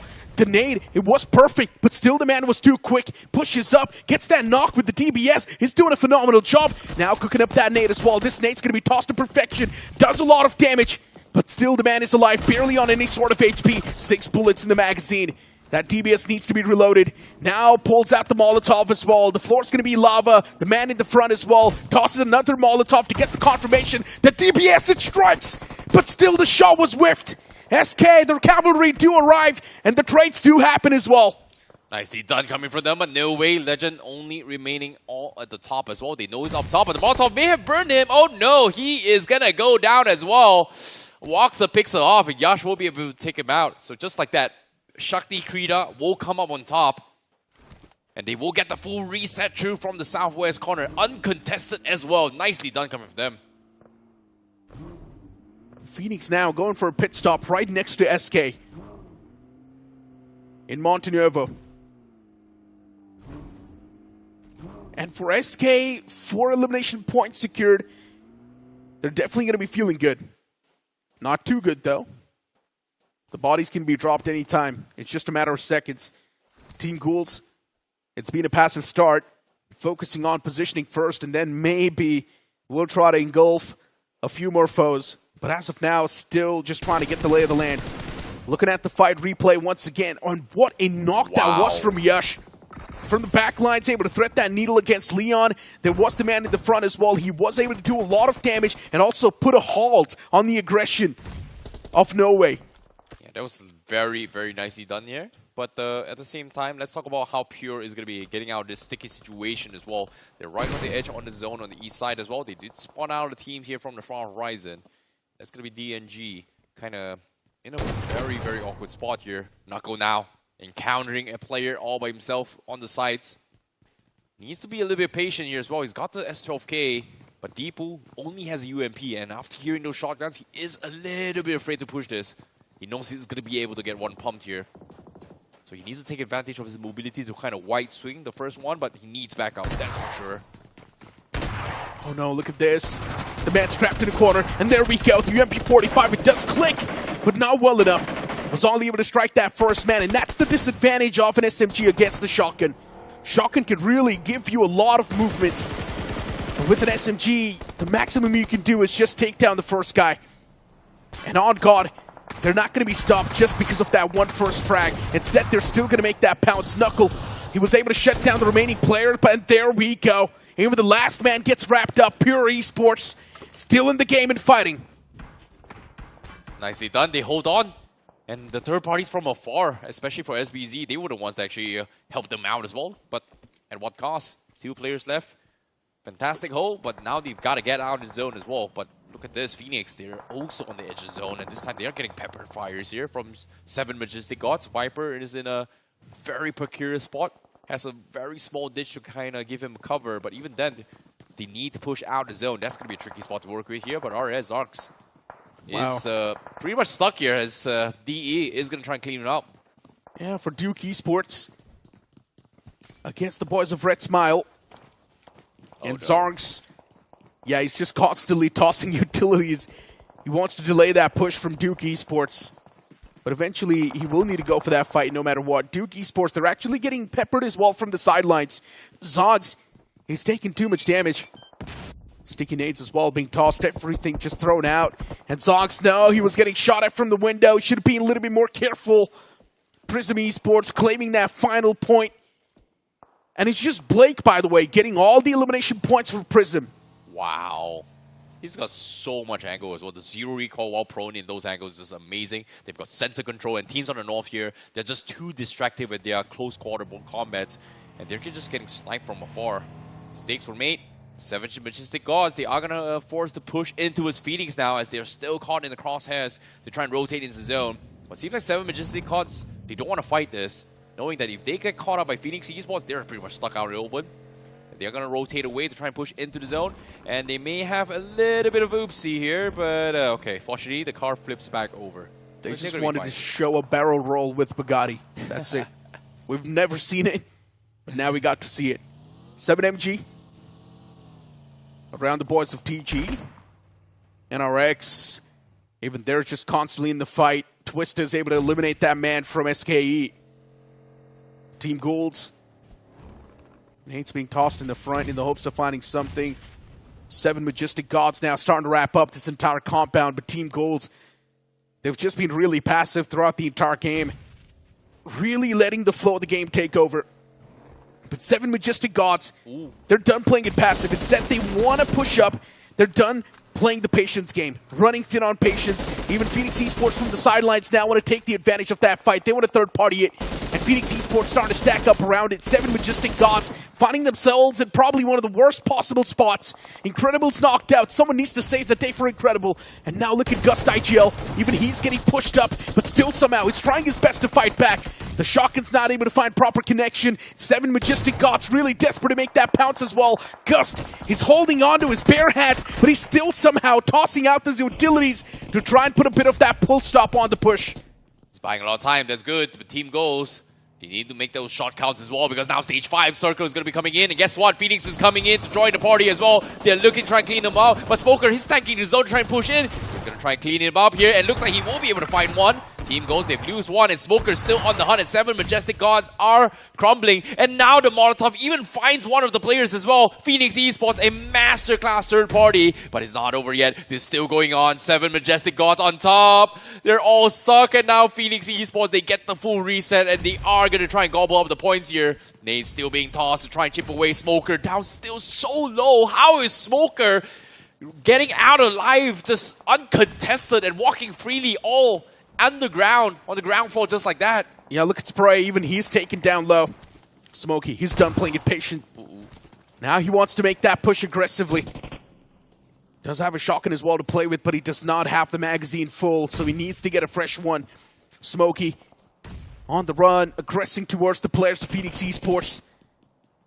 And Phoenix, as a 3-man squad, they just want to make sure that 7MG is going to walk into their traps, and that's what happens. It was a perfect crossfire being set up, and now Smoker, he's only got 3 bullets in the shell. He needs to be careful. Not a lot of shotgun shells available for Smoker, but now gets a fresh magazine as well, so it's all looking good in the head. And there we go, Smoker and the boys. They are going to wipe out the entirety of 7MG. Wow, they just cleaned out 2 teams just like that. Nicely done coming from Phoenix Esports as well. Perfect timings, perfect decisions, and they get a free stock up as well. But they are on the edge of the zone, but fortunately for them, it is on the slower end here. So it is going to be A-okay as they've tried to push in. But look at this, Duke Esports, they've had center control for quite some time, but this time they have to push out, and they wipe out S8. And just like that, they find another few points for themselves. Crazy stuff from Duke Esports. Yep. Magazine refreshed as well, simping. The entirety of Duke Esports is actually looking pretty clean as well, but now they need to leave that comfort zone and move inside of the circle. And that's where the real problems will start to stack up as well. In my opinion, for pure esports, this game, it's not going to be too forgiving. Yeah, they have managed to secure 34 points in total, which is honestly not bad in the span of 2 games. And let's have a look at the replay as well of that entire fight. On God against the boys of Pure Esports. On God, yeah, they were really pressed in the corner. And they were trying their best as well. The cavalry arrived, but a little bit too late, and Pure Esports, yeah, they were just on a spree, mowing anyone down that really stood against him. And then in the final few moments, we saw Knuckle just wrap up 2 players without even breaking his sweat. Yeah, but at the same time as well, they still have 2 players. They still have a little bit of corner, and they are getting currently spotted out by Duke Esports. Their fans are exposed. Doesn't seem to be able to actually peek out anytime soon here, as the zone is about to close in about 8 seconds here. Now, the next move is going to be action on towards the smoke. On this case, the zone. Where does it shift? Alive again has been having center control this time, and they will get the center control. Zone on Alive again right now in the middle. This is going to be very, very crucial here for them to actually rack up some serious points, because they have been under the radar the entire game itself. The previous game, they were able to stack up on a lot of elimination points, but maybe in this game, they also want to steal away the chicken dinner. Alive again Esports, now knowing the fact that the circle is also favoring them. You can see that man who was separated out, just moving back towards his teammates. They want to fight as a pack, stay as a team, fight together. No Rules Extreme, Prism spotted in the front, and No Rules Extreme is definitely itching to take those shots. War really wants to do it. Well, they haven't spotted anyone yet. That's going to be a problem as well. As you can see, you know, they are kind of exposed from the east side as well. They're not exactly in zone yet. Dawn is pretty much the only one left who is inside, and Twister is hoping to try and capitalize on any potential flanks that may come through here. But let's take a look at the replay here on how No Rules Extreme actually got to this point as well, because they were able to clean up the members from SK who was coming out from the compounds themselves, who tries to get out of the zone, or in this case, get into the zone from outside the circle. But because of one of their players getting taken out, the remaining players from SKs are still stuck in those compounds early on. RCB, 0 finishes. It's been a bit of a slow and steady start. Still just getting the lay of the land. RCB spamming through the smokes as well. Duke Esports now finally breaking their silence, making that push. The Molotov, it's doing constant damage. Yeah, Knuckles done for as well. They're getting cooked in that shack. Oh, nicely done here coming from Duke Esports. They spot him out, but at the same time, that is it for Pure Esports, who is the table toppers as of yet. But they still end out with the bag with 6 finishes, not too shabby.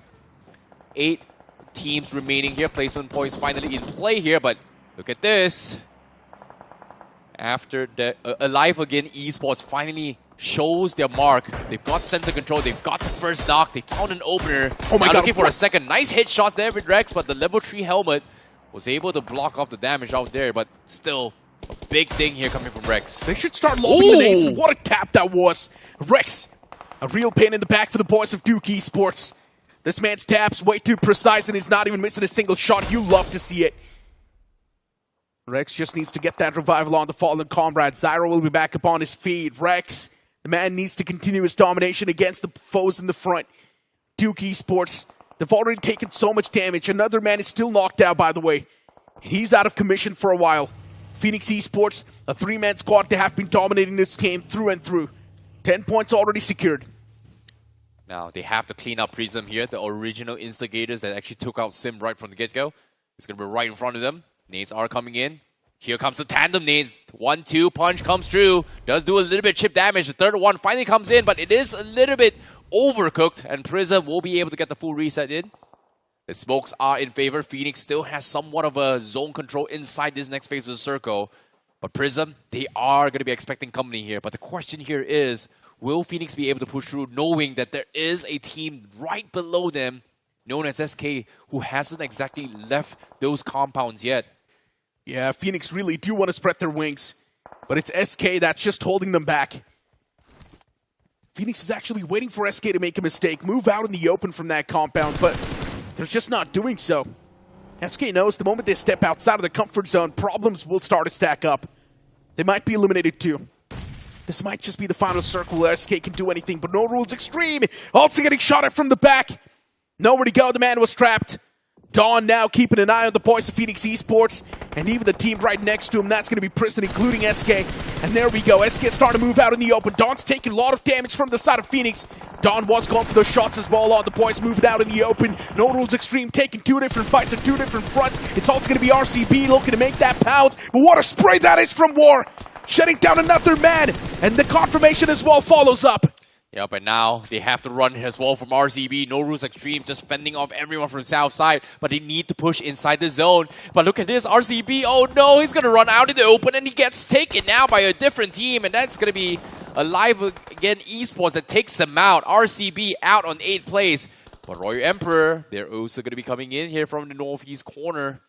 It seems like they themselves have gotten 2 finishes and they are relatively healthy in this game. They should be able to do this, but SK, they finally out. Oh my god, look at these nades. So close. Dawn backing away. The man's barely alive on a sliver of HP. No Rules Extreme. You can look at War. Nade cooking up, Prism. Oh no, that could have been a free shot. Could have been a free knock as well, but War too busy cooking up that nade. Nade was not even tossed to perfection. Blake's going to get a second shot at life, so the man's just going to patch himself up. Phoenix Esports on the sidelines, on the edges. You will see Royal Emperor as well with all the 4 men standing. Alive Again Esports as well. Even they want to secure a big game. Exactly, but Alive Again Esports, they have those compounds, but the mountain terrains is still occupied by Prime. And the biggest problem right now for all of these teams is that Prime is still alive. But the unfortunate news for Prime to actually close up this game is that they only have 2 members, which is kind of sad. So Phoenix, if they know this is happening as well, and if they clean up Prism Esports, they should be able to close out this game right now. Yeah, I mean, Prison in a real awkward spot. Between 2 teams, they're pinched, sandwiched. And Prism, anytime they can actually be just hydraulic pressed. I'm pretty sure surviving this one's going to be tough. The manpower as well is going to be divided equally, because someone needs to watch at the back lines as well while taking the fight in the front lines. And Phoenix Esports has to make the go call soon. I'm pretty sure they are running thin on patience, because No Rules Extreme can keep on waiting. They can keep on waiting the third party this. And let's not forget, there's also Royal Emperor still in the game with all the 4 players alive. It's really tough, but Viper, seems like they are going to be punishing the members coming Royal Emperor from down south as well as they try to creep up. Rush now needs to lob the perfect nade. It looks good. The time the nades comes true. Ooh, Tricks. He still survives this, even though there's 2 nades.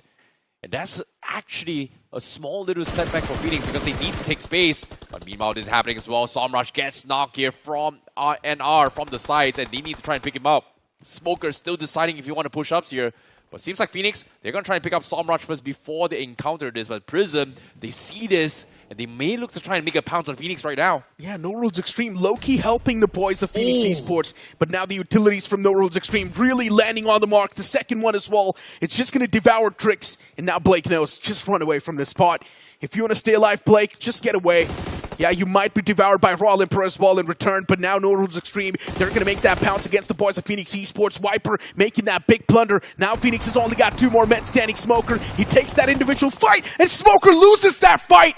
It's such a big blunder. Yes, the team has been eliminated, but Phoenix Esports Smoker should not have lost that duel. And now for No Rules Extreme, Samraj will be devoured. A free frag claim, No Rules Extreme. Yes, they're on the verge of actually winning the game as well, but Alive, they are not someone that will be easily devoured. What a shot from Alive Again Esports here as well here. What a shot to take him down. Now with just 2 down, only 1 remains, and they are going to be on the flush here as Rush goes in for the dive. He is going to tumble, but no, he actually wins his trade, and just like that, Alive Again Esports, 2 back-to-back endgame zones, but this time he wins the winner-winner chicken dinner. That is going to be the performance that they need, but Alive Again Esports, they are right on top right now. Really impressive, Alive Again Esports. The previous game as well, double digits on the board. This game too, with a chicken dinner, a lot of frags as well accumulated. Phoenix Esports messing it up. Yes, they do have a lot of points from this game, so that's a really good thing. At least Phoenix Esports is still going to be in the top 5, but I feel like they could have done a lot better. Yeah, I agree. And No Rules actually helping Phoenix Esports get the reset as well was great, but they were so focused on Prism for the longest of time, and they just take too long as well, which, again, was it a problem? not really. I would say they set up the nades, they tried to clear out the shack for the longest time. They just could not find that open enough to actually go in for the push. So they were really unsure of how many people was alive from Prism, maybe 2 or 3. And that's the reason why they just could not push up. But again, the only way Phoenix would have won was that they clean up Prism as quickly as they can, take their space, and then win the game. So pretty much... Yeah. So pretty much all the teams that we expected to perform, you can't say performed in this game, right? Phoenix Esports, Royal Emperor, Alive Again Esports, No Rules Extreme. Just one team was not able to make it. That was Pure Esports. But it's fine. The amount of points they got in this game, it's still more than enough. But at the same time as well, No Rules, they understood that they actually won this year. But what was really surprising for me was like Alive Again Esports, this shot here to actually cut down 2 players was just insane. And even Rush at the final moment, he was so low, he was so confident, he knew he had the numbers advantage, went in for the push, and won that duel. So this is a good game once more coming from Alive Again Esports. Yeah, actually pretty solid one as well, since they got a decent bit of elimination points too, backed up with that. And now with this chicken dinner, Alive Again Esports might just be tied up with Pure Esports, since Pure Esports had around 33 or 34 points in total after this game as well. If I remember it correctly, they had 6 frags in total in this game.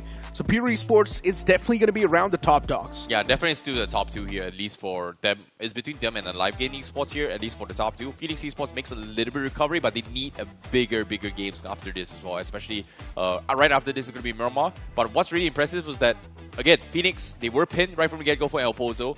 They somehow were able to maneuver their way in towards the endgame zones. Again, small little mishaps with Prism, but again, it was a tough rotation. In my opinion, it was one of the most difficult rotations Phoenix Esports has pulled off to get themselves into the endgame zone. Still a solid game for Phoenix, right? We mentioned this. On the map of Miramar, it might just be a little bit more forgiving when it comes to pulling off rotations, and Phoenix Esports abused that factor pretty well. To be honest, for Phoenix, Simp getting knocked out off the rip was definitely a big issue. In my opinion, they need to have a talk with each other, figure out what exactly went wrong with Simp, what was he expecting, what exactly happened there, because even we did not catch it on camera. For Royal Emperor, they were seen in the top 3, but the way the circle formed out as well, it just blows for Royal Emperor. They were forced out of their comfort zone. For Phoenix, still Viper is going to be the man who was the main playmaker, getting 5 frags on the board, and the damage number of 512. What a conversion rate that is. Wow, that's just a very precise coming from Viper as well. Like, he only takes shots unless it's a 100% confirmation, and it's worked out in his favor. But joining him, we do have Rush coming from Alive Again Esports, we have Blake John coming from Prism Esports, we have Rex with Alive Again Esports, and also with War with coming in from No Rules. So I think from No Rules in particular, they did, I would say, they do have a little bit of a leeway to actually work with, but I feel like it's a big question coming from them. Hey, look at the point standings. Alive Again Esports with 21 points on the block, feeling real good. You've also got No Rules Extreme getting 13 points, consistency on top. Phoenix Esports, the first game was a bomb. The second game, they do really good. So now they've got 15 points on the board. They are going to be feeling pretty good as well. Duke Esports, a decent outing this time. The previous game, they bombed it. Yeah, for Duke Esports and Royal Emperor, they played very similar rotations onto the mountain terrain right from the get-go, right? They actually shared most of their finishes together because everybody was from the northeast side, especially, was just completely punished through. But with that being said, now Royal Emperor and Phoenix is tied on 4th and 5th position. But guess what? Alive Again Esports, with 2 games of back-to-back consistency and this chicken dinner, they are currently sitting on top with just 1 point ahead of Pure Esports. RCB as well with 7 points on the latter half of the board now. Once again, just to let you guys know, top 7 is going to be the main goal. Even a team like NW can make a comeback. All it takes is 1 chicken dinner, and you can instantly place yourself in the top 7. It's not going to be that tough for you to make the catapult, but yeah, getting the chicken dinner is definitely going to be extremely tough. Even for Red Smile, to be honest, the way they have been playing, just a lot of rookie mistakes. It feels like they do have a lot to learn, and I'm pretty sure slowly and steadily they are going to be learning. Unfortunately for them, they just don't have enough games to actually learn right now, but I hope they are going to be adapting soon. This is my first time seeing something like this as well. Am I seeing this right? There are 3 teams in 2 games that has gotten 0 points so far. Yeah. That is a really sad entry, I would say.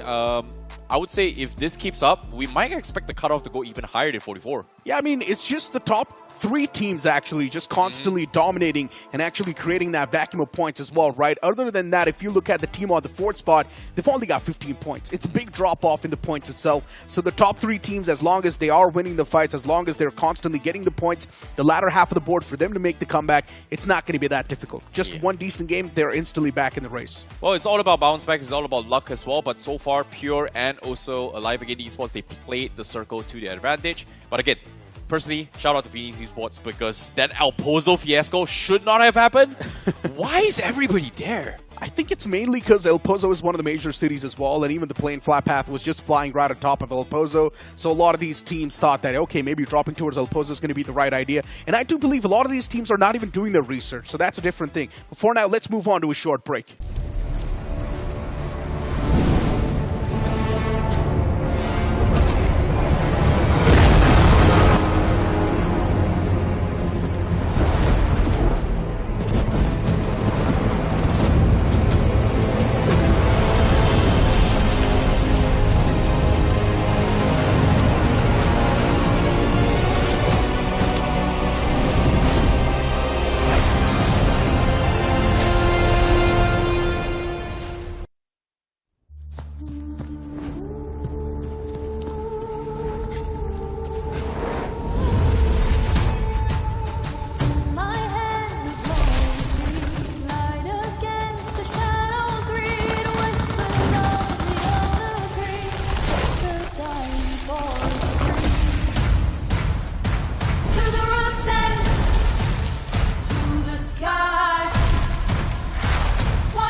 Hello everyone and welcome back to BGIS 2026. You guys are currently watching the round 2 and of course the English podcast. My name is ICBB1T. Joining me is going to be Fixus as we take you through the commentaries for this one final game here between Group 4. And interesting enough, consistency is the key to winning games, and two teams has been very, very consistent so far, and that is going to be Alive Gaming Esports and Pure Esports.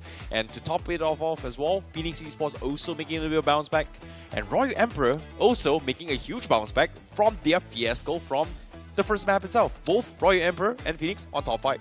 I think I'm really happy with how Royal Emperors played in this one, especially with what happened to them in Erangel. Was a little bit of unfortune and a little bit of them going overwhelmed, and yeah, they kind of messed up in that one. But this time you cannot mess up with Royal Enfield Collection. It is out. Go check it out. Cruise through the battlegrounds with those beautiful bikes. But yeah, coming back to discussion, I think so far, if we have to draw comparison, this group has been much better. But then again, I feel it's slightly imbalanced. I feel like there are certain teams who are way too strong, who are way too decisive with their callouts. Alive again, they've been playing really amazing. You've got the likes of Phoenix finally staging their comeback. So hoping so in Miramar we get to see a little bit of a bounce back from the teams down at the bottom. Yeah, and I think right now it all comes down to just rotations, right? Like, I think the biggest fiasco is that do they realize that El Pozo is just too many teams in particular? Are they going to switch drop spot? Picado was vacant.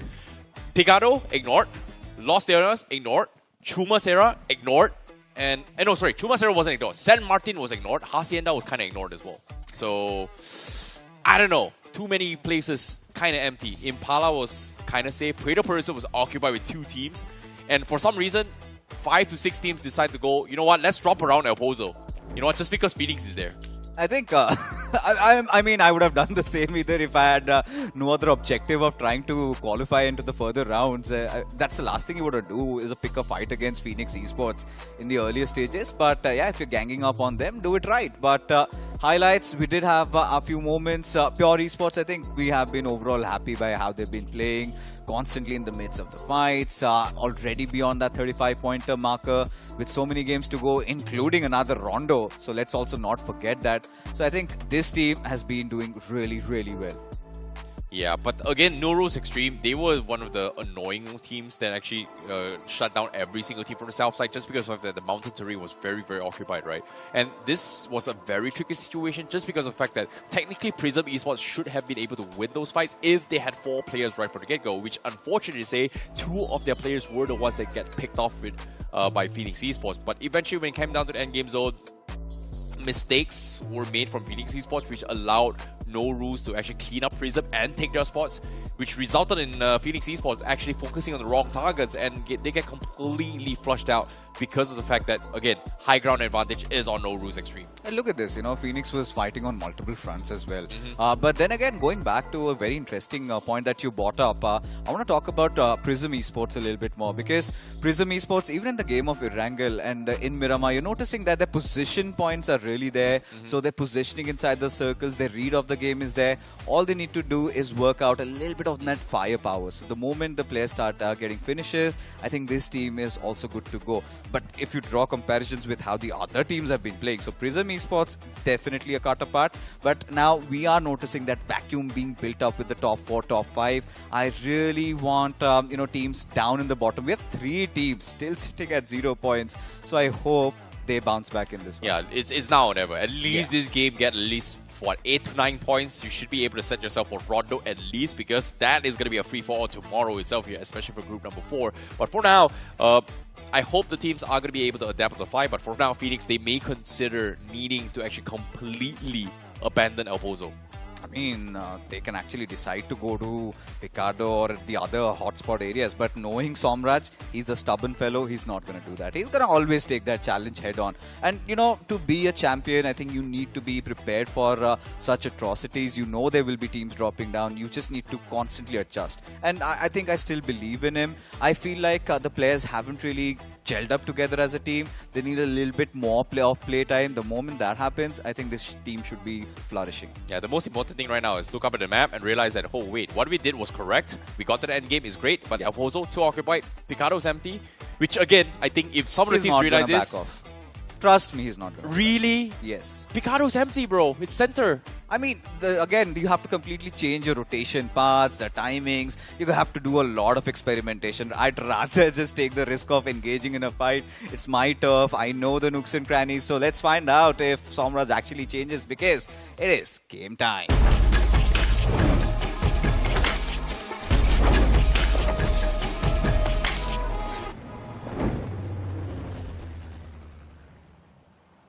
Well, one final game for today here itself. Will Group 4 actually rise up to the challenge here, or are we going to see a new contender? Because as of yet, the flight path is going to be a little bit of a difference here. It is kind of skewed towards the south side right now, coming from Impala itself. So El Pozo, a little bit of a fast stretch for some of this team. So are we going to see that secondary drop spot is going to be the question here. Impala was kind of occupied. Well, it seems like that is going to be the first team here. It is going to be Alive Again Esports that drops first, and they haven't been contested, so they should be fine for now. But Los Leonas was completely ignored in the last game as well. Puerto Paraiso, we are going to be expecting On to be in there as well. ON going to be in that vicinity. Patona is going to be expecting 2 teams heading there. But Prism is going to be dropping down south as well. So nothing super crazy yet. I really hope somebody drops down at Los Leones. Seems like, again, this big city is going to be left vacant. I do not know what these teams are really up to, because I felt after they got eliminated, they should have gone on the map stream and should have noticed that, yes, they're going to get a lot of those loots, but seems like, they want to stick to their original game plan. They want to stick with the rotations and all of that. But El Pozo, like you said, it's going to be a fast stretch for so many of those teams, especially with Phoenix. The good thing is Phoenix know where the vehicle spawns are, and they're going to quickly drop down, take the vehicles. But now we do see the circle in front of us, slightly towards the center. And I hope somebody actually goes towards San Martin, or at least takes quick control over those Picardo hills. I think Delta Esports is going to be going towards San Martin here, but I'm surprised they did not actually settle for Picardo. It is just completely left untouched as well. Phoenix is going to make a rotation down towards El Pozo. I think RS is going to try and get towards Monte Nuevo here. 7 Majestic Gods decides to take a little bit of drop clash down towards Prison. So we are going to be seeing a scuffle down to the south side here. Alive Again Esports completely untouched here from the far east of the highway, so they should be A-okay for now. But surprise, surprise, this time, I think, 4 teams is congested onto the southwest corner, and Prison is going to be 7 Majestic Gods versus Pure this time. I would love to see this fight commence. I'm pretty sure Pure Esports should have spotted out all those parachutes dropping by, but Mayank does not have the best of weaponry to deal with. But given it's the earlier stages of the game, sometimes even these dual pistols can dish out some massive amount of damage. Mayank just staying a put. He knows that Ayan is going to close in. He's just waiting for him to expose himself a little bit more. And now look at this. Right, one of the players of Pure Esports has been brought down pretty low. Spray, he knows that this is his fight to win. And at this point, beautiful cover fire coming in from the players of Pure Esports. Oh my god, that's a knock and a half. Mayank decides to step out of his cover. Finally, he gives his position away. But now 7 Majestic Gods in a world of trouble. Oh no, Pure Esports, they're in a little bit of a weird spot to be in. But 7 Majestic Gods, they only lose 1. They are going to be on the hunt here as Knuckle forced to make a run for it as well. He's lost one of his players as well. He does have a little bit of a AR to work with, but with the shorties and the dual MP7s, well, haha, not really something you want to work with as well. Sorry, I mean MP5s, but again, tough spot to be in, at least for Pure Esports. But again, they are going to be calling in the cavalry here, trying to fight this. They have got themselves to reset, and surprise, surprise, 7 Majestic Gods, they did not actually push out. I was expecting a little bit of push out coming from them. I'll be blunt, honest, I loved how Pure Esports engaged in that fight, especially how the cover fire came in time. Otherwise, Clutch Boy was pretty much done for. Ayan took 1 for the team, but still, Clutch Boy did make up for it. Did not have a lot of HP, but as long as you're getting those trades, you're getting those finishes, and now having that extra man surely does help. And now they've got so much room to actually play around. They can venture out, get a couple of loot. They know that 7 Majestic Gods. They're scared. And if you ask me, they haven't been doing that great. Just 5 pin points out from those 2 games that they've played. It's just a matter of moments before where Pure Esports get their loot and they decide to pour in. Oh boy, what can they do right now? Pure Esports, again, they have to wrap this quickly as well. They are one of the furthest away from the zone as of yet. And you can see they are diligently checking every single corner. And 7 Majestic Gods are just not making any noise at all. It seems like they've realized they are on top because Incredible has been proning around, making a lot of scuffle noise. I don't think they've heard him, but still, even then, very tricky spot to be in here. Mayang, his small little footsteps has been heard. And Pure is still checking every single corner. I think he know he is going to be in the corner as well. The nades are coming in. Incredible. He's going to take some serious chip damage, and here he comes. The first nade comes through. He does chip away at Incredible's HP. Instantly, he stands up to reposition, but the zone is finally here. And 7 Majestic Gods, they're in a lot of trouble. Pure Esports as well. Wrap this up as quickly as they can because they're all under-looted as of now. Exactly. Pure Esports cannot prolong this fight. Surely cannot afford to do the same because Ayan OP, look at him. Just has the stained bandages to work around with. And 7 Majestic Gods, clearly not living up to their names. Just hiding in the corner, letting Pure Esports be slightly impatient and make that push. And that is when they decide to strike back. And finally, the moment has arrived. Both these teams just separated by a thin wall. Mayank, he's got that AKM to play with. Incredible. He's got a different angle. And now Pure Esports. All right, Knuckle. His bag is visible, so Incredible knows exactly where he is. He's got the right set of weapons also. Patience running thin, I see. Somebody has to initiate. And seems like Pure Esports really do not want to make any mistake. Both of them playing pretty passive. Oh no, pre-fire coming in, missing the shot. Knuckle knows exactly where he is right now. Nades, no nades from both sides here. So it's going to be a little bit of a sustained mets here. They are going to bleed out both each other's utilities. But Mayang, he does not have a helmet. So needs to be a little bit careful. Needs to find Pure Esports to try and overcommit to this. But even then, they send up Clutch Boy on the outside in case if they try to decide to back off. But Mayang, he finds the opener. That's going to be the knock coming through. Knuckle is going to focus on picking himself up. So he should be fine. But again, 7 Majestic Gods, they're given this go-ahead. But they're not picking yet. Now the pre-fight comes in, but Mayang finds another one. That's going to be 2 knock. And just like that, Pure might be a little bit scuffle. But fortunately for them, Pure, they're able to pick up one guy. Now Mayang, he's going to take a little bit too damage. And he is going to go down as well as Knuckle takes him out. But Knuckle, he's almost dropped down to the zone, but the Band-Aid just keeps him alive. But it is a 2 versus 1 situation right now. Even he does not have a lot of bandages, 2 being the exact number. So whatever Pure Esports need to do, they have to do it quick. 7 Majestic Gods just survive with Smokey. He's got some first aids to play with, but now he's deciding to go for the revive. And for all the right reasons, Pure Esports, they cannot further delay. Otherwise, they are going to be taken down to the mercy of the blue. And there you have it. Clutch Boy revealing his position. Smokey, he's got that DBS to go for that smacking. But this time, pure cojones on display by the players of Pure Esports. But they're not out of their miseries yet. They really need some healings. And will they find that, IC, is the big question. Fortunately for them, it's only stage 1. That is going to be okay. But like you said, they're out of beds. They need to loot up. They need to find a way to actually stock out as well. They just took too long to actually engage in this fight itself. But guess what?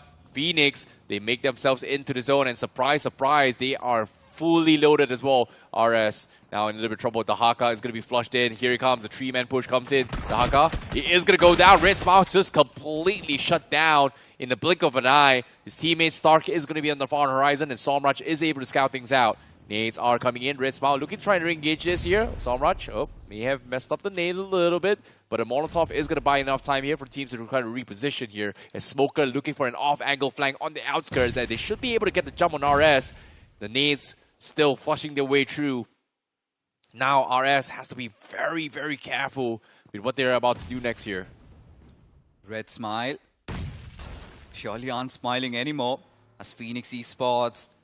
The ball coming through. Stark, he's got to make a run for it. Drax OG, a little bit of a trade grenade, but to no avail. Smoker, he's left to fend for himself in a one-on-one situation, and this time he gets taken down. Pretty sure Zonks was quite salty about it. Gets that quick elimination. Phoenix Esports, unwanted casualty, but Simp, he wants some retribution there. He wants to dive in, just jumping around, bobbing and weaving, and there you go. There comes the push, and suddenly, Simp, he will secure that knock. But look at this.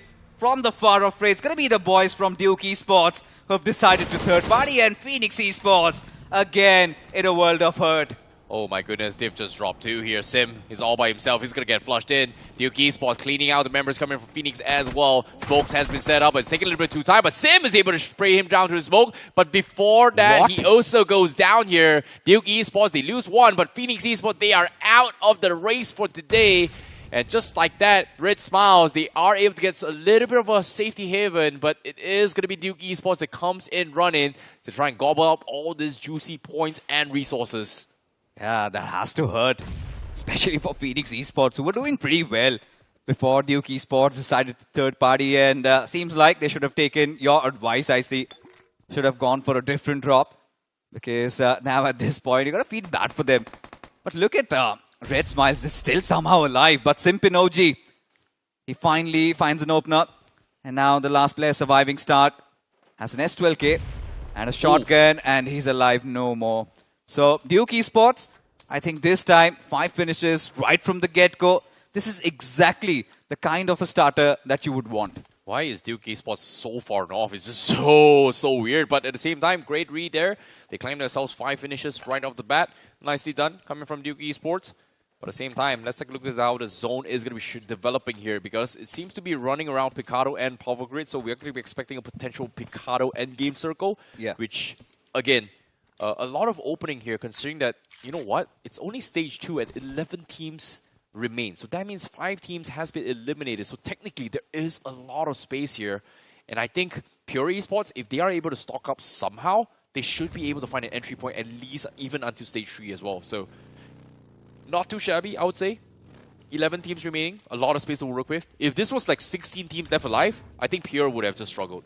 Yeah, they would have. But you know, now the circle has again taken a southwestern shift. And I must still say and point this out that Picado Hills are up for grabs. Our Royal Emperors are on the northern side of it, but alive again, they're closing in. And they've been the smarter bunch so far. They have been really good in terms of how they've been rotating, how they've been engaging in those fights. So whoever takes control over those hills is going to have a massive advantage. And seems like they've heard my qualms. Royal Emperor, they're going to make a quick move, but look at this. ONG. It's an OMG moment for them as TG from the backlines are going to make some good work out of them. Prism Esports confined to that one compound. They don't want to cause a lot of trouble, but they know the team's beside them. They're getting the job done. All they could have done is maybe stolen a couple of finishes, but it's fine. They're still A-okay. They still have a good spot. Now Prism Esports now. Seems like, again, like you said, right, they do have a decent compound. Circle's in their favor. No reason to actually overcommit to this as well. We do see a couple of love taps coming for team goals, which again doesn't give them a lot of advantage here. They are in positions to kind of punish rotations, but it is going to be very tricky. But let's take a look at the replay here and what happened between Phoenix and also NR, because this jingle coming from Phoenix was really nice, actually shut down here Ritzmouth, but this third party from Duke Esports was a little bit off here as well, because Phoenix Esports did not spot this out. Duke Esports was just coming out from San Martin, and just coincidentally, they actually heard gunshots, and that's why they just decided third party. Yeah, I mean, a lot of questionable moves being made by all these teams, if you look at it. Because for Phoenix Esports, they were thrown off, courtesy to that beautiful flight path trajectory and how the circle formed. And again, them chartering into mysterious lands, not really being aware of how these other teams are rotating, really tipping them off at this point. But look at Sports Frida. Beautiful connection on towards Clutch Boy. Having no response. And now, even Carl, he's gotten a couple of finishes. He's going to try and enter inside the circle, trying to play around the edges. And for Norway, let's see. They've got a decent spot. And all they need to do is get a couple of finishes. Because I see this is one team that has still not opened their accounts. Oh boy. What happened to Pure Esports? Seems like okay. It's fine, no? Not fine points. anymore. Like I thought they were going to be able to find some sort of space, but looks like it's a little bit too late. They lose 3. Maybe It's I thought they was going to find some sort of space, but this is no longer okay now. I'm sorry, man. Like it's just one guy left, 11 teams, and he's in one of the worst possible situations of the circle. Unless the circle shifts down towards the west side, he's pretty much done for. I mean, heart goes out to the players of Pure Esports, suffering heavily from scarcity of loot, and they wanted to kind of rotate in.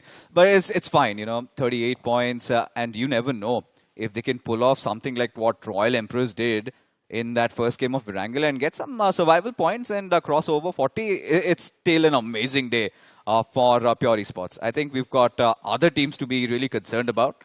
So I'm not going to be whining about that, but look at this. Another circle shift, a little concentric one at that.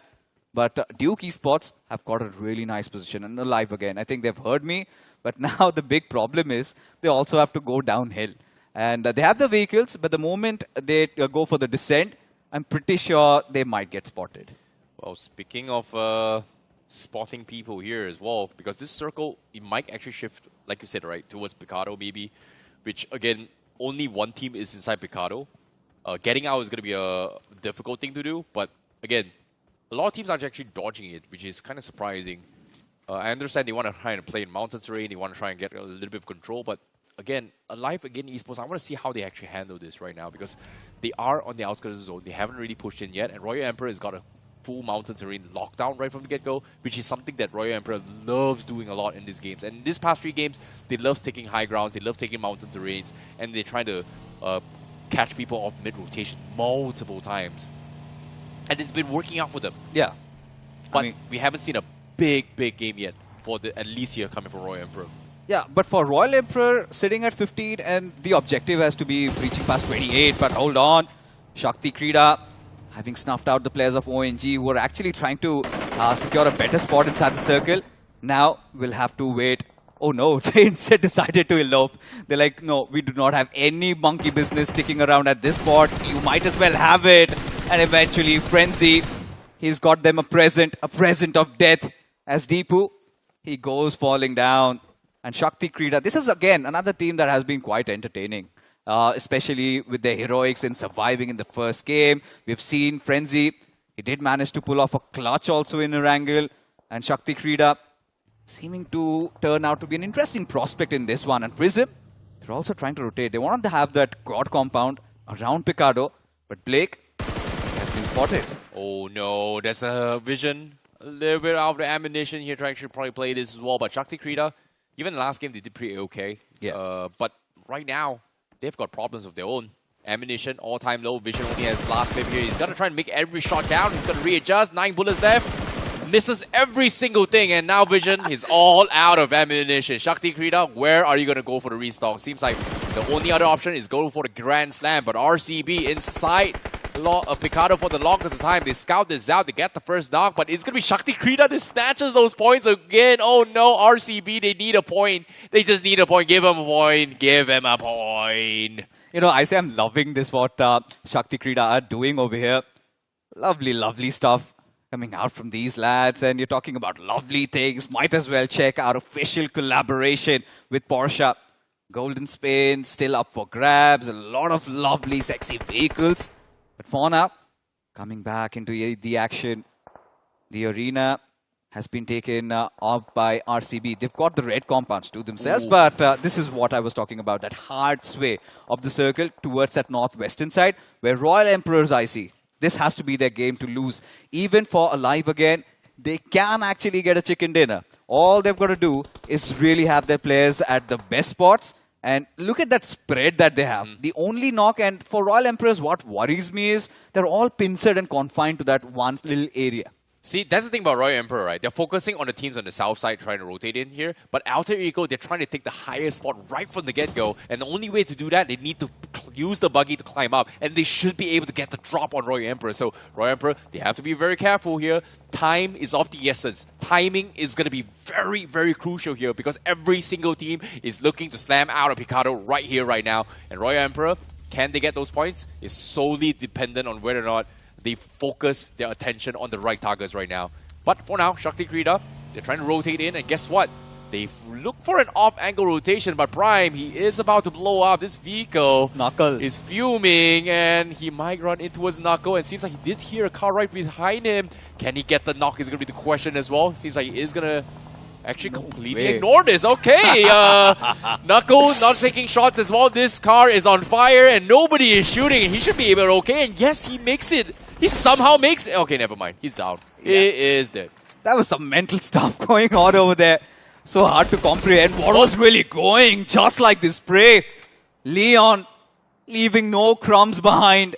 Absolute wipeout and no win. Didn't really needed these points. And finally, they've opened their accounts. 3 finishes on the board. And Kira, he's going to be taken down. So I hope they can quickly trigger that revival.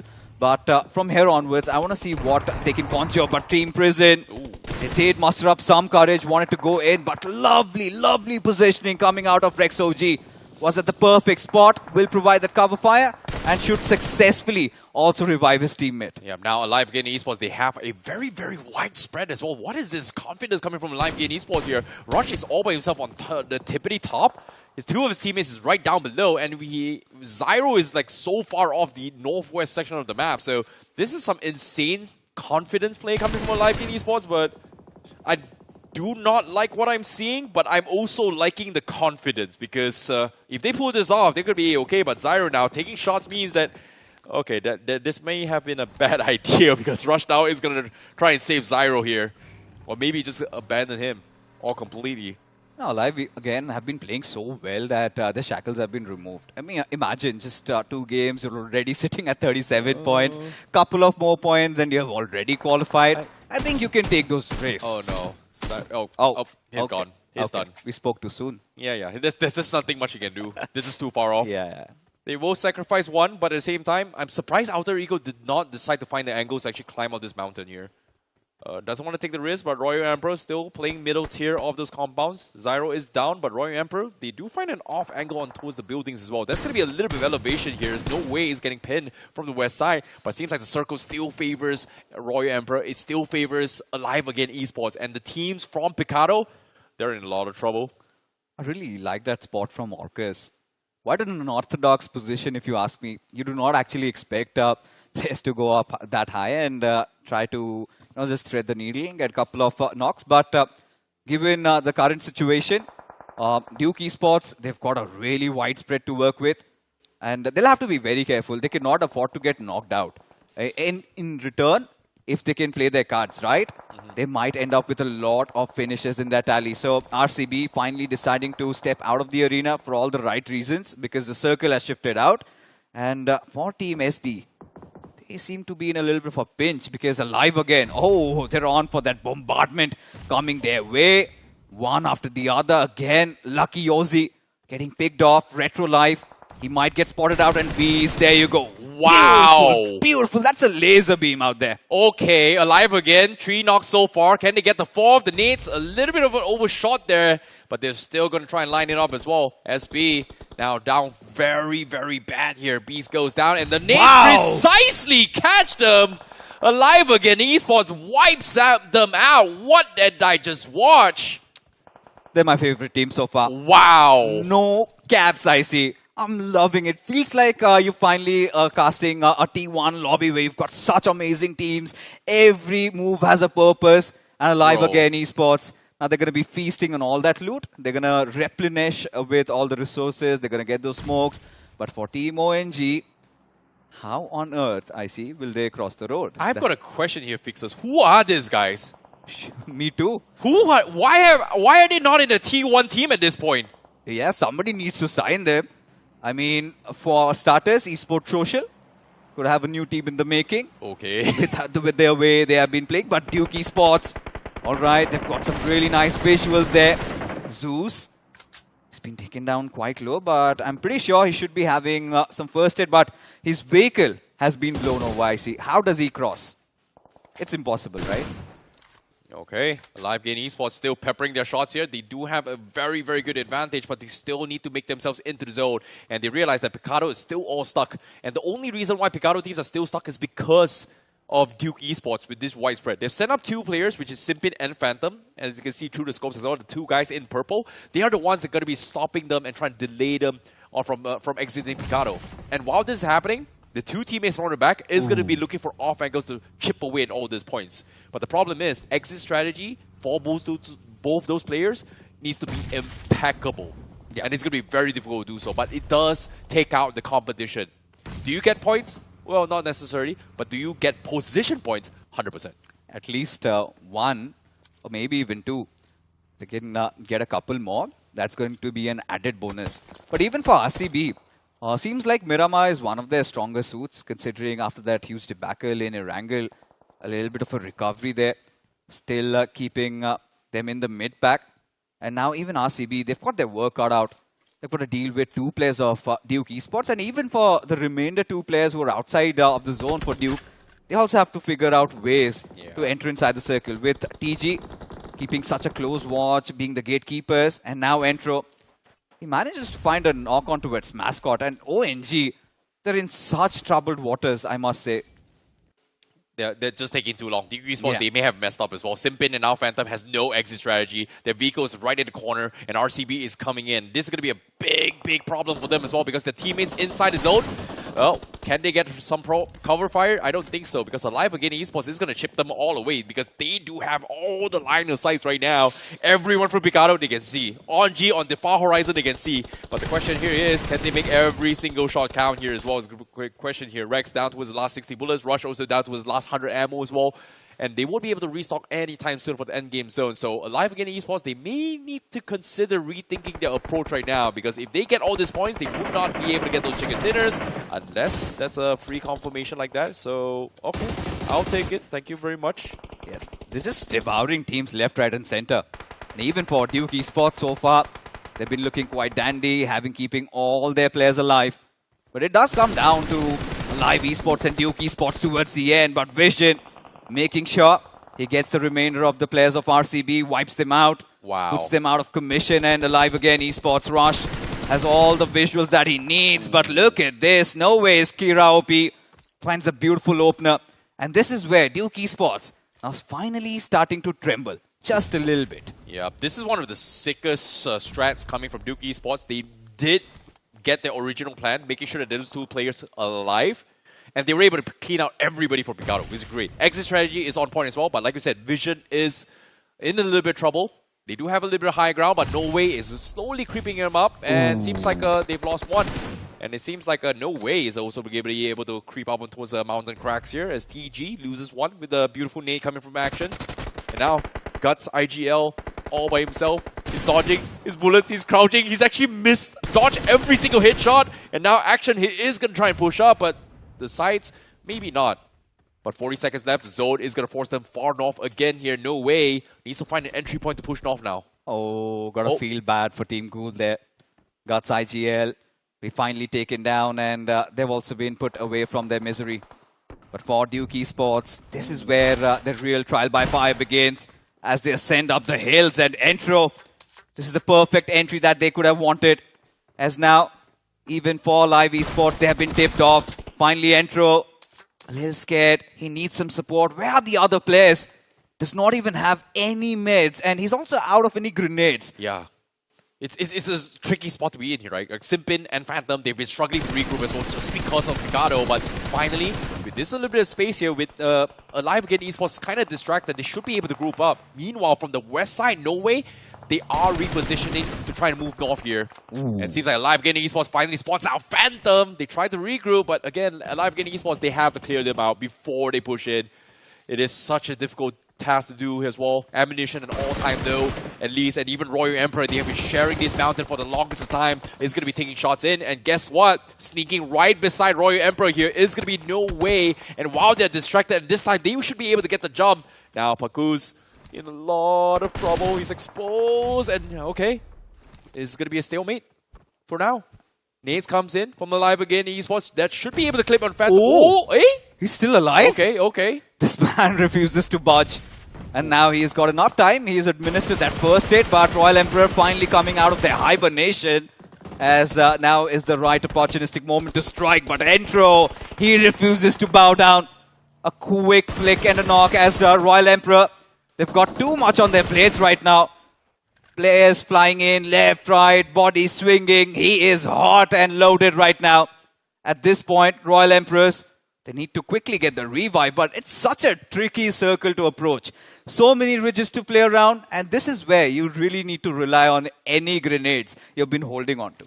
Yeah, it's going to be tricky. Duke Esports, they have officially regrouped, and now is their time to strike. Now Way's got the high ground, the perfect nade comes through, but they can't push because Alive Again Esports has got them in check on the right side as well. And with the zone coming in, out of smokes, no vehicles, they can't really crawl out. What do? They need to find an opener, no way. They're also going to bleed out as well with the zone coming in. But guess what? Royal Emperor creeps up onto us Alive Again. That might be the saving grace here for Duke Esports to try and pummel their way through. And yes, they will. Duke Esports pushes up and they are going to go in for the strike. Now, they're focusing on Royal Emperor here. But with the zone slowly shoving them here bit by bit, Royal Emperor still peppering shots, hoping to get a couple connections. Royal Emperor, the biggest threat of this entire game as of yet. And here comes a firing squad. One down, second to fall. And Royal Emperor will clean out Duke Esports here. But Alive Again is still right underneath. And no way tried to capitalize on them as well. And even then, it cannot be done. We're down to the final endgame zone.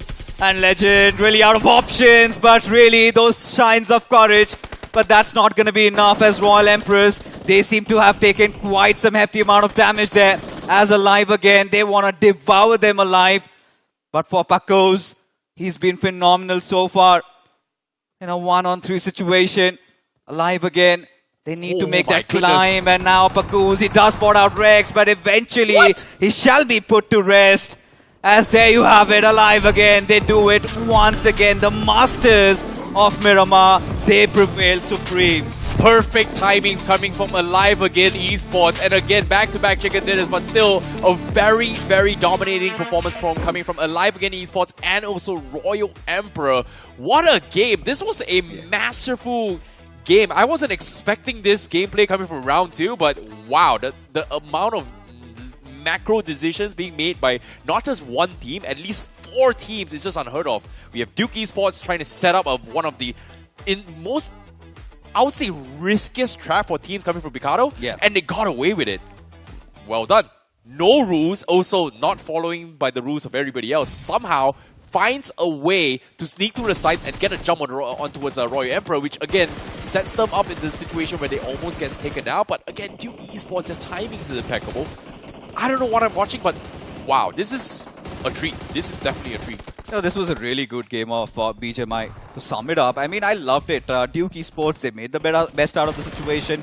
No way, they desperately needed those points. And the way they attacked Royal Emperors, I think they did instill all that heart, right? If No Way wouldn't have knocked a player out of Royal Emperors, Alive Again could not have won that game. Because Royal Emperors had such good control. They were staying quite passive initially. They just held on to those grounds, and towards those end moments is where Royal Emperors decided to wake up. But stats and figures in front of us are live again. I hope they've been sponsored, because the way this team has been playing, I really want them to have a very deeper run in the BGIS. Dude, Rush has 4 finishes, but 1,000 damage.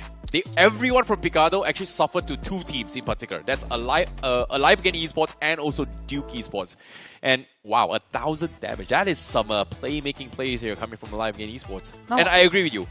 Who are these guys? Why are they not signed yet? And why did you guys decide to pop up now and not last year or the year before? Ooh, wow. You know, if you ask me, I think we have seen Zyro and Drex OG in the past under a different banner, but they've come in with 2 new players, because this, for sure, ladies and gentlemen, is not a new team. I'm pretty sure they know they are seasoned veterans, and they've just gotten better. I mean, imagine coming into the game today, you've got the likes of Phoenix Esports, and still you go out swinging. And by Phoenix Esports, Duke Esports was really impressive in that fight. Yeah, I won't lie as well. It's Group 4. It feels like 4 teams are smurfing on the entire lobby right now. And like 4 to 5 teams actually smurfing entire lobby here. Again, after Alive Again Esports, definitely feeling very alive here. Very well done here. Joining them is going to be Duke Esports as well, who did a phenomenal run. And interesting enough, Shakti Krida, even though they were given one of the worst possible scenarios multiple times, was able to get 8 finishes despite not having position points in this game. So interesting enough, 22 points for Alive Again Esports. We have 14 from Duke Esports. And Royal Emperor, I'm surprised. I thought they would have gotten more. Only 13 points. Yeah, that is what I was saying, right? They held on to the circle for too long. They should have been a little bit more proactive. They could have actually kept Alive Again Esports at bay. If you remember, they were the ones who were the nearest to the Picado Hills. But it was Alive Again who had such a wide spread. They went after finishes. And now the overall standings, the report cards in front of us. So Phoenix Esports on the knife's edge at 17 points, but Alive Again. I think no doubts on their qualification. We are going to see them in round 3 for sure. There's no one that's going to take them down, but Pure Esports, again, not the best of the games, but it's still okay. They can live with it. But look at this vacuum that has been created. And then you look at the right-hand side. I mean, so many teams with just single-digit points. Yeah, this entire vacuum coming from Pure, Royal Emperor, and well, not necessarily no rules from that game here, but again, No Way also making a little bit of bounce back as well, because that game just gave them 12 points, right? So that game just shot them out towards 9 points. So this is actually good for the teams in the bottom, because, like you said, a vacuum coming from Alive Again and also Pure has resulted in a situation where the cutoff for the 7th position is relatively low. Phoenix is currently sitting on 7th position with only 17 points. So that means if they retain the same momentum they have for tomorrow, that means they should get about 34 points should be the cutoff by then. If Alive Again decides to, decides, you know what, 6 games, let's try to pull 80 points in 6 games. Sure, why not, right? You know, at this point, Alive could actually be playing for some personal records, but the overall good thing that has come out of this particular outcome is the fact that they've created such a big vacuum that, the race for the top 7 is pretty much anyone's. The point standing still look pretty volatile, and given that we have a Rondo tomorrow, I'm so excited. Yeah, I want to see how they actually handle Rondo here, because considering the strats that they brought to the table, considering that Duke Esports pulled off some really sick strats, Phoenix had a little bit of a struggle. Tomorrow's going to be insane for Group 4. I'm excited for the first 3 games at least. I certainly am, but that being said, folks, we're finally done with the matches for today. Group 3, Group 4, they will be resting easy. They'll have to come back tomorrow, and so shall we. With that being said, take care. Have a good night, all of you.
When the rider breathes, the road wakes.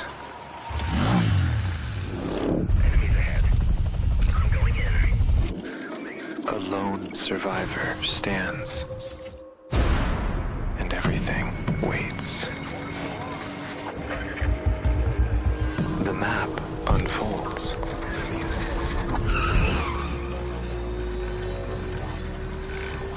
And the journey begins.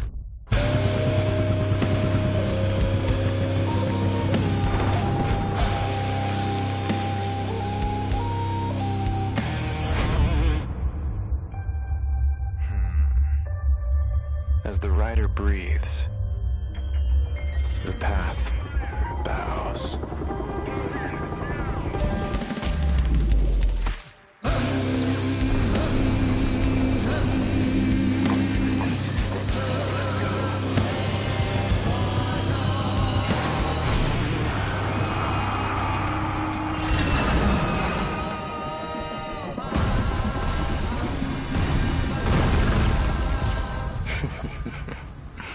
Limits? They're just marks in the dust. Because in the battlegrounds, there are no limits.